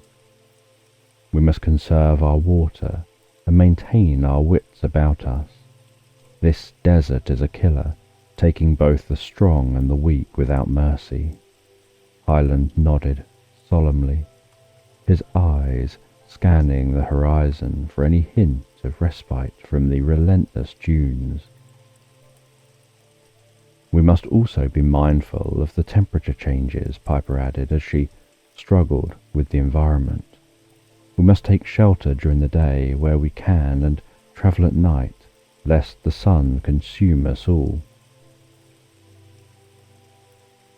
They knew that the desert was a formidable opponent, a seemingly insurmountable obstacle on their path to the Blue Dragon. But united in their resolve, they pressed on. They were uncertain of what lay ahead, or how they would approach the daunting task. But they had to locate and defeat the Blue Dragon. To aid in their quest, Hyland cast a tracking spell, one that produced a floating orb of light that would materialize when he unfurled his hand. "The light will guide us," Hyland remarked confidently. This ethereal light possessed a unique characteristic. One side would glow intensely, gradually dimming towards the opposite side. The brighter point acted as a compass of sorts, constantly indicating the direction of the dragon. They didn't know how far away it was, only its direction. As they traversed the vast, desolate expanse, the floating light became their beacon, guiding them across the treacherous sands. They had to rely on this mystical guide, as the landscape offered no other clues or hints. Each day they would gaze at the orb, watching it intently and adjusting their course accordingly.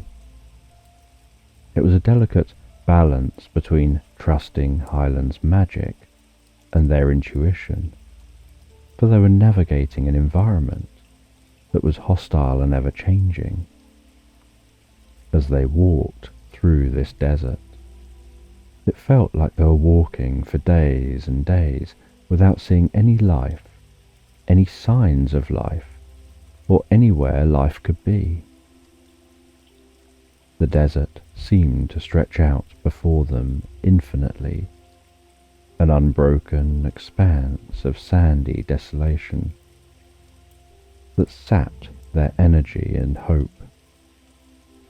With each step, their boots sank into the soft, shifting sands, making their progress slow and laborious. The sun, a merciless and relentless fear in the sky, bore down on them, its rays scorching their skin and sapping their strength. Hyland, Kroger, Piper and Fezler all felt the overbearing weight of the desert. They began to grow weary, both physically and mentally, as the days wore on. At night, they huddled around a meagre fire, the flames flickering in the wind and casting eerie shadows upon their faces. They spoke little, conserving their energy for the journey ahead. "This desert seems never-ending," Kroger grumbled wearily. "Have we made any progress at all, Hyland?" Hyland, his face lined with exhaustion, offered a tired smile. "The orb still leads us onward, so we must be heading in the right direction. We must have faith in our path and in each other." Piper sighed, her once melodious voice now strained and weary. "It's hard to keep hope alive in a place so devoid of life. I miss the sea, its soothing embrace, and the songs of my kin." Fezler, who had remained mostly silent throughout their desert journey, finally spoke up. "Though the landscape may be barren, we must not let it break our spirits. Our quest is a noble one, and we must press forward despite the hardships." The desert was an oppressive wasteland, its vast expanse a uniform monotonous brown, devoid of any signs of life or vitality. The lifeless terrain stretched out endlessly before them, a seemingly infinite canvas upon which the winds etched their swirling patterns. Without warning, sandstorms would rise from the dunes, like the vengeful spirits of the desert itself, obscuring everything in a choking, blinding haze. They were forced to shield their faces from the stinging grit, their lungs rasping as they breathed in the hot, dusty air that threatened to smother them. And just as suddenly as they appeared, the sandstorms would dissipate, leaving the group battered and weary, their spirits sapped by the relentless onslaught. Then, as the sun dipped below the horizon, the desert would transform from a furnace into a frozen wasteland. The temperature plummeted with alarming speed, forcing them to huddle together for warmth as the biting cold clawed at their exposed skin. The stark contrast between the scorching days and the freezing nights served as a constant reminder of the unforgiving nature of the desert they traversed.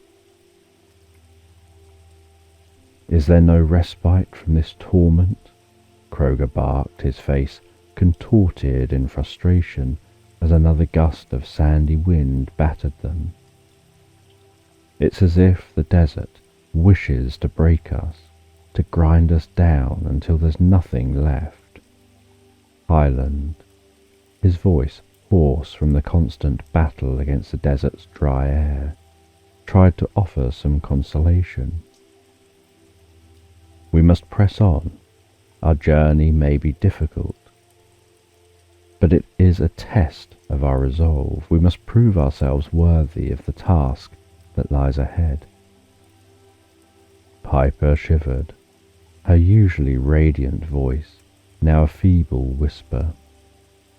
How can we survive in a place where even the elements conspire against us? Occasionally, they would come across remnants of a time long past, towns and villages that had crumbled into ruin. The decaying bones of ancient buildings loomed over them like weary spectres, their once proud walls and towers now reduced to little more than heaps of stone and dust. As they wandered through these ghostly settlements, they couldn't help but imagine the lives that had been lived here, perhaps centuries or even thousands of years before, where once there had been laughter and camaraderie. There was now only the oppressive silence of the desert. Who could have lived here in such a desolate place? Hyland wondered aloud, his voice a mere whisper in the dry, unforgiving wind. Kroger's eyes scanned the crumbling structures with a mixture of curiosity and sorrow. Aye, lad, these ruins speak of a time when the desert was not so unkind. There must have been water and life here once upon a time. Piper's eyes traced the faint outlines of what might have been a thriving marketplace or a bustling square. It is a cruel irony, she murmured, that these places, which were once havens of life and prosperity, are now nothing more than lifeless monuments to a forgotten age. As they journeyed on, the sombre remnants of these ancient civilizations continued to haunt them. Each desolate, abandoned village was a chilling reminder of the impermanence of life and the harsh reality of the world they'd chosen to traverse. From time to time, they'd catch glimpses of elusive shapes and shadows at the periphery of their vision. For days on end, it seemed that nothing approached them, and they found no refuge to seek. Everywhere they turned, the landscape was barren, devoid of any signs of life. The unending expanse of brown, flat terrain stretched out before them, a desolate canvas that threatened to swallow them whole. Kroger was the first to show signs of weariness. By the gods, he groaned, his voice cracking with exhaustion, how much longer must we endure this forsaken wasteland? Hyland tried to offer words of encouragement, but even his own spirit was beginning to falter. We must press on, Kroger. There must be something out there, some sign of life waiting to be discovered. As the days wore on, the stark, unchanging landscape took its toll on the group. The once energetic and determined Kroger found himself struggling with every step. His once mighty dwarf frame now hunched and weary. The relentless sight of brown desert was oppressive, suffocating, and it seemed as though there was no escape from the relentless monotony of their surroundings. Piper, too, began to feel the weight of the desolation that surrounded them. Her usually mellifluous voice grew quiet and subdued as she spoke. I've never known a place so devoid of life, so utterly lifeless, she admitted, her gaze sweeping across the seemingly infinite expanse.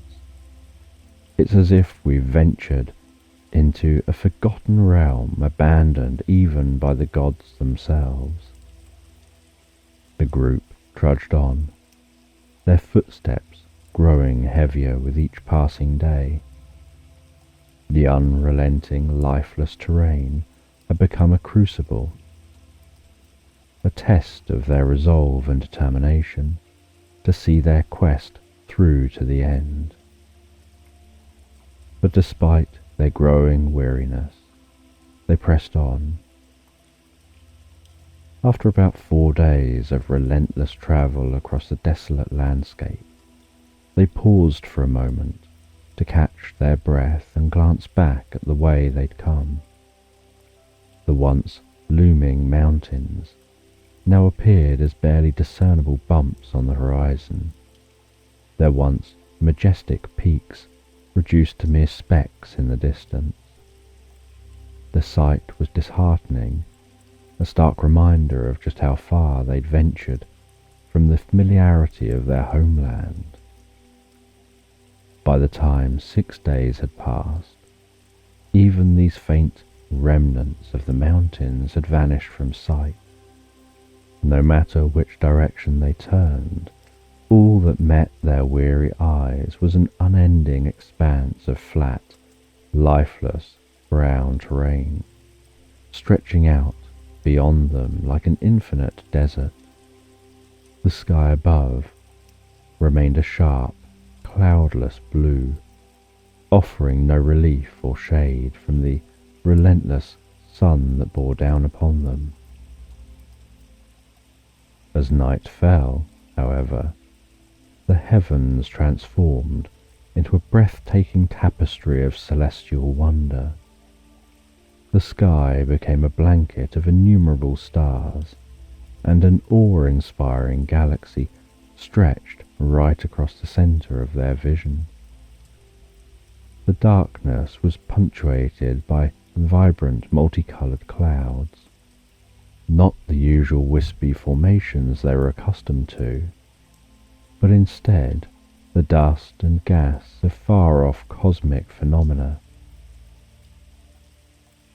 The beauty of this nighttime spectacle was a stark contrast to the desolation of their daytime surroundings, but it came with its own challenges.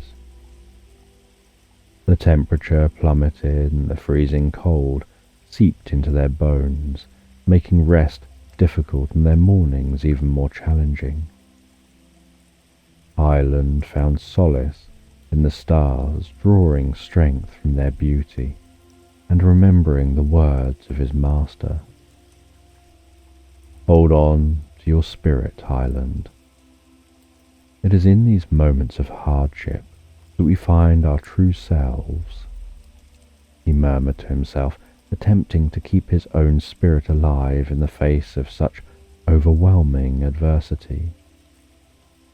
The others in the group, too, found themselves turning to the heavens for a glimmer of hope, a reminder that they were part of something much larger, and that their quest, while perilous, was not in vain.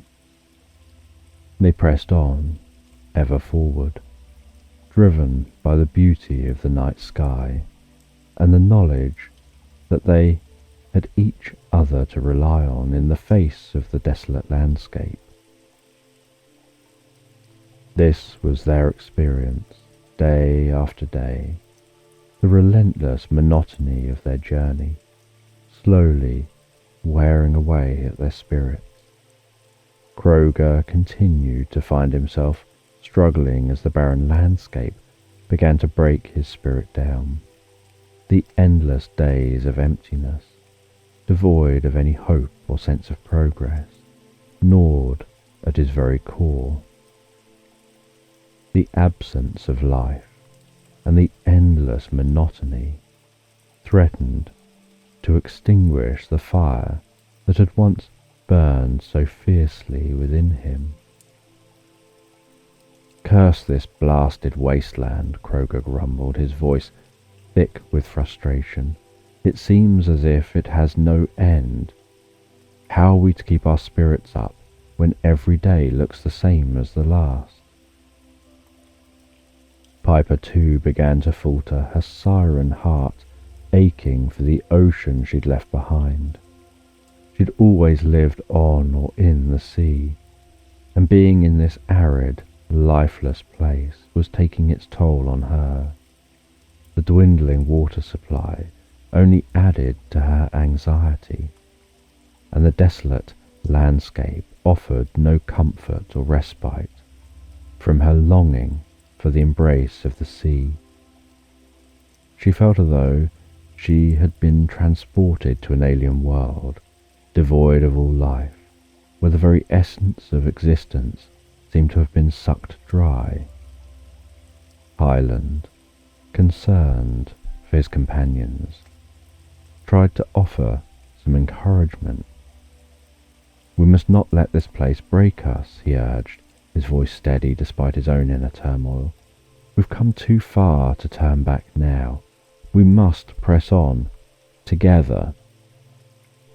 Kroger and Piper exchanged wary glances, both wondering if they had taken a wrong turn somewhere along their journey.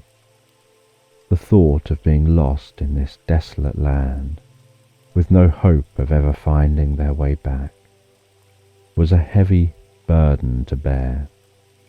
Yet they knew that they must trust in Hyland's leadership and follow him, for the sake of their quest. This environment was truly a spirit-breaking environment, and Hyland couldn't help but remember the wise words of his wizard master. To defeat the blue dragon, one must possess a strong and unwavering spirit.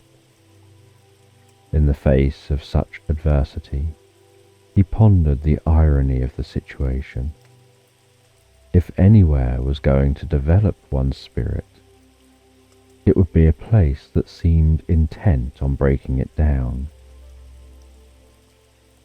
As he walked, Hyland turned these thoughts over in his mind. "My friends," he began, addressing Kroger and Piper, "I cannot help but feel that there's a lesson to be learned in our struggle here. It seems that if we can endure this place, if we can maintain our spirit in the face of such desolation, then surely we will have grown strong enough to face the blue dragon." Kroger, feeling a spark of determination returning to him, nodded gruffly. "Aye, Hyland, you may be right. This place may be trying to break us, but it will not succeed. We shall emerge from this wasteland stronger than before, with spirits forged in adversity." Piper too found some solace in Hyland's words, and her resolve began to strengthen. "We've faced many challenges on our journey," she said, her voice wavering but determined. "This is but another, and we shall overcome it, as we have done before." With renewed purpose, they all followed Hyland, marching onwards through the seemingly endless wasteland. Then one night, as the weary travellers found respite from their arduous journey, they set up camp beneath the starlit sky. A campfire roared to life, its flames crackling and casting flickering shadows upon their weary faces. They gathered around the comforting blaze, the smell of smoke filling their nostrils and the warmth soothing their aching bodies. As they sat, gazing into the hypnotic dance of the flames, each of them lost in their thoughts, their minds beginning to drift into reveries of days gone and battles fought. As they sat, entranced by the fire, a subtle shift in the air was felt, an unseen force that tugged at the very essence of their souls. Slowly, the ground around them seemed to come alive, and unearthly figures began to rise from the earth. Ghosts, spirits of the long departed, emerged from the depths and started to float around them. Their ethereal forms shimmering in the firelight. Fezler, his eyes narrowed, spoke in hushed tones. Hyland, do you see them too? His voice betraying a hint of concern. Piper, her voice tinged with trepidation, responded, it's as if they're drawn to us, to our campfire and our presence here. This place is truly cursed. The group continued to watch the apparitions, their gazes cautiously fixed on the otherworldly spectacle that unfolded before them.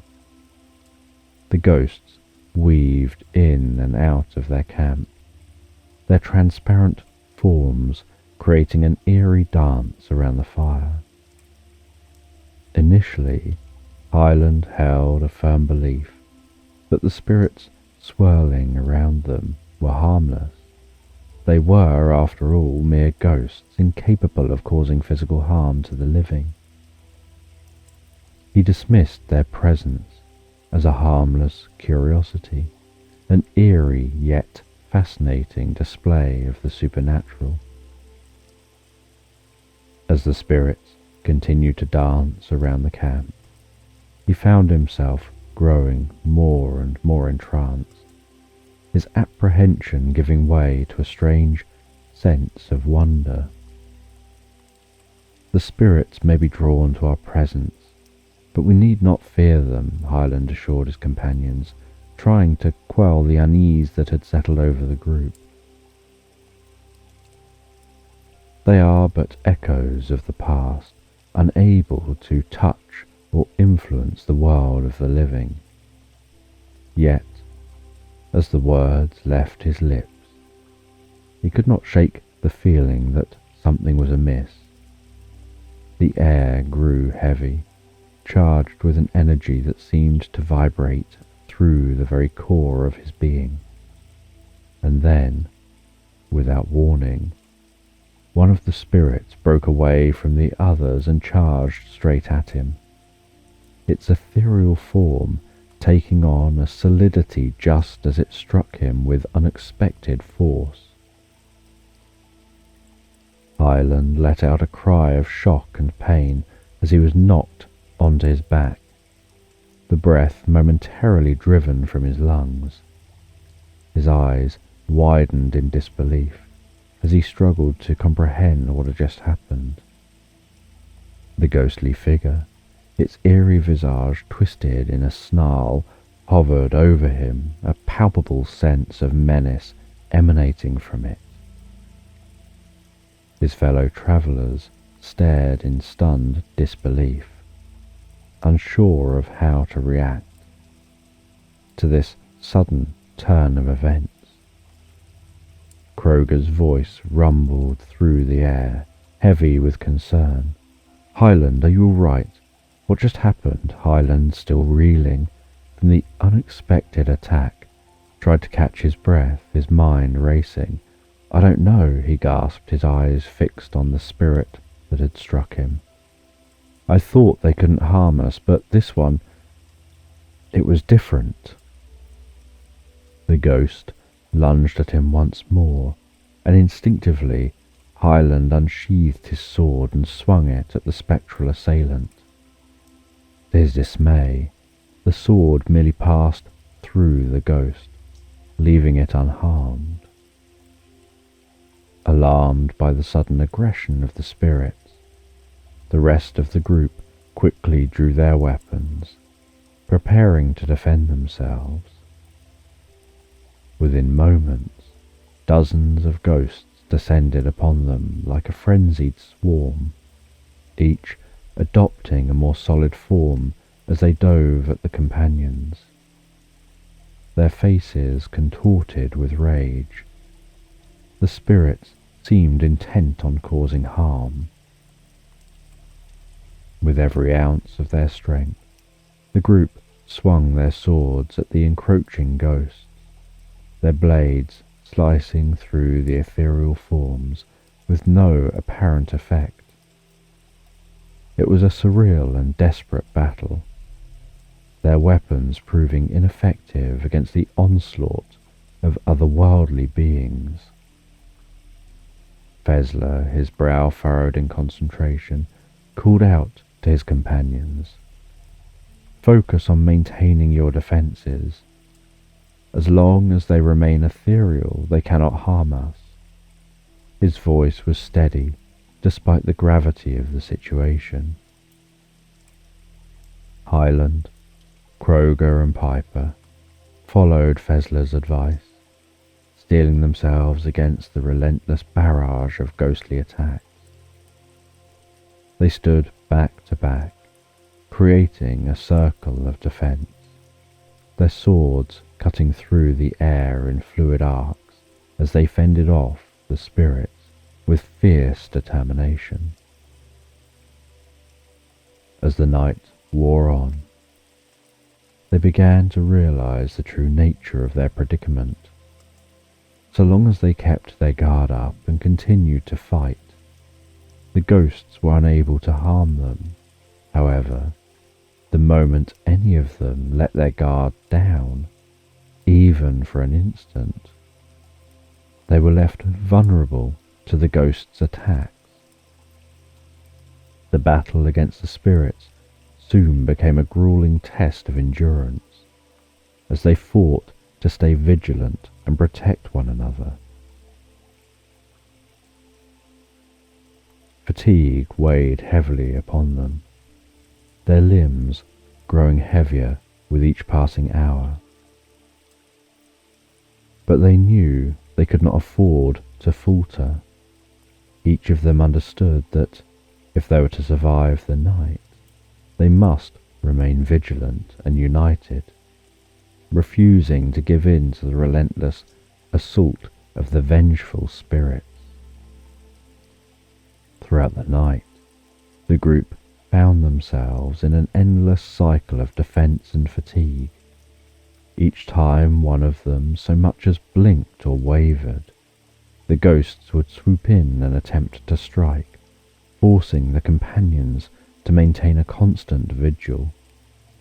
Hour after hour, they fought the vengeful spirits.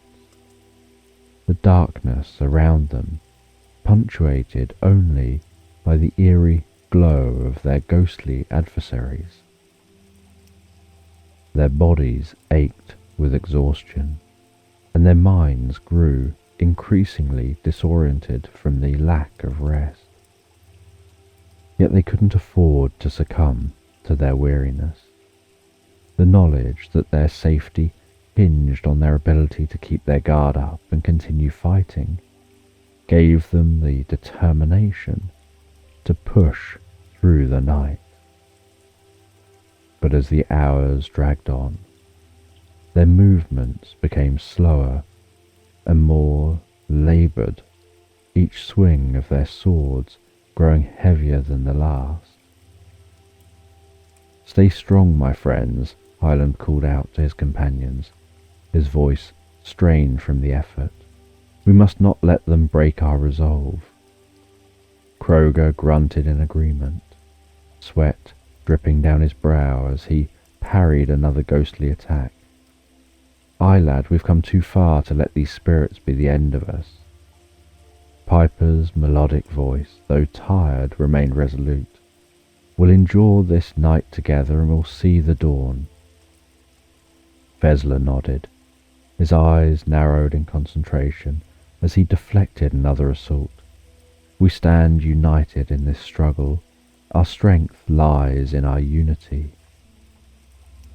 With each ghostly attack, they learned to anticipate their foes' movements, adjusting their defenses to counter the spirits' relentless onslaught. The battle wore on, testing the very limits of their endurance. As they fought to keep their guard up and protect one another from the vengeful spirits that seemed intent on wearing them down. The night seemed endless. A perpetual struggle against an enemy they could not defeat, only hold at bay.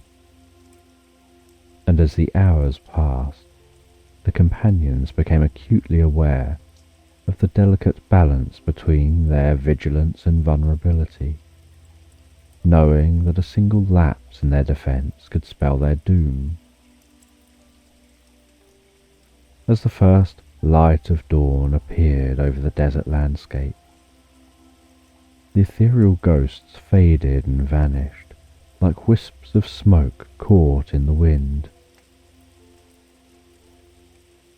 The group heaved a collective sigh of relief, grateful for the respite from their harrowing ordeal.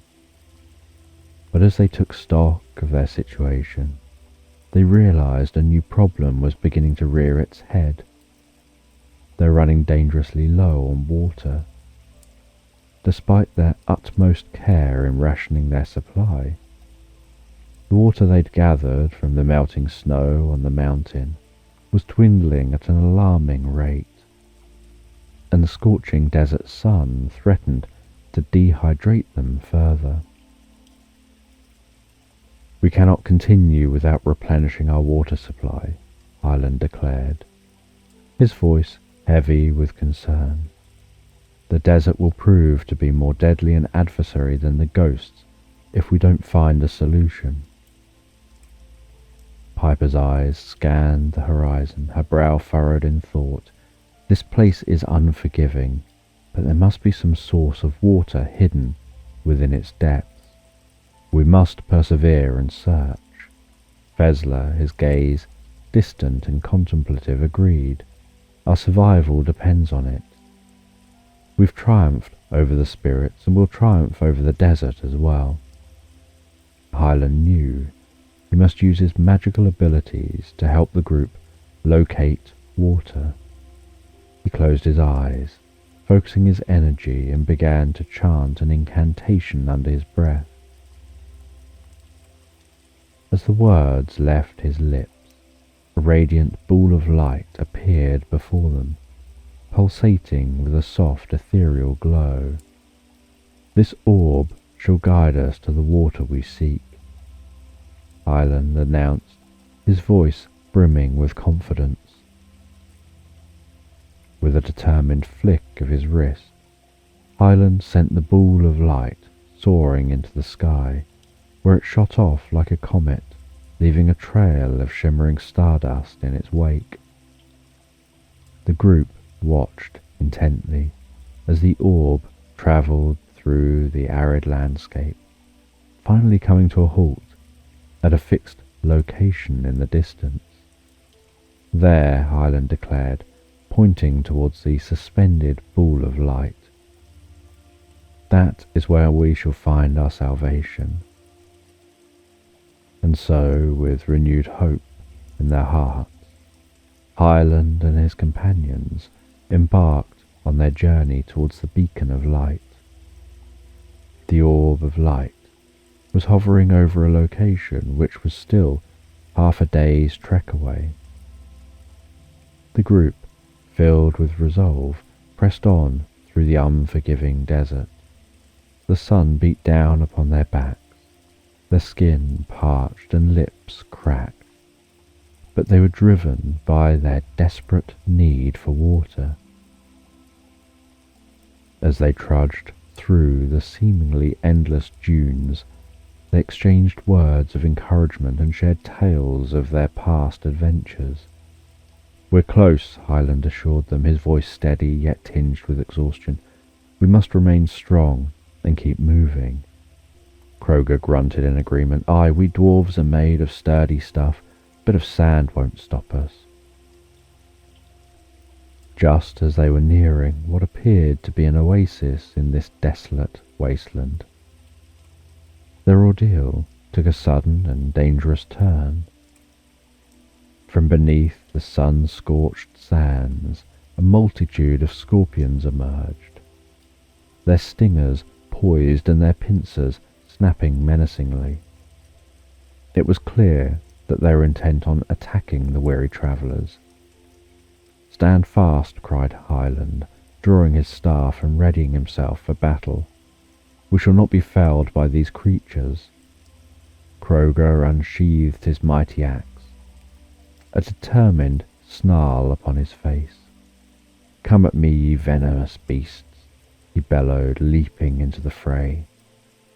Fezler, his bow at the ready, unleashed a volley of arrows into the skittering horde, each shot finding its mark with deadly precision. The elf's eyes narrowed as he picked off the scorpions one by one, his movements graceful and fluid.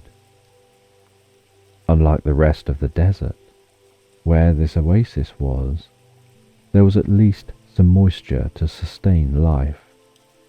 The colossal scorpions continued their assault, lunging forward, flicking out their venomous stingers, the barbed tips glinting in the sun.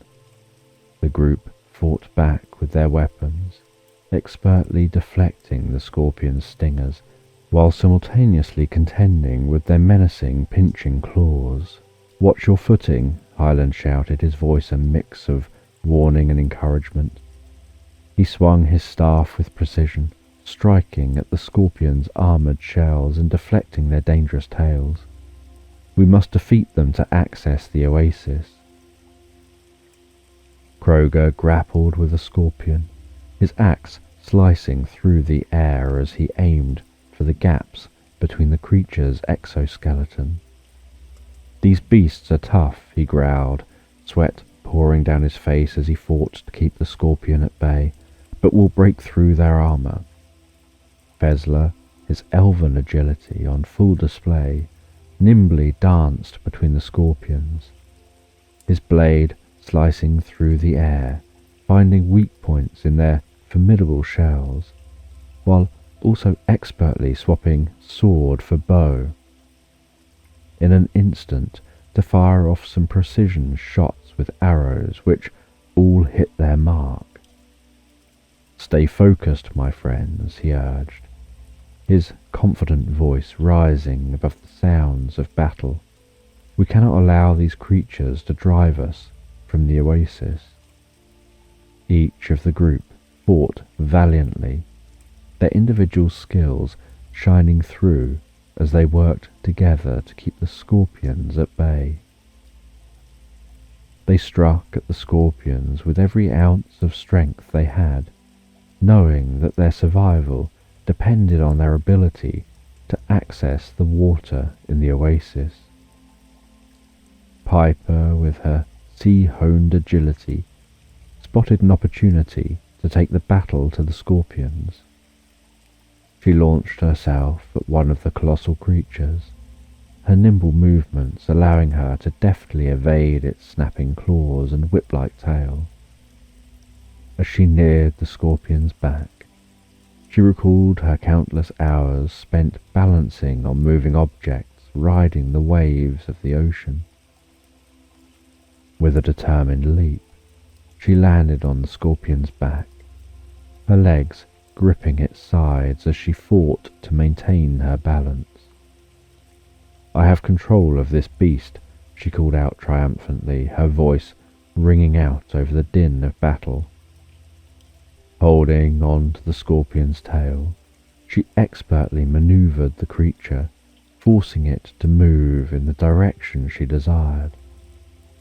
As the other members of the group continued to battle the remaining scorpions, Piper used her newfound steed to her advantage, steering it towards its brethren. With skill and courage, she managed to direct the scorpion into the path of another, causing the two creatures to collide with a resounding crash. "Keep up the pressure," she encouraged her comrades, her eyes alight with determination, as she continued to ride the scorpion, guiding its deadly tail away from her friends and forcing the two scorpions to confront each other. The scorpions began attacking each other. Seizing the moment, Kroger, the experienced dwarf warrior, moved swiftly into action. With the agility of a seasoned fighter, he rolled under the first scorpion, his blade slicing through its tough exoskeleton and spilling the creature's innards onto the desert sand. Not pausing for even a moment, Kroger continued his momentum, rolling beneath a second scorpion. He deftly swung his weapon, severing the beast's deadly tail with a single well-placed strike. That's one less sting to worry about, he bellowed triumphantly, his voice echoing across the battlefield. Meanwhile, Fezler displayed his own remarkable skill. His keen eyes narrowed as he took aim with his bow, a fine-tuned instrument that had been his trusted companion for countless battles. With the grace and precision only an elf could achieve, he fired a single arrow, its flight guided by his unwavering focus. The arrow pierced through not one, but two scorpion tails, a feat that would have been impossible for a lesser archer. Attached to the arrow was a strong rope, a tool that Fezler had cleverly prepared for just such an occasion. As the arrow continued its path, the rope entwined the scorpion's tails, binding the creatures together and limiting their movement. Fezler deftly manipulated the rope, wrapping it tighter around the scorpions and effectively neutralizing their threat. "We have them now," he called out, his voice both confident and reassuring. With their combined efforts, the group managed to subdue the scorpions and clear a path towards the oasis. Their hearts pounding with the adrenaline of battle, the four companions pressed onward, eager to reach their destination and replenish their exhausted bodies. In a state of sheer desperation, the four weary companions stumbled towards the water's edge, their bodies parched from the arduous journey across the desert. With great urgency, they plunged themselves into the crystal-clear waters, drinking greedily and allowing the cool liquid to wash away the sand and dust that clung to their skin. Hyland cupped his hands to splash water on his face, the relief of the cool droplets revitalizing him. While Kroger submerged himself, the dwarf warrior relishing the opportunity to cool off in the refreshing pool, as Piper joined him for a swim, feeling a deep sense of peace, having an opportunity to be swimming in water again following weeks on dry land. As they began to recover from their exhaustion, the companions marveled at the lush greenery that surrounded the oasis. Towering palm trees swayed gently in the breeze, their fronds casting welcome shadows over the vibrant grass, and an array of verdant plants. It was as if they'd stumbled upon a hidden paradise, a tranquil haven nestled within the desolate expanse of the unforgiving desert. "This place is like a dream," breathed Hyland, his eyes wide with wonder, as he took in the beauty of their surroundings. "I can scarcely believe that such a place exists in the heart of this barren wasteland."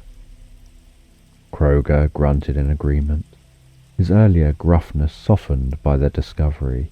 "Aye, lad, it's a rare blessing to find such a sanctuary in these harsh lands. We should make the most of it while we can." Fezler nodded, his slender figure tracing the delicate petals of a nearby flower. "Indeed," he agreed, his calm voice carrying a note of awe. "We've been granted a moment's respite, and we should not squander it." Piper, her eyes bright and alert, surveyed their surroundings with a mixture of curiosity and apprehension. "It is a beautiful oasis." With their spirits lifted, and their bodies rejuvenated. The companions set to work, gathering fresh water to carry with them on their journey. They filled their flasks and water skins, ensuring they had enough to sustain them as they continued their quest through the treacherous desert. The oasis, a small spring of life amid the barren sands, had provided them with the strength and hope they needed to persevere. One night, after another couple of days of walking, the companions became aware of a low, unsettling rumbling beneath their feet. With each passing moment, the tremors intensified, causing the ground to shudder violently beneath them. The tension in the air grew palpable as they exchanged worried glances, their hearts pounding in their chests. Suddenly the rumbling crescendoed into a roar that echoed like thunder, and the earth erupted around them. Thrown off their feet by the force of the explosion, the four heroes tumbled through the air, landing unceremoniously in the sand. They scrambled to regain their footing, their eyes widening in shock and awe as a magnificent blue dragon burst from the depths of the desert and soared high into the sky. The creature's blue scales glowed with an ethereal radiance, its body almost translucent, as if formed from some otherworldly substance. The dragon seemed more spectral than solid, its ghost-like visage a stark contrast to the fearsome, corporeal dragons they'd faced before. Yet, despite its seemingly insubstantial form, it had effortlessly hurled them aside, a chilling reminder of the power it still wielded. The beast, it's unlike any dragon we've encountered before, Hyland gasped, his voice tinged with fear and fascination. It's as if it's part spirit, part dragon. Aye, Kroger agreed, his eyes never leaving the fearsome apparition. But it's no less dangerous for its ghostly form. Be on your guard. As they watched, the dragon wheeled through the air above them, its eyes gleaming with malevolent intent. With a deafening roar, it dove towards the companions, its gaping maw spewing forth a torrent of electric blue-white flame. The searing heat of the inferno scorched the desert sands, transforming them into glittering diamonds as it swept across the ground. Realizing the lethal danger they faced, the heroes leapt aside, narrowly avoiding the deadly blaze. In the chaos of the battle, they struck at the dragon with their weapons, only to find that their blades passed harmlessly through its spectral form. They soon realized that in order to defeat this otherworldly foe, they would need to devise a new strategy, one that would force the dragon to assume a physical form and make it vulnerable to their attacks. Hyland, his voice resolute and commanding, addressed his companions. We must lure the dragon close, force it to remain physical, and then strike when it least expects it. This plan requires the utmost trust and coordination between all of us. Are you with me? His fellow adventurers exchanged determined glances, nodding their agreement. As the dragon circled high above them, preparing for another deadly pass, Kroger used his skill and cunning to bury himself beneath the desert sands, concealing his presence from the approaching menace. Hyland took position just in front of where Kroger lay hidden. The dragon's glowing eyes locked onto him. As it swooped down towards Hyland, he held his ground, beads of sweat forming on his brow. behind his back, his hands began to weave an intricate pattern, preparing a protective shield, a personal force field to envelop him if needed. In the tense moments that followed, Hyland stood resolute, his eyes never leaving the dragon's spectral visage. He could feel the heat of the dragon's breath on his skin, the air crackling with energy. He knew the creature would have to solidify its form to unleash its fiery breath, and that was the moment they needed to exploit. Hyland murmured to himself, summoning all his courage. Trust your friends, believe in their abilities. He sensed Piper and Fezler take position, their eyes locked on the dragon's movements, ready to assist at the crucial moment. As the dragon drew perilously close, its eyes ablaze with malice and fire brewing within its jaws, the adventurers readied themselves for the decisive moment. The air around them grew heavy with anticipation, each heartbeat an eternity as the dragon's immense form loomed overhead. Just as the beast was about to unleash its searing flames upon Hyland, Kroger sprang into action with the ferocity of a seasoned warrior. Bursting forth from his sandy concealment, he roared a battle cry, his voice gruff and filled with determination. For honor and glory, with lightning precision, he thrust his weapon upwards, aiming for the vulnerable spot beneath the dragon's neck. The very instant the creature had solidified its form to breathe fire. At the same moment, Hyland, beads of sweat trickling down his face, quickly solidified his protective shield as he braced himself for the impact of the dragon's massive body. Now, my friends, he cried out, his voice unwavering, even in the face of such overwhelming danger. In perfect harmony with their companions, Piper and Fezler sprang into action, dashing over to the fallen beast. The dragon, caught off guard by the sudden onslaught, landed hard upon the desert sands, its momentum causing it to skid and roll uncontrollably.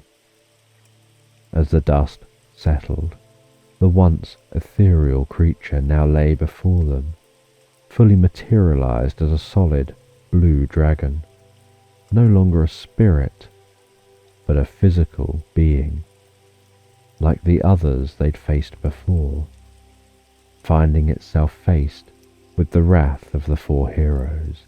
Its breath grew shallow, and in a final shudder, the dragon succumbed to its wounds and perished. Hyland turned his companions, his eyes glistening with gratitude as he addressed them. My friends, I cannot thank you enough for your unwavering support and trust. He took a moment to meet each of their eyes, feeling a profound sense of camaraderie. Turning to Kroger, he clasped the dwarf's shoulder. Especially you, Kroger, your courage and impeccable timing saved us all. I'm honored to have you by my side. Kroger, somewhat taken aback by the heartfelt gratitude, returned the gesture, a smile creeping across his bearded face. Aye, lad, he responded gruffly, his voice thick with emotion. As a dwarf, trust is a rarity, and to be entrusted with your life, well, that means more than you know. We're in this together, and together we shall prevail. The four heroes paused, allowing themselves a brief moment of respite before preparing to continue their journey. The arduous task of traversing the rest of the desert still lay before them, their ultimate goal to reach the mysterious realm of night. and though the darkness of the night had already descended upon them, they knew that the realm of night was shrouded in perpetual twilight, where the sun dared not venture. With renewed determination, they set forth, leaving behind the carcass of the fallen dragon as a testament to their triumph. For days they trudged through the unforgiving sands, the scorching sun casting long shadows as they drew ever closer to the edge of the desert. The air grew colder, the sun's light weaker, until at last the realm of night loomed before them, a land where darkness reigned supreme, and where they planned on tracking down and defeating the purple dragon. Chapter 5. The Purple Dragon. As Hyland and the group journeyed onward, following their victory over the blue dragon, they found themselves leaving the desert and venturing into the eerie realm of night. This was a land where the sun's rays scarcely reached the ground, for the realm was cloaked in an impenetrable darkness. At the sun's peak, only the faintest twilight glow pierced the shadows, casting an ominous and surreal illumination over the land. The realm had not always been thus. In days long past, it had been a verdant land of meadows and thriving villages. Now, however, the realm of night lay beneath the suffocating shroud of a giant black cloud. This cloud, born from the ash and smoke of a nearby volcano, had transformed the land into an endless night. Periodically, the cloud would release a deluge of black ash, smothering the landscape and its inhabitants in a choking, ashen rain. Hyland and his companions entered the realm with trepidation, fully aware of the dangers they would face in this land of perpetual darkness. They moved cautiously, each step deliberate and calculated. As they ventured deeper into the realm, they could not help but notice the abandoned remnants of once thriving settlements. Buildings lay deserted, their outlines barely visible against the dark backdrop. Personal belongings lay strewn about the ground, a haunting testament to the lives that had once flourished here. Fezler, ever observant, remarked, "The realm of night has claimed many victims, my friends. We must remain vigilant in this forsaken place." Hyland and his fellow travellers knew that the key to defeating the formidable purple dragon lay in the mastery of their magic skills. While they'd encountered and triumphed over the other dragons during their epic journey, the purple dragon posed a much greater challenge. They understood that the power they had harnessed thus far would not suffice. They must delve deeper into their magical abilities to ensure their victory. Hyland in particular felt the weight of responsibility upon his shoulders. As the wizard's apprentice, he was acutely aware that his magical prowess would be pivotal in their success.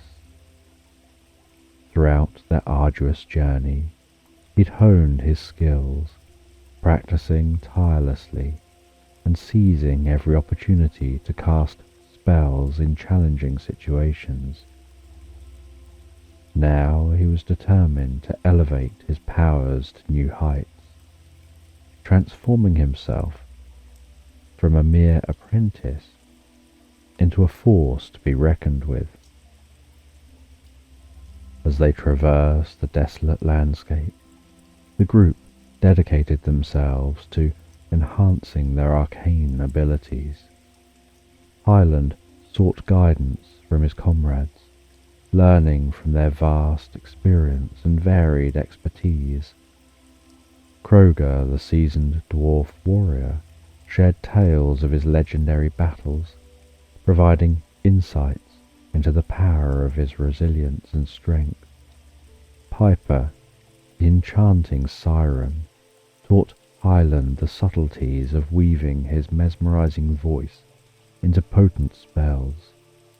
Finally, the wise and watchful Fezler offered his vast knowledge of elven magic, revealing the secrets of their ancient art. Together, they engaged in rigorous training, pushing their limits and forging new alliances between their unique magical gifts. In the depths of the night, Hyland could be heard whispering incantations, his voice wavering between determination and exhaustion. "Master, I must grow stronger," he murmured, his eyes alight with resolve. "For the sake of the village and our world, I must become the wizard they need me to be." As the group progressed through the realm of night, they continued to sharpen their skills and refine their magical prowess. Each member of the party dedicated themselves to the quest, fueled by the knowledge that the fate of their world rested in their hands. Their journey had been fraught with danger, but it had also been a crucible, forging them into a formidable force capable of confronting the purple dragon and emerging victorious. The realm of night was a treacherous place, a land where dangers lurked around every corner, ready to ensnare the unwary. It was here that the party found themselves, treading cautiously through a world where darkness reigned supreme. Vampires, vicious creatures with a taste for blood, prowled the shadowed landscape, seeking out their next victim. As if the eternal darkness and vampires were not enough, the realm of night bore another sinister curse. Many of the villagers who had once inhabited this accursed land had been transformed into mindless zombies, their souls stolen from them and their bodies left to wander aimlessly, hungering for the flesh of the living. The group knew that they had to be vigilant, for these shambling horrors would attack without warning, swarming their prey like a relentless tide of undead. As they journeyed through this realm of perpetual darkness, every step they took was accompanied by the unnerving crunch of ash beneath their feet, a constant reminder of the devastation that had befallen this once thriving land. The outlines of long abandoned buildings loomed ominously in the darkness as they traversed the ghostly streets of towns and villages that had succumbed to the night. Hyland glanced around, observing the scattered belongings that lay strewn upon the ground, each item telling a story of the lives that had been interrupted and ultimately lost to the encroaching darkness. "Look at these possessions left behind by their owners in haste," Hyland whispered, his voice tinged with sadness. "Once life flourished here, but now it's but a memory. Kroger, his eyes ever watchful, nodded in agreement. Aye, lad, it's a grim reminder of the fate that awaits us all should we fail in our quest. The zombies, normally placid creatures, were not an immediate threat unless they became aware of the travellers. They wandered aimlessly, moving at a snail's pace, conserving what little energy they possessed. But should they detect the presence of the living, they transformed into relentless hunters, like ants swarming in a dense forest. The zombies communicated with each other through a series of guttural grunts, sharp whistles, and eerie sounds. Once alerted, they would charge as a unified horde, overwhelming their prey with sheer numbers, making it nearly impossible to fend off their relentless advance. Fezler studied the zombies from a safe distance, his eyes narrowing as he analysed their behaviour. "Notice how they shuffle around aimlessly," he whispered to his companions. "But if they detect us, they'll swarm like a pack of wolves, overwhelming us with their numbers." The rest of the companions exchanged uneasy glances, nodding in agreement as they prepared to face the potential onslaught of the zombie horde. "They're disturbing creatures," Hyland mused, his voice tinged with unease. "We must be vigilant lest we become their next victims." As they ventured further into the realm of darkness, they could feel the oppressive atmosphere growing heavier, the threat of attack from the zombie hordes ever present, as they moved with utmost caution through the seemingly abandoned world. The vampires, on the other hand, were entirely different predators. They prowled the land in search of any living creatures, reminiscent of great felines stalking the open savanna. Their cunning and ferocity were unmatched, and they'd been known to hunt in packs, each member coordinating their movements with lethal precision. These nocturnal hunters displayed an unnerving level of intelligence and agility, seemingly blending into the shadows before emerging to strike down their unsuspecting prey. Hyland recounted these details to his companions, his voice laced with trepidation. With concern, Piper voiced, "That means we need to be even more vigilant. We can't let our guard down for a moment. These creatures are far more dangerous than any we've encountered before." "Indeed," Fezler added, echoing Piper's sentiment. "We must be ever watchful, for these predators are as cunning as they are deadly." The group cautiously traversed this treacherous realm, each step carefully placed as they moved in near silence. Hyland led the way, his senses heightened as he constantly scanned their surroundings for any hint of danger. Kroger followed closely, his warrior instincts guiding him to ensure that no foe would catch them off guard. Piper, with her otherworldly grace, glided almost noiselessly, her eyes darting back and forth, alert to any possible threats. And finally Fezler brought up the rear, his keen elven senses attuned to the unnatural sounds of this land around them. As they journeyed, the air grew thick with tension, and each member of the party felt the weight of the unknown pressing down upon them. The eerie silence was broken only by the occasional crunch in the ash-strewn landscape, as their wary footsteps navigated the treacherous terrain. "Stay close," Hyland whispered, his voice barely audible as it carried on the still air. "We must move as one, a single shadow that slips through the darkness." The others nodded in silent agreement, their eyes never straying from the path that lay ahead, their minds filled with thoughts of the terrible creatures that roamed this forsaken place. Together they pressed onward, their determination and courage pushing them forward through this nightmarish landscape. Hyland, ever vigilant and resourceful, decided to experiment with his magical abilities in an effort to increase their chances of survival.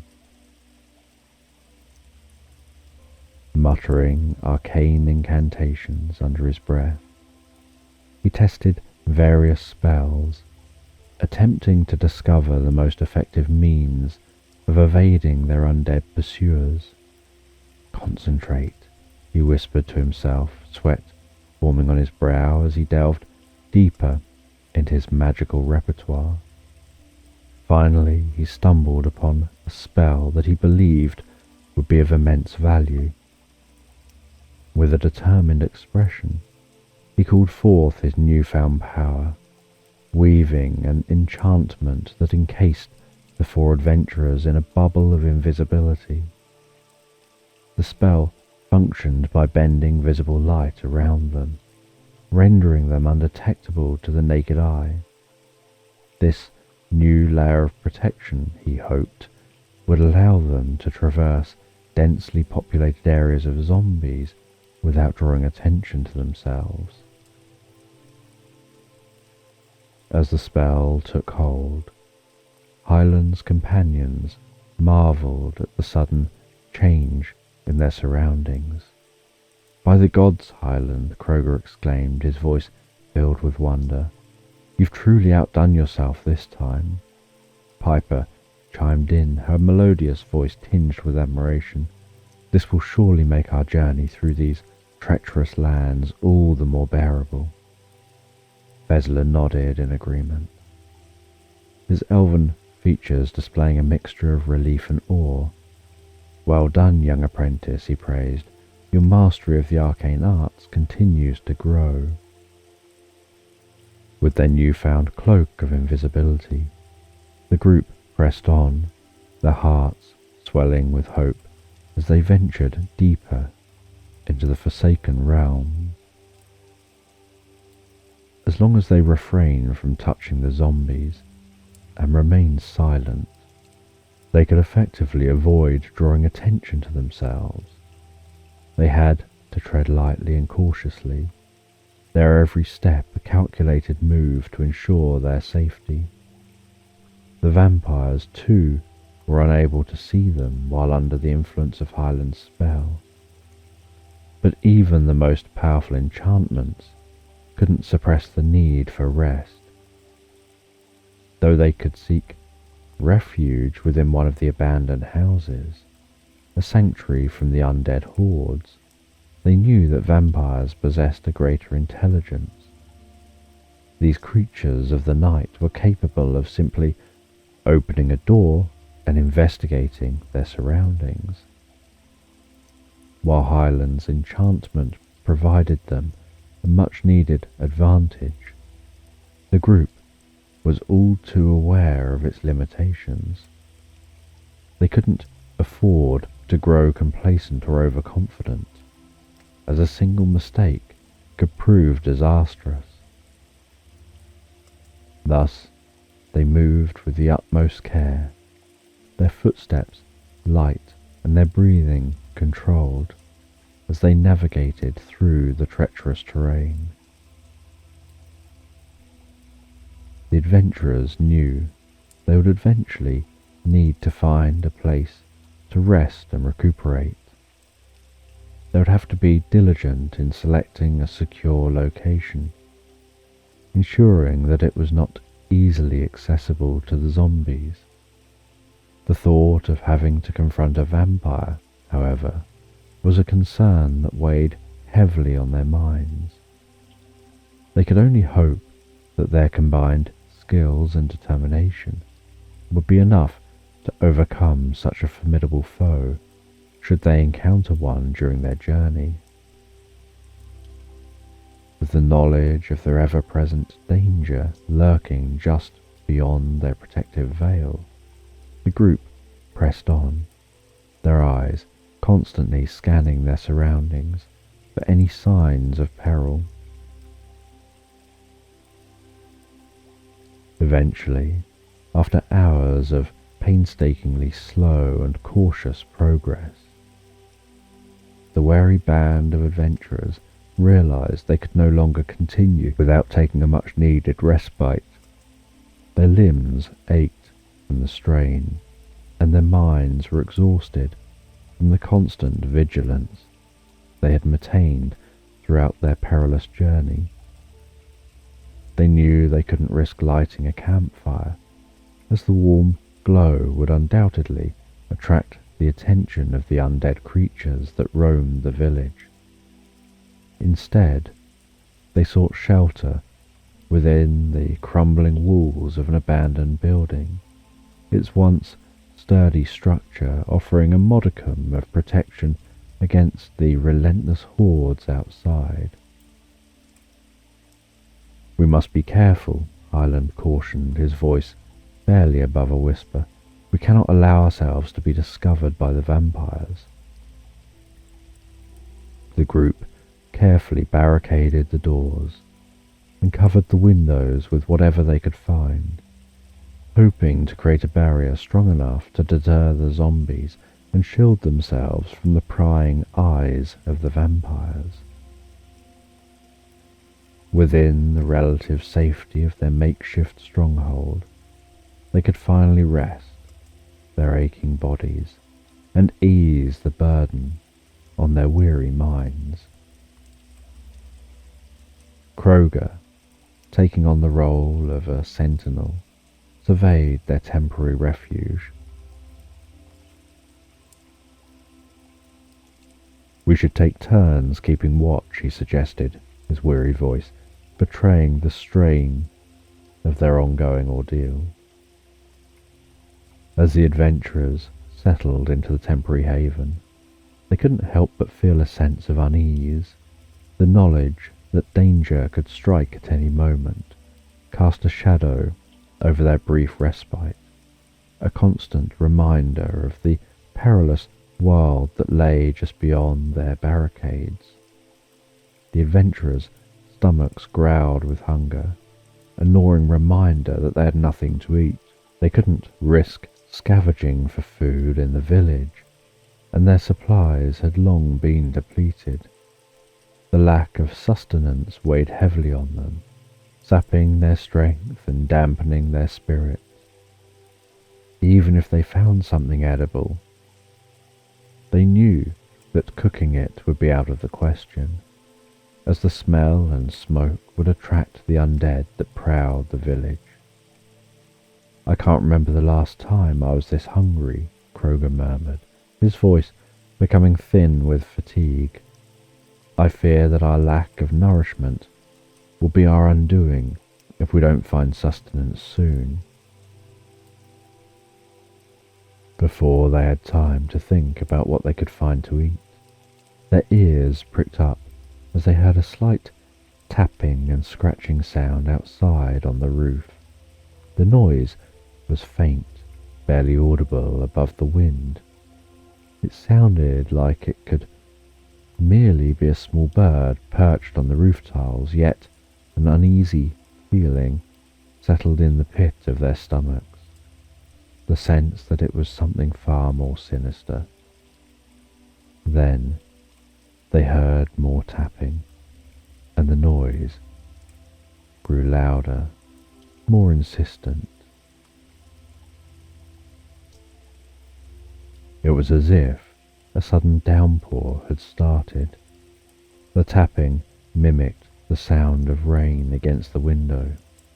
Rapid, repeated taps echoed in their ears, and the tension in the room became palpable. "Did you hear that?" Fezler whispered, his eyes darting towards the ceiling, the sound of worry evident in his voice. "Aye," Kroger replied with unease. "I don't like it. Something's amiss." Hyland's face grew pale as he listened intently to the cacophony of tapping, his voice barely a whisper. "It doesn't sound like any rain I've ever heard. We must be cautious, friends." "We must be prepared," Piper replied. As the tapping continued, growing in intensity, the four companions exchanged worried glances. Their instincts tell them that this was no mere rainstorm or innocent bird, but rather a harbinger of a new threat lurking just outside their fragile sanctuary. Kroger, his warrior instincts driving him to act, decided to venture outside and investigate the source of this strange tapping. As he reached for the door handle, his grip firm and resolute, he glanced back at his companions. "Stay alert, friends," he warned, his gruff voice laden with caution. The moment Kroger pulled the door open, a terrifying figure burst into the room, its movement almost resembling a glide. The vampire's eyes were hungry, malevolent, and it bared its fangs menacingly. Hyland, his face a mask of determination, immediately cast a protective force field in front of the group, extending it towards the door like a barrier. The vampire, unfazed by the magical obstruction, began pushing itself against the force field, each point of contact producing a crackling sound. More vampires joined the first. Their twisted faces and predatory gazes filled the doorway, and they too started pressing against the barrier.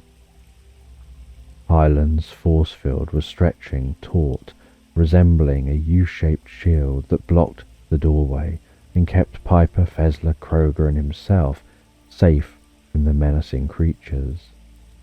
But as more vampires continued to join the assault, the force field gradually weakened, struggling to maintain its integrity under the relentless pressure.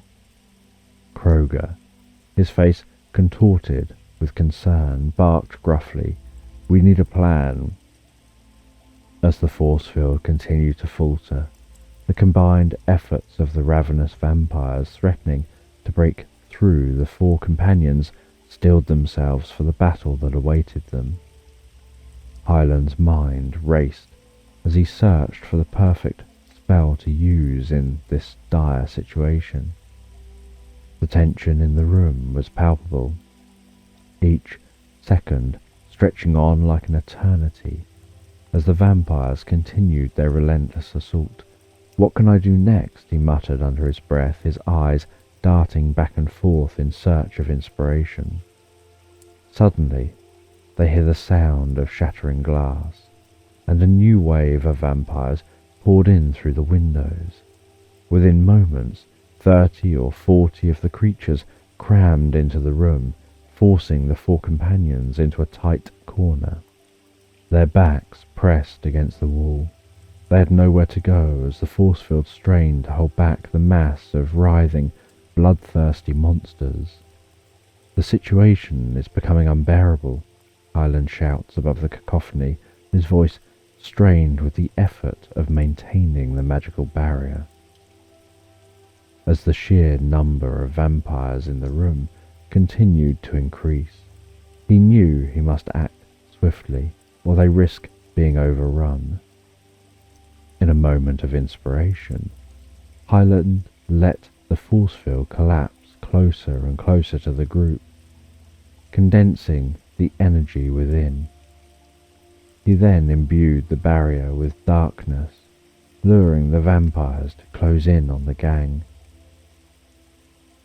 As the last of the vampires entered the room, Hyland concentrated on a final, desperate gambit. With a mighty cry, he released a ball of energy into the center of the room. The sphere exploded in a brilliant flash of light, its radiance and qualities akin to the very heart of the sun.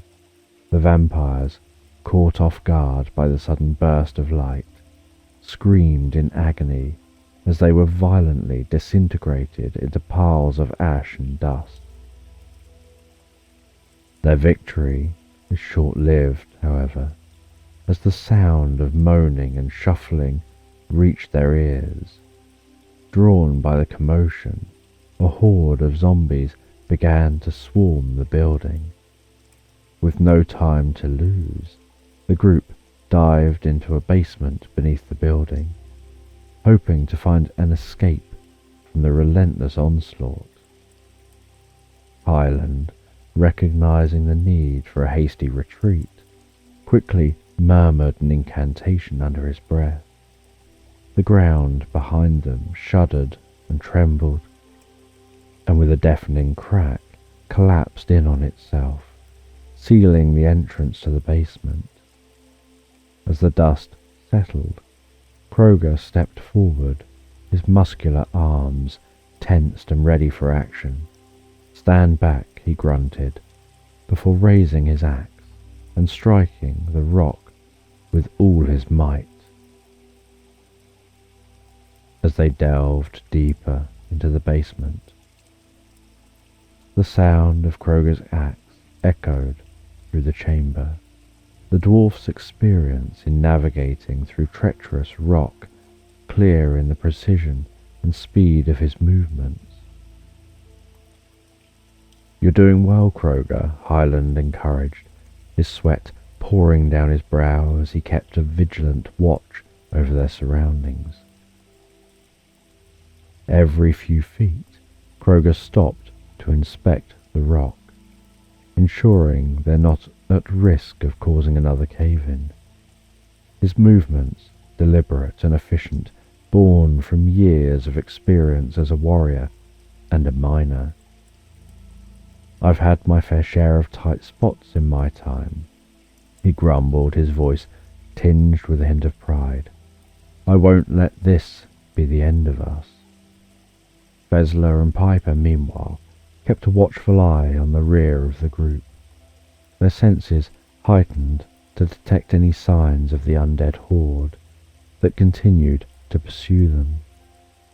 They exchanged glances of determination, both knowing that the fate of their quest lies on the ability to stay ahead of the ever-encroaching threat. Every now and then, as they made their way through the treacherous passageway, a horrifying sight greeted them. A zombie, its grotesque visage a ghastly reminder of the dangers that pursued them, would manage to break through the debris left in their wake, clawing and pushing its way through the rock and rubble that separated it from its prey. At times, the relentless creatures would emerge suddenly from the remnants of their hastily erected barrier, their twisted forms a stark contrast against the darkness of the tunnel. Fezler, ever vigilant, made quick work of most of them with his expertly aimed bow and arrows. His fluid movements and keen elven senses allowed him to detect the slightest shift in the shadows, the faintest rustle of decomposing flesh as the undead creatures approached. With deadly precision, his arrows found their mark time and time again, felling the monstrosities before they could even think to attack. But not all would fall victim to Fezler's deadly aim. For those that managed to evade the elf's deadly projectiles, Piper was ready, her melodic voice taking on a more aggressive tone. With a fierceness that belied her enchanting beauty, she would engage the remaining creatures in close combat, her slender form twisting and dancing with the grace of a seasoned warrior.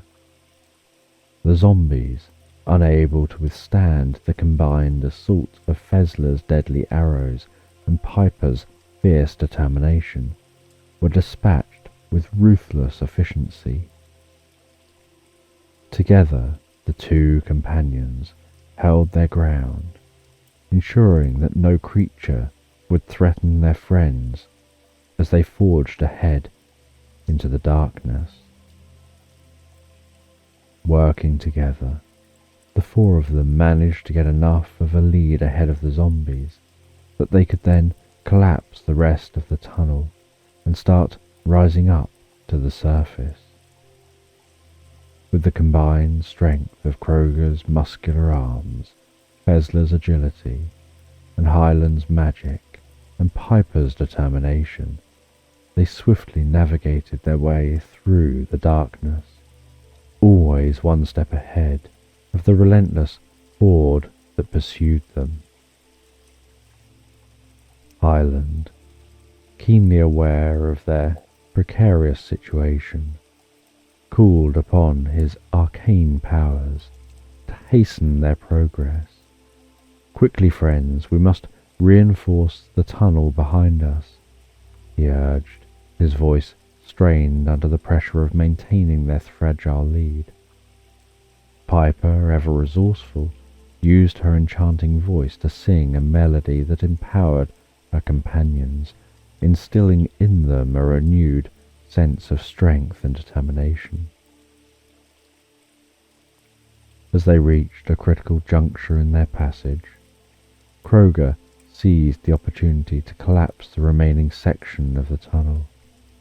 With a mighty swing of his axe, he shattered the fragile supports, sending a cascade of rock and debris tumbling down behind them. In unison, the four companions began their careful ascent, moving quietly and cautiously as they broke through the surface. They were all too aware that attracting unwanted attention could prove deadly. Once they'd all emerged from the darkness, Hyland ensured the safety of his friends, casting a watchful eye over each of them. Satisfied that they were unharmed, he raised his hands and chanted an incantation. The rubble that once marked their subterranean escape now transformed into solid concrete, an impenetrable barrier that would protect them from the horrors they'd left behind. Their bodies aching, exhaustion weighing heavily upon them, and stomachs growling with hunger, the four companions pressed onward, their resolve unwavering as they continued their quest to hunt the elusive purple dragon. After countless days of arduous travel through treacherous landscapes, the four companions finally stumbled upon the lair of the elusive dragon. The sight before them was both mesmerizing and terrifying.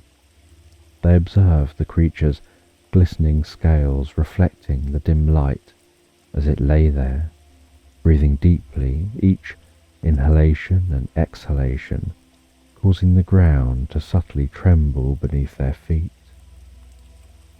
The dragon rested peacefully, its massive form sprawled across the dark, rocky terrain that surrounded them. As the group cautiously approached the magnificent beast, they couldn't help but be awed by its size and presence. The dragon's scales shimmered in hues of lavender and violet, and its wings, folded neatly at its sides, hinted at the immense power contained within them. They knew, however, that they could not afford to be entranced by the creature's beauty, for the fate of their world depended on their ability to confront and overcome it. Suddenly, the dragon stirred, sensing the presence of the intruders. Its head rose with graceful fluidity, and as it did, its body began to emit a pulsating purple glow. Without warning, the dragon unleashed a torrent of violent energy from its gaping maw, narrowly missing the companions as they instinctively leapt out of the way. The dragon then spread its wings and took to the sky. Hovering there menacingly, its neck craned forward as it continued to rain down additional blasts of energy on the courageous band below. Hyland, Kroger, Piper, and Fezler scrambled for cover, their hearts pounding in their chests as they avoided the destructive force of the dragon's relentless onslaught. They knew that they had to act quickly if they were to stand any chance of subduing the mighty creature. Hyland, his heart racing and adrenaline coursing through his veins, drew upon his deepest reserves of magical energy. As he concentrated, his hands began to glow with a radiant blue light, and he swiftly cast a spell to conjure an artificial dragon high in the sky. The facsimile creature, its form mirroring that of the purple dragon, soared gracefully in the air, capturing the attention of their adversary. The purple dragon, momentarily distracted by the sudden appearance of its doppelganger, hesitated in its relentless attack. Seizing this brief window of opportunity, Fezler readied his bow and notched several arrows. With masterful precision, he fired them in rapid succession, the arrows whooshing through the air, narrowly missing the dragon. Each arrow trailed an enchanted rope that, once released, began to weave around the beast, attempting to tether and immobilize it. As the dragon roared in protest, struggling against its newfound restraints, it quickly became evident that Fezler's strategy was not to wound the creature, but to force it back down to the ground, where the companions could engage it more effectively. The elf's keen eyes assessed the dragon's movements, calculating the trajectory of each arrow to create an intricate web that would bind the formidable foe. The dragon, sensing its imminent defeat, unleashed a furious attack. With a guttural roar, it gathered its energy and fired a devastating bolt of purple light straight towards Fezler. The powerful blast tore through the air, leaving a trail of destruction in its wake as it hurtled towards the vulnerable elf. Hyland, acutely aware of the peril his companion faced, sprang into action. Drawing from the wellspring of his newfound magical prowess, he focused his energy into creating a formidable barrier. "Hold on, Fezler," he shouted, his voice brimming with urgency. With a swift, decisive motion, he conjured a protective shield of shimmering magic, interposing it between the deadly bolt and Fezler. The barrier materialized just in time, intercepting the dragon's fearsome attack. The force of the impact shook the very earth beneath their feet. But the shield held strong, its pulsating energy absorbing the brunt of the blow. Fezler glanced over his shoulder, his eyes wide with gratitude and amazement. "Thank you, Hyland," he called out, his voice full of relief and admiration. The dragon's frustration grew palpable as its attack was thwarted, the air around it crackling with fury, but the brave companions would not be deterred.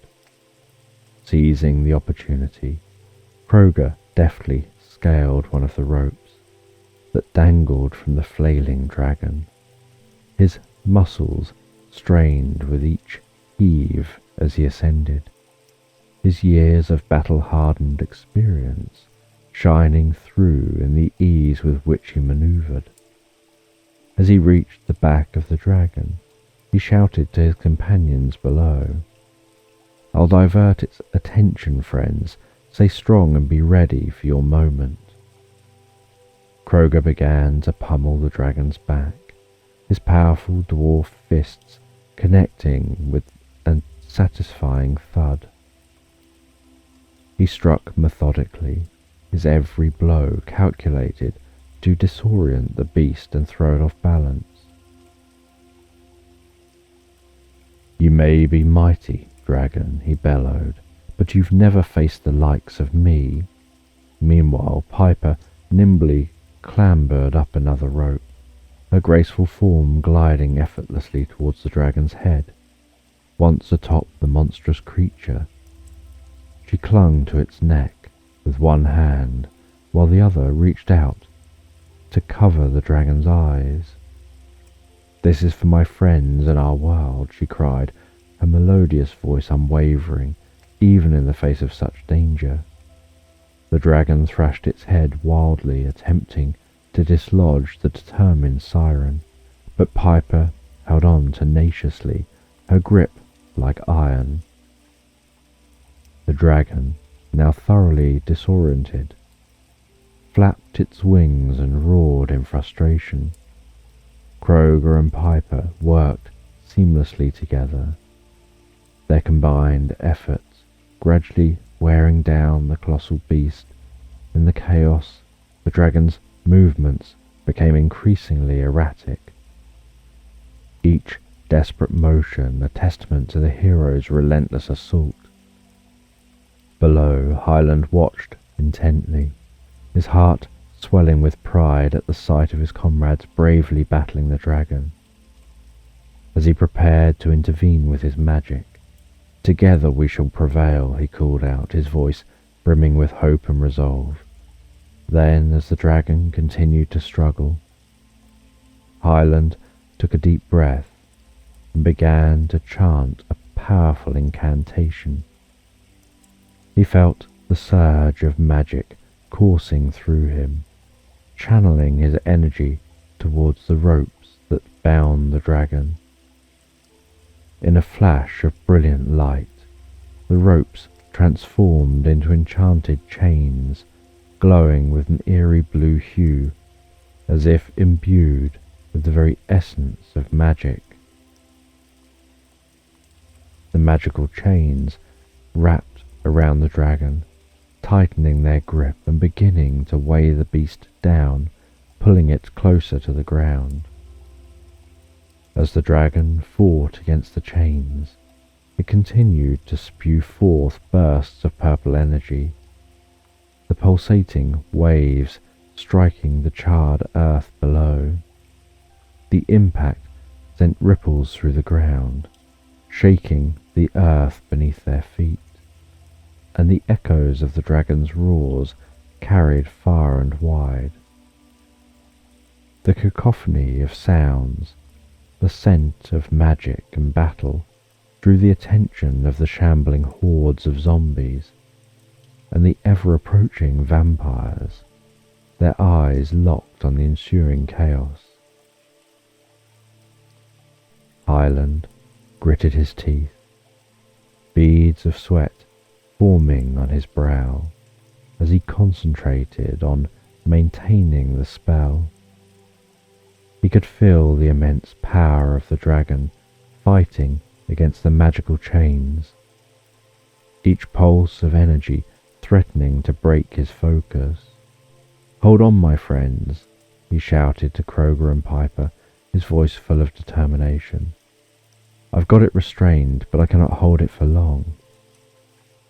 Kroger, gripping the chains that now wrapped around the dragon, called out, "We believe in you, Hyland. Your magic will be the key to our victory."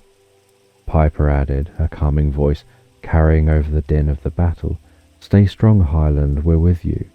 Fezler continuing to fire new ropes around the dragon, each turning almost instantaneously into one of Hyland's magical chains on contact with the dragon. adding to the weight of the chains and the strength of the magic. With a final surge of energy, the chains pulled the dragon even closer to the ground, its wings beating frantically in a futile attempt to maintain altitude. The pulsating purple energy continued to lash out, scorching the ground and sending tremors through the earth.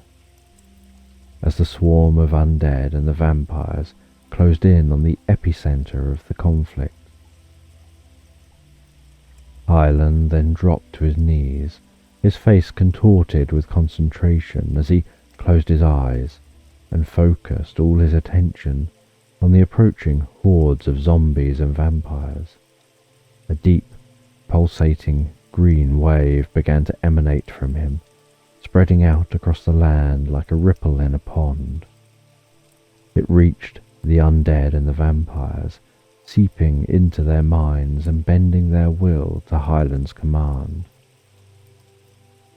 As the green wave washed over the shambling masses, Hyland felt an immense surge of power, as if he was now the leader of a vast hive of minds.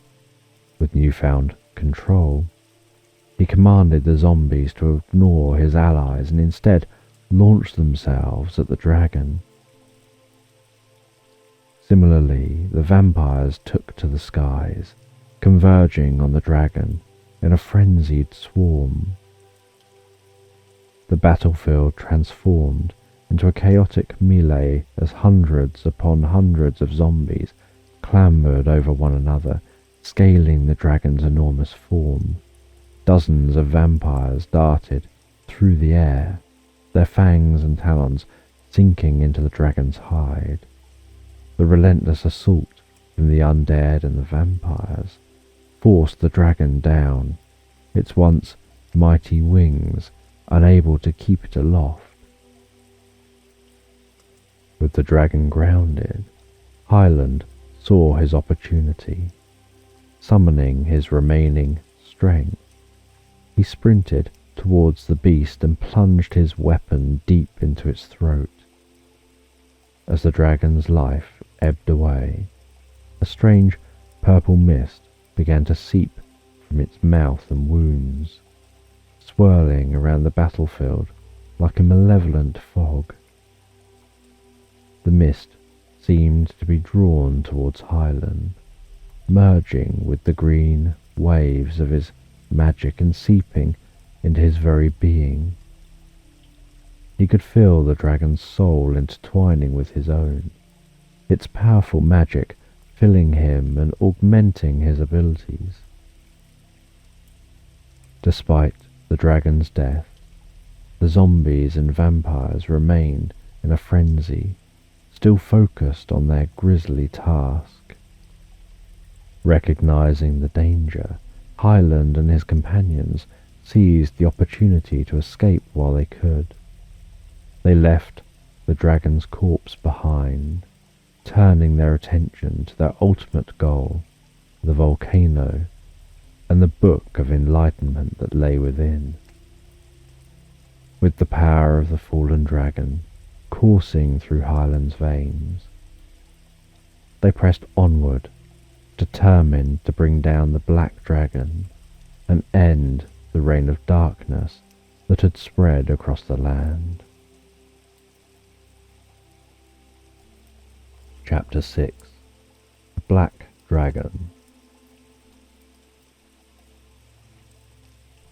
As Hyland, Fezler, Piper and Kroger left the Night Realm, they entered into the Death Realm. This barren, desolate landscape was situated at the base of the volcano, a place where life struggled to maintain even a tenuous grasp on existence.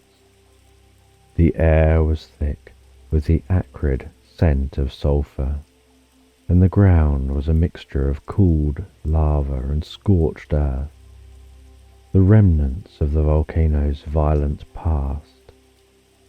By the gods, this place is more inhospitable than I ever imagined, Hyland said, his voice edged with awe and trepidation. The glow of his magic flickered dimly against the oppressive darkness that enveloped them. Fezler, ever observant, noted the twisted and gnarled forms of what little vegetation managed to cling to life in this forsaken realm. Indeed, this is not a place meant for the living, he agreed, his voice heavy with concern. Piper shivered, though not from the cold. The atmosphere of the death realm weighed heavily on her spirit. It is as if the very air here seeks to snuff out the spark of life within us, she murmured, her voice barely more than a whisper. Kroger grunted in agreement, his hardy, dwarven constitution not easily shaken. This may be so, but we cannot let the darkness defeat us. Remember, we have a purpose here, he reminded them, his gruff voice a welcome anchor amid the oppressive gloom. As the four companions forged ahead, they observed the scattered remains of creatures that had once attempted to survive in this inhospitable environment, a chilling reminder of the fate that could befall them if they failed in their quest. Despite the air of death and decay that hung over the realm, there was a strange beauty to be found in the desolation. The volcano loomed ominously in the distance, its peak shrouded in smoke and ash, a constant reminder of the destructive power that lay dormant within. The lifeless terrain was punctuated by jagged spires of rock, the remnants of ancient lava flows that had once shaped the land. They knew that somewhere within this forsaken realm, hidden amid the scorched earth and blackened rocks, lay the Book of Enlightenment.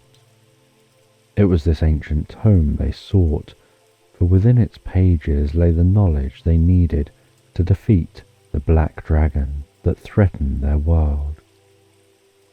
But finding it would be no easy task, for the dragon had concealed it well, ensuring that it would remain undiscovered by all but the most determined and resourceful.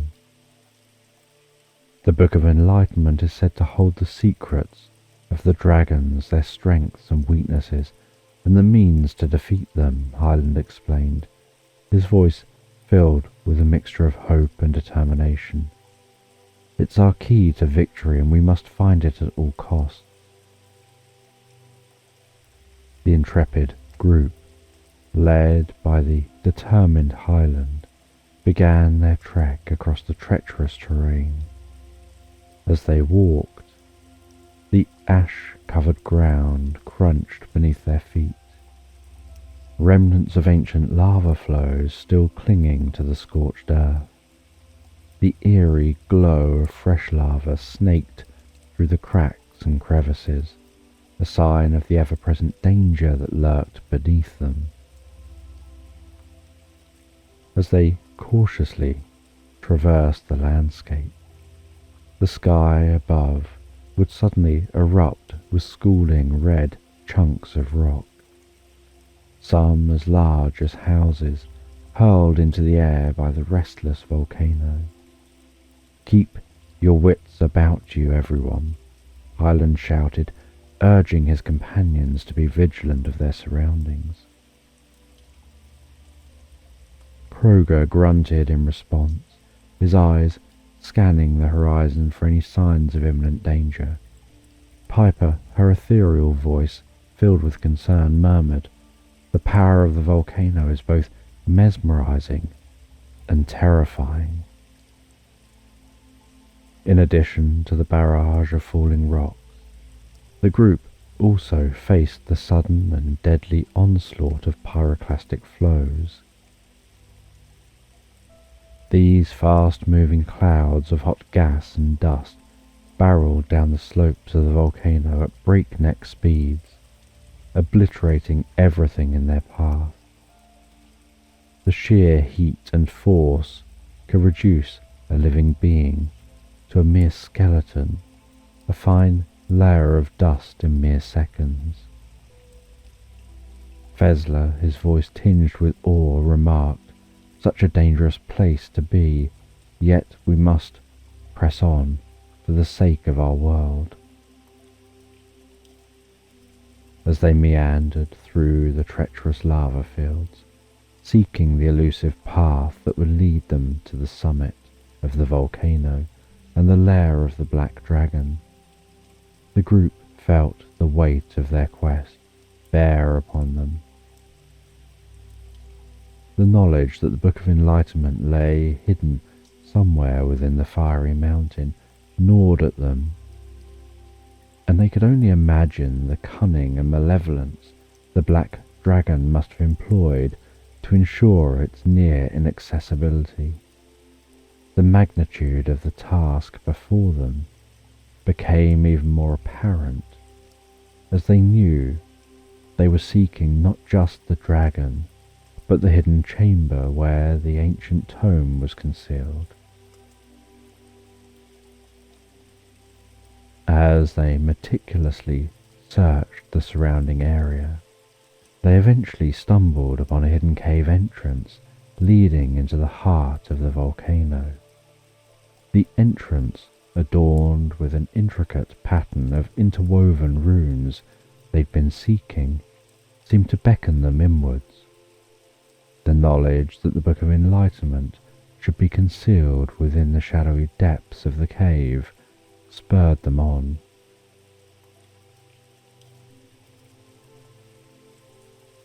The cave provided a modicum of safety compared to the hazardous terrain outside, where falling debris and the risk of swift gas and dust avalanches were ever-present dangers.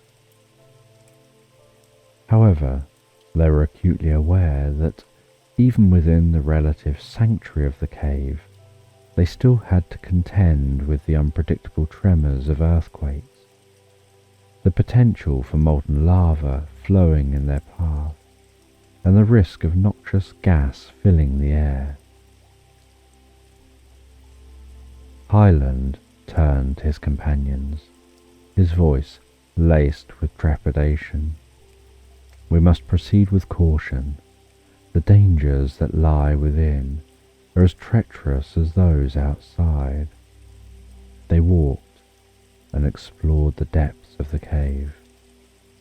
The flickering light from their torches casting eerie shadows on the walls. As they ventured deeper and deeper, they came upon a tunnel, dark and foreboding, that seemed to stretch on endlessly before them. With an air of determination, they followed this tunnel, their footsteps echoing ominously through the passage. As they pressed onward, the distant sound of heavy, thudding footsteps grew increasingly louder. The group exchanged worried glances, uncertain of what might be lurking in the shadows, but they knew it was unlikely to be anything good. Their hearts pounded in their chests, the anticipation of danger heightening their senses. Suddenly, a monstrous cyclops appeared before them, towering over the group with its single piercing eye. It claimed to be the guardian of the path, its sole purpose to ensure that none could pass to challenge the dragon. The Cyclops bellowed, its deep voice resonating through the tunnel. "None shall pass. I protect the way to the dragon, and I'll crush anyone who dares to defy me." The Cyclops hurled enormous rocks at them with a force that shook the ground beneath their feet. Hyland, sensing the imminent danger, quickly conjured a series of magical shields, each one shimmering with an ethereal light which deflected the massive projectiles away from the group. The rocks shattered against the powerful barriers, fragments of stone raining down around them. Fezler, his elven agility at the ready, sprang into action. As a rock came hurtling towards him, he brandished his sharp, narrow sword, cleaving the stone cleanly in half with a single fluid motion. Using the momentum from his strike, he leapt onto the remains of one rock, then propelled himself onto another, using it as a springboard to vault onto a ledge high above the Cyclops' reach. Simultaneously, Kroger charged forward, displaying the dexterity of a seasoned warrior. He dodged and weaved, narrowly avoiding the barrage of rocks, sliding under some and rolling around others. He executed barrel rolls and pivots, moving ever closer to the hulking creature. As he reached the Cyclops, he lunged upwards, his powerful arms driving his blade deep into the tendons of both its legs. The Cyclops roared in agony and toppled to the ground, unable to support its immense weight any longer. In perfect synchrony, Fezler launched himself from the ledge, plummeting towards the fallen Cyclops with his sword pointed downward. Hyland, seeing the opportunity for a decisive strike, unleashed a blinding beam of light aimed directly at the Cyclops' single eye. The creature, disoriented and in pain, was unable to react to the onslaught that awaited it. Fezler's sword pierced the Cyclops' skull, delivering the final blow. The once fearsome guardian of the path lay motionless on the cavern floor, vanquished by the combined might of the group. Without wasting a moment, the four companions pressed on, running deeper into the heart of the volcano, their spirits bolstered by their hard-fought victory. They could feel the increasing rumbling and the excruciating temperature which was rising the deeper they went. The air was thick with tension, and the oppressive heat seemed to weigh heavily upon them. As they ventured through another chamber, they were struck by the realization that this was no ordinary volcano. The intricate designs etched into the walls and the unnaturally smooth floor beneath their feet hinted at an intelligence behind its creation. It was as if they had stumbled upon a hidden world, a place where the ancient grandeur of an Egyptian pyramid had merged with the fiery might of a volcano. Their wonder was short-lived, however, as suddenly and without warning, Grendel burst out from the shadows. The monstrous creature was entirely unexpected, catching the group off guard. It lunged at them, its grotesque form a terrifying sight to behold. Hyland, summoning his arcane powers, cast spell after spell at Grendel, his incantations illuminating the chamber with a dazzling array of colours.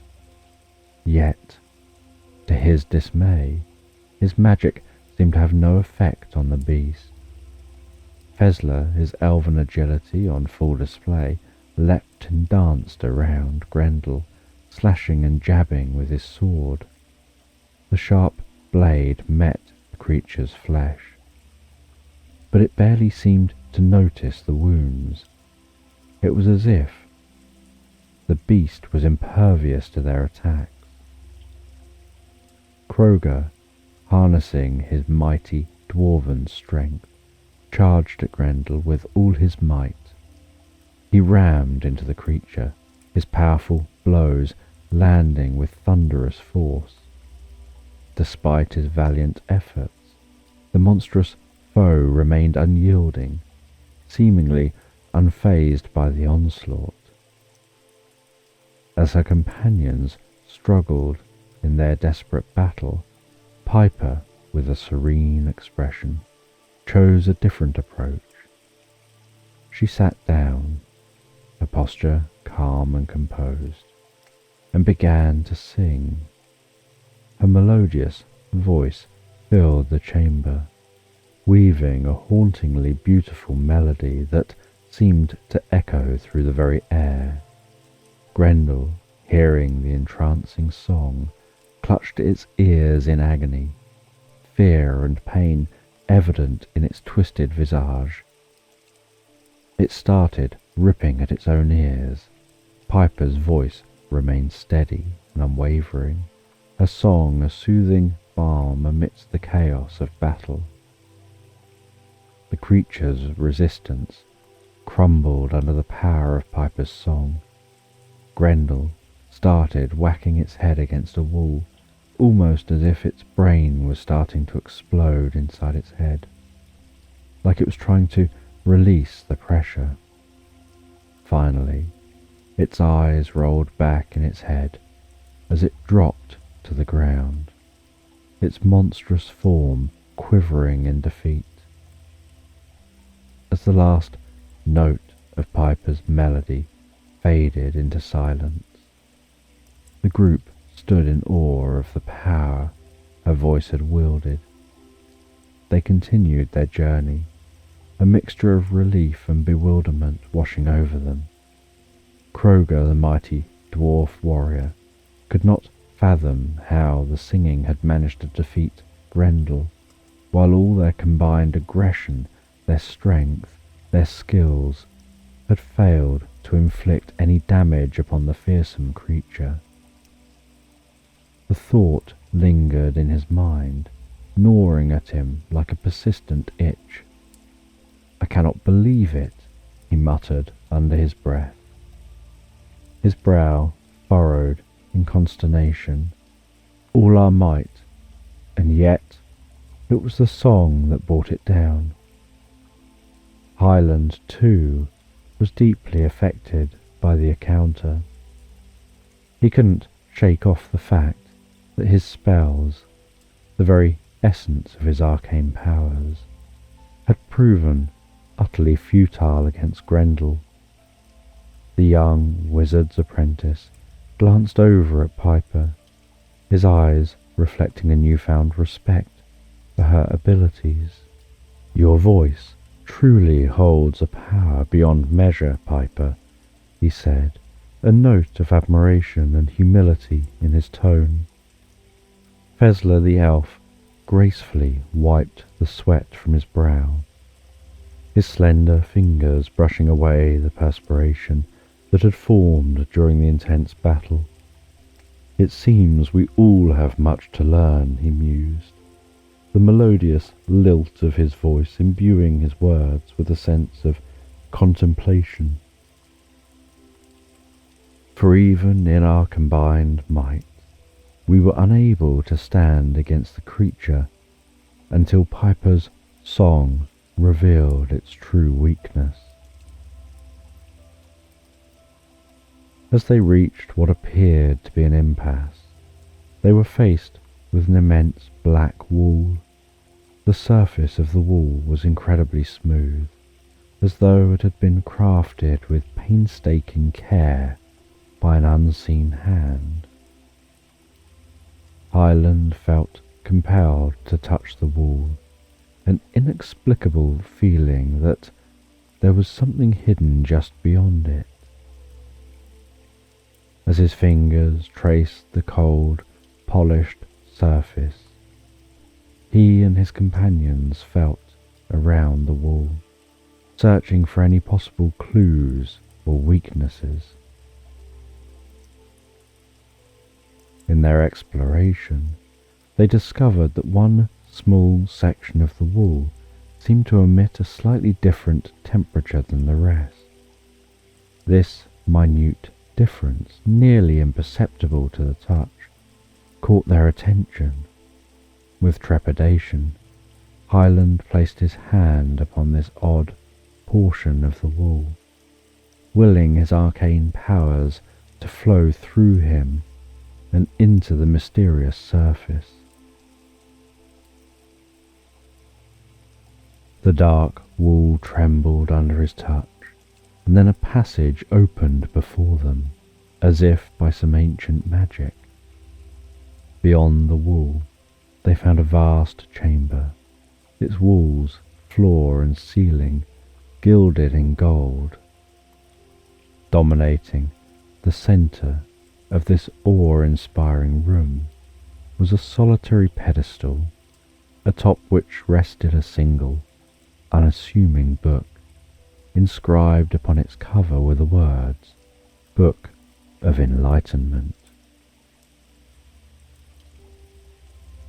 Hyland approached the pedestal with reverence, carefully lifting the book from its resting place.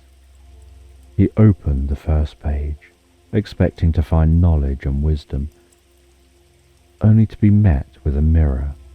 Disappointed but not disheartened, he turned to the second page, then the third, only to find more mirrors staring back at him.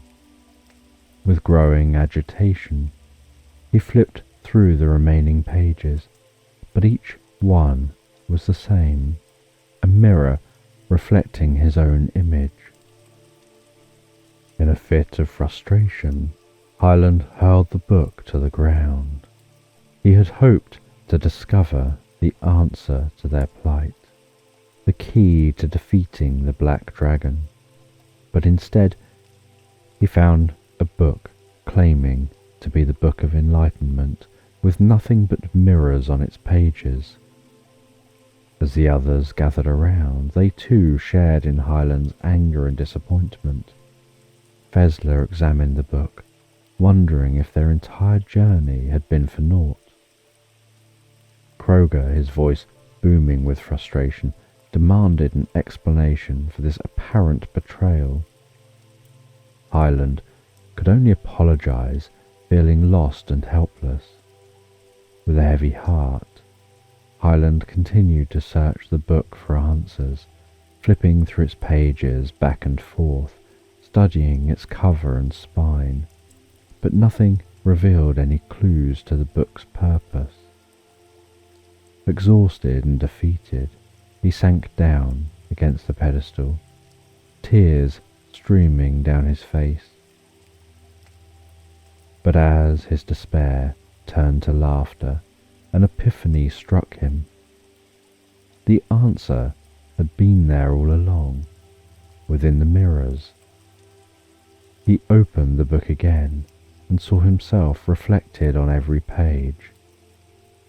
It was then that he understood that the enlightenment he sought came not from the words of a tome, but from knowing himself, his purpose, and his role.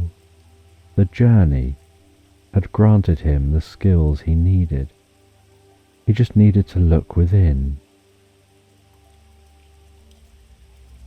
He took the book, holding it close to his chest, and together with his companions, they departed the resplendent chamber. As they continued their journey to find the Black Dragon, Hyland couldn't shake the feeling that the key to their success lay in knowing oneself.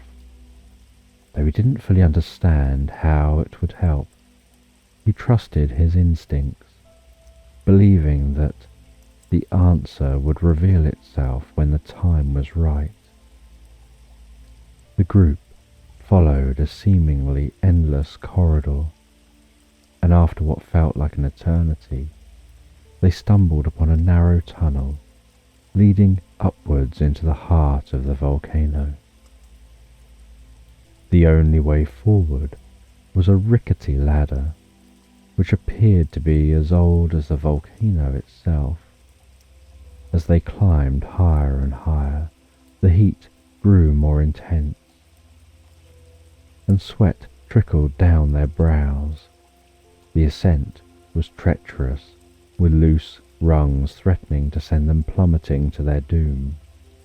But they persevered, united in their determination to face the black dragon. Finally, they reached the summit of their climb and emerged into a cavernous chamber near the top of the volcano. The chamber's walls pulsated with the ferocious heat of the molten magma and lava, which spewed forth from the heart of the volcano and cascaded down into the magma chamber below. They could feel the oppressive heat on their skin, the very air around them sweltering and smothering as they beheld the awe-inspiring sight of the volcano's fiery lifeblood. As they stood there gathering their strength and courage for the battle ahead, a sudden realization struck Hyland. The answer to their plight, the knowledge he'd gained from the Book of Enlightenment, had led them here, to the lair of the dragon. It was as if the book had guided them, preparing them for this moment. He clutched the book tightly, determined to face the dragon and whatever trials lay ahead. For he now understood that the power he needed was within himself. In that very moment, the magma within the heart of the volcano began to churn and roil, its violent waves heralding the emergence of the fearsome black dragon. The molten rock bubbled and heaved as the colossal creature broke free from its fiery depths, revealing a sleek obsidian body that glistened like polished marble. As it reared its mighty head, the dragon's immense form filled the cavernous chamber, its sheer size and power commanding awe and terror in equal measure. With a deafening roar, the black dragon inhaled deeply, drawing in the searing air before unleashing a torrent of searing flames in the direction of the adventurers. Reacting quickly, they scrambled out of the way, each seeking cover as the scorching inferno tore past them. Hyland, his heart pounding in his chest, knew that their only hope of victory was to band together as one, pooling their strengths and skills to bring down the seemingly invulnerable beast. As they regrouped, they searched for any weakness in the dragon's obsidian-like armor, but the creature appeared impervious to attack. Unlike the dragons they'd encountered before, the black dragon's throat bore no telltale glow to signify a vulnerable point. In fact, the entire creature seemed devoid of any chink in its armor, its jet black scales forming an impenetrable barrier against their efforts. The daunting task before them weighed heavily on their spirits, but they knew that failure was not an option. Together, they steeled themselves for the battle to come, knowing that only through unity could they hope to vanquish the monstrous foe that stood before them. They jumped on the dragon, hacked at the dragon, got thrown from the dragon. Struck by the dragon's head, Hyland was sent flying across the room. After a few hours of fighting the dragon unsuccessfully, they were exhausted. Piper tried singing to the dragon, which was working at irritating the dragon and seemed to have been having some kind of effect. Kroger decided to use his strength. He jumped on the dragon, tried to hang on and tried to get at the dragon's neck and up and over to the dragon's eyes, to use his strength to try to crush into the dragon's eyes. Hyland started using his magic on the dragon to try and create chains to drag the dragon down. Fezler started trying to use his intelligence to find a smart way of defeating the dragon. He began firing arrows at overhanging rocks to try and dislodge them, to bring them down upon the dragon. while they're all fighting, Hyland got struck again by the dragon and thrown across the room, his back cracking against a wall. As he landed in a heap on the floor, the Book of Enlightenment bounced out of his bag, revealing itself to the dragon. The dragon shied away, turning its head from the book. On noticing this, Hyland held the book aloft and ran over in front of the dragon. The dragon again turned its head from the book. He realized the dragon seemed to be turning away from his own reflection. But the book was too small, so he used magic to create a mirrored wall that encircled the whole inside of the chamber. Everywhere the dragon looked, it could see its reflection. The dragon fired its breath at the dragon in the mirror. Its breath just bounced back and struck itself. It started firing its breath repeatedly at its own reflection. It was spinning around with increasing speed, firing its breath, and its breath just kept bouncing straight back at itself. It started to burn itself and catch itself on fire. It turned out that only its own breath could destroy itself, and its desire to try and remove its own image was what was defeating the dragon. Eventually, it heated itself up so much by constantly firing at itself. It started to go from jet black to glowing red, then orange, yellow, and finally white, before it suddenly exploded across the inside of the magma chamber. As the dragon exploded, its remains floated down into the magma. The magma mysteriously began to dry up and turn to ash, then began to turn black and solidify. The volcano went quiet. The mountain went quiet.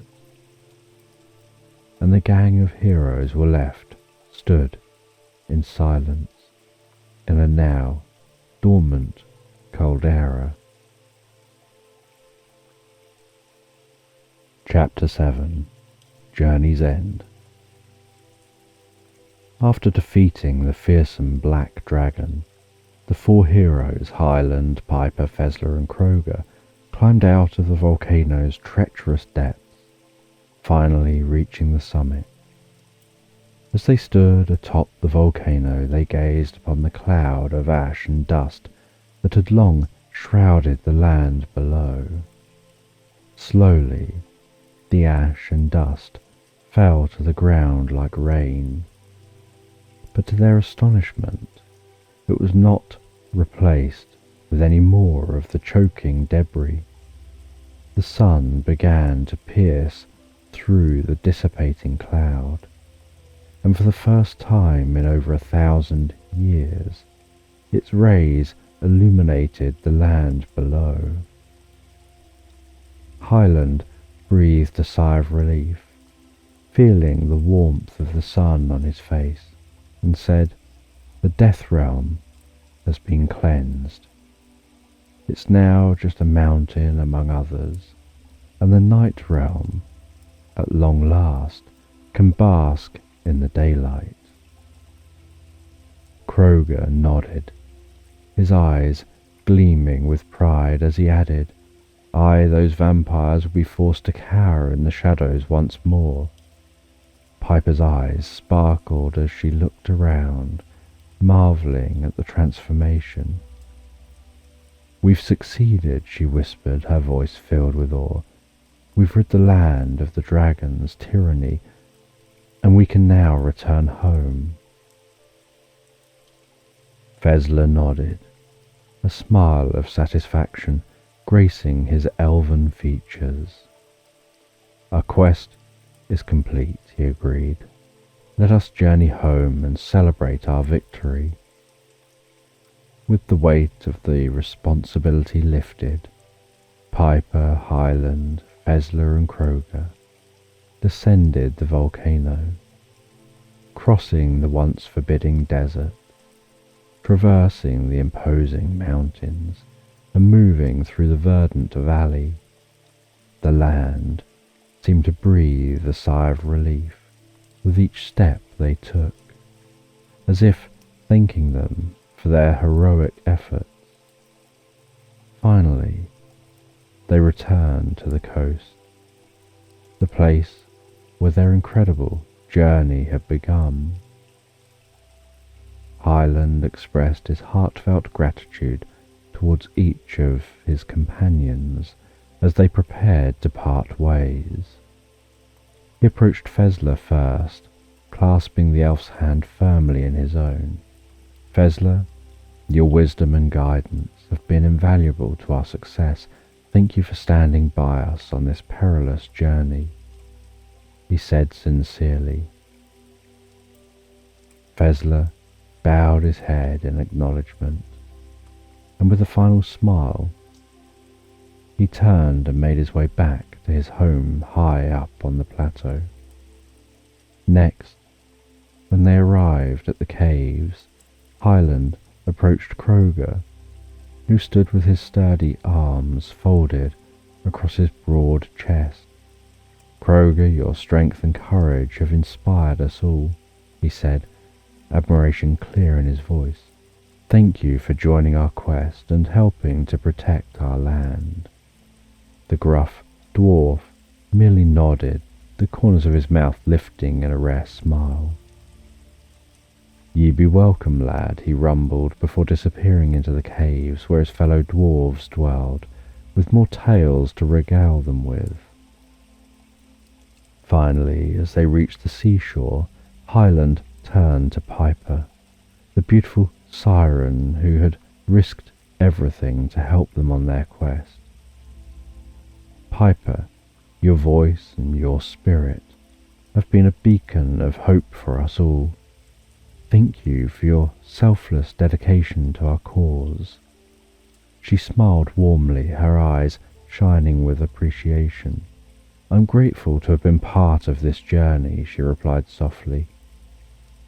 With a graceful bow, she took her leave, returning to her rocky refuge by the sea. As his companions left, Hyland felt a pang of loneliness, but he knew he must return to his own responsibilities. He went back to check on the wizard, who had been weakened by their battle with the red dragon, and to survey the progress of the village's reconstruction. They'd been gone for quite some time, and the people of the village were pleased to see him. Their heartfelt thanks and warm embraces filled him with happiness as he finally returned to his humble shack. Once inside, Hyland prepared a simple yet satisfying meal, savouring the fresh flavours he'd missed during their long journey. After his meal, he climbed into bed, feeling the soft sheets and comforting familiarity of his own bed beneath him. For the first time in ages, he allowed himself to drift off into a deep, restful sleep. It was a well-earned respite, for he knew that he had left on this journey as a mere wizard's apprentice, and now he had returned as a highly proficient wizard in his own right. The next day he awoke to a rhythmic knocking at the door of his humble shack. Hyland rose from his bed, still slightly groggy from his deep slumber, and he made his way to the entrance. As he opened the door, the sunlight streamed in, momentarily blinding him. Standing before him was his master, the wise and enigmatic wizard. Hyland's heart swelled with respect and admiration as he greeted his mentor, eagerly inviting him inside his modest dwelling. "Please, master, come in and make yourself comfortable," Hyland said with genuine warmth, gesturing to a worn but cosy chair near the small fire that crackled in the hearth.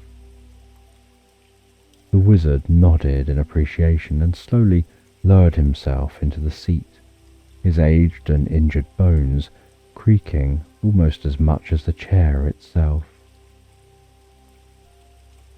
As the wizard settled in, Hyland busied himself with preparing a pot of hot tea, its soothing aroma filling the room.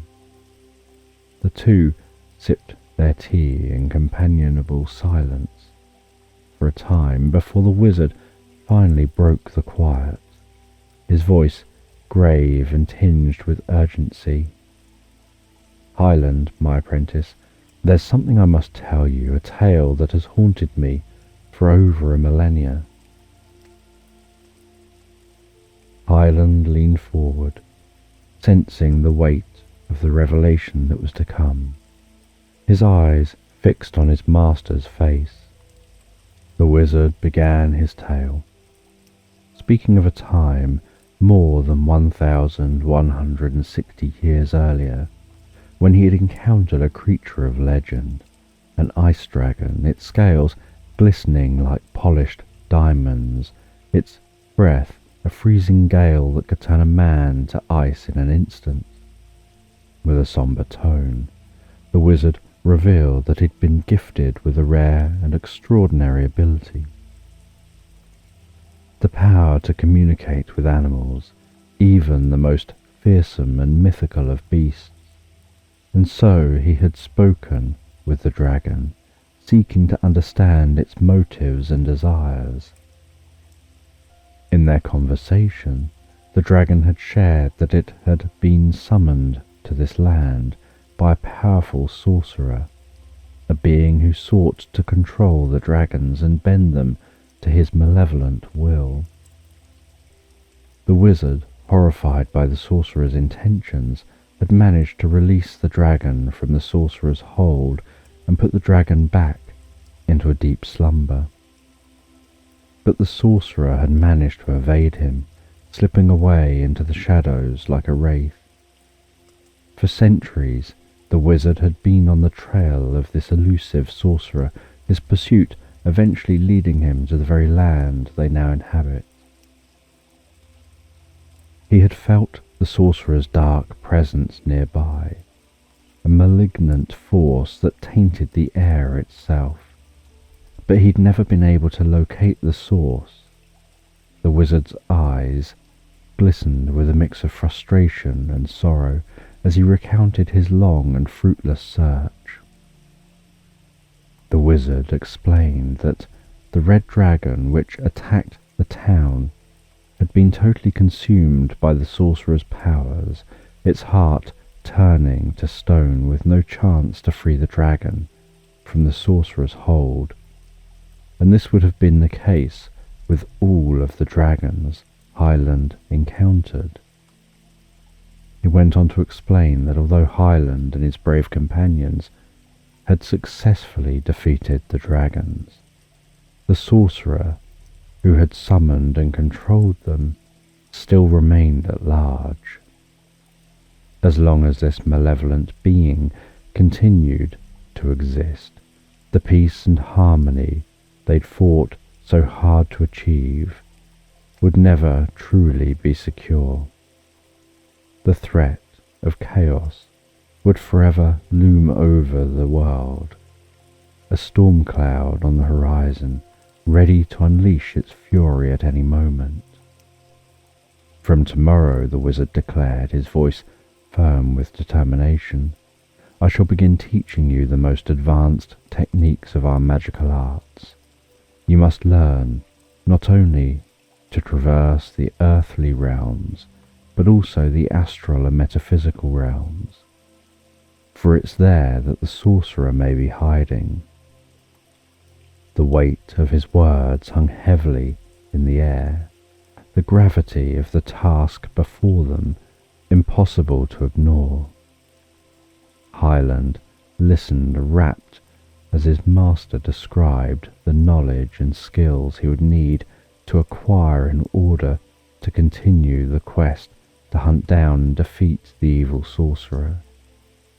He spoke of intricate spells and ancient incantations, of meditation techniques to hone the mind and spirit, and the art of navigating the hidden pathways between the realms.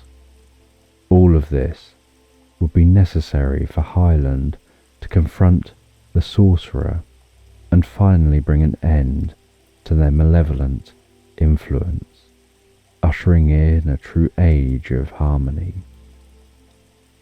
The wizard's expression grew somber as he warned Hyland of the dangers he would face along the way, of the untold perils that lurked in the shadows of each realm. He cautioned his apprentice to remain steadfast and vigilant, for he would need all his strength and courage to face the trials ahead. As their conversation drew to a close, the wizard stood, his aged frame trembling ever so slightly as he rose from the chair. He placed a gnarled hand on Hyland's shoulder, his eyes searching the young wizard's face for any sign of doubt or fear. "I have faith in you, my fellow wizard," he said, his voice brimming with conviction. "Together we will ensure the safety of this world and vanquish the darkness that threatens it." With a final nod of encouragement, the wizard took his leave, disappearing into the light of day as Hyland watched him go.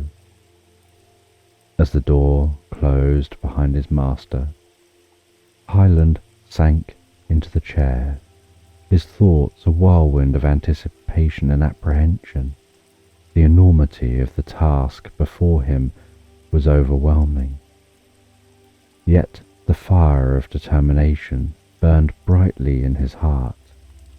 He knew that his life had irrevocably changed, that the simple existence of a wizard's apprentice had been left behind, and in its place stood a daunting and epic quest. Hyland could not help but wonder where this new path would take him, what challenges he would face, and what sacrifices he would be forced to make. But deep within his soul, he knew he was ready to face whatever lay ahead, to confront the sorcerer and bring lasting peace to the land. As the sun dipped below the horizon that night, casting the world into twilight, Hyland sat alone in his humble shack, his thoughts a storm of determination and resolve. The journey that awaited him was long and treacherous, but he knew that he would not walk it alone. He would have the wisdom and guidance of his master, the support and camaraderie of his friends, and the love and faith of his village behind him. The night wore on. The darkness outside his window, a stark reminder of the shadows that still threatened their world. But within Hyland's heart, a flame of hope burned bright and unwavering, a beacon that would guide him through the darkest of nights and the fiercest of storms.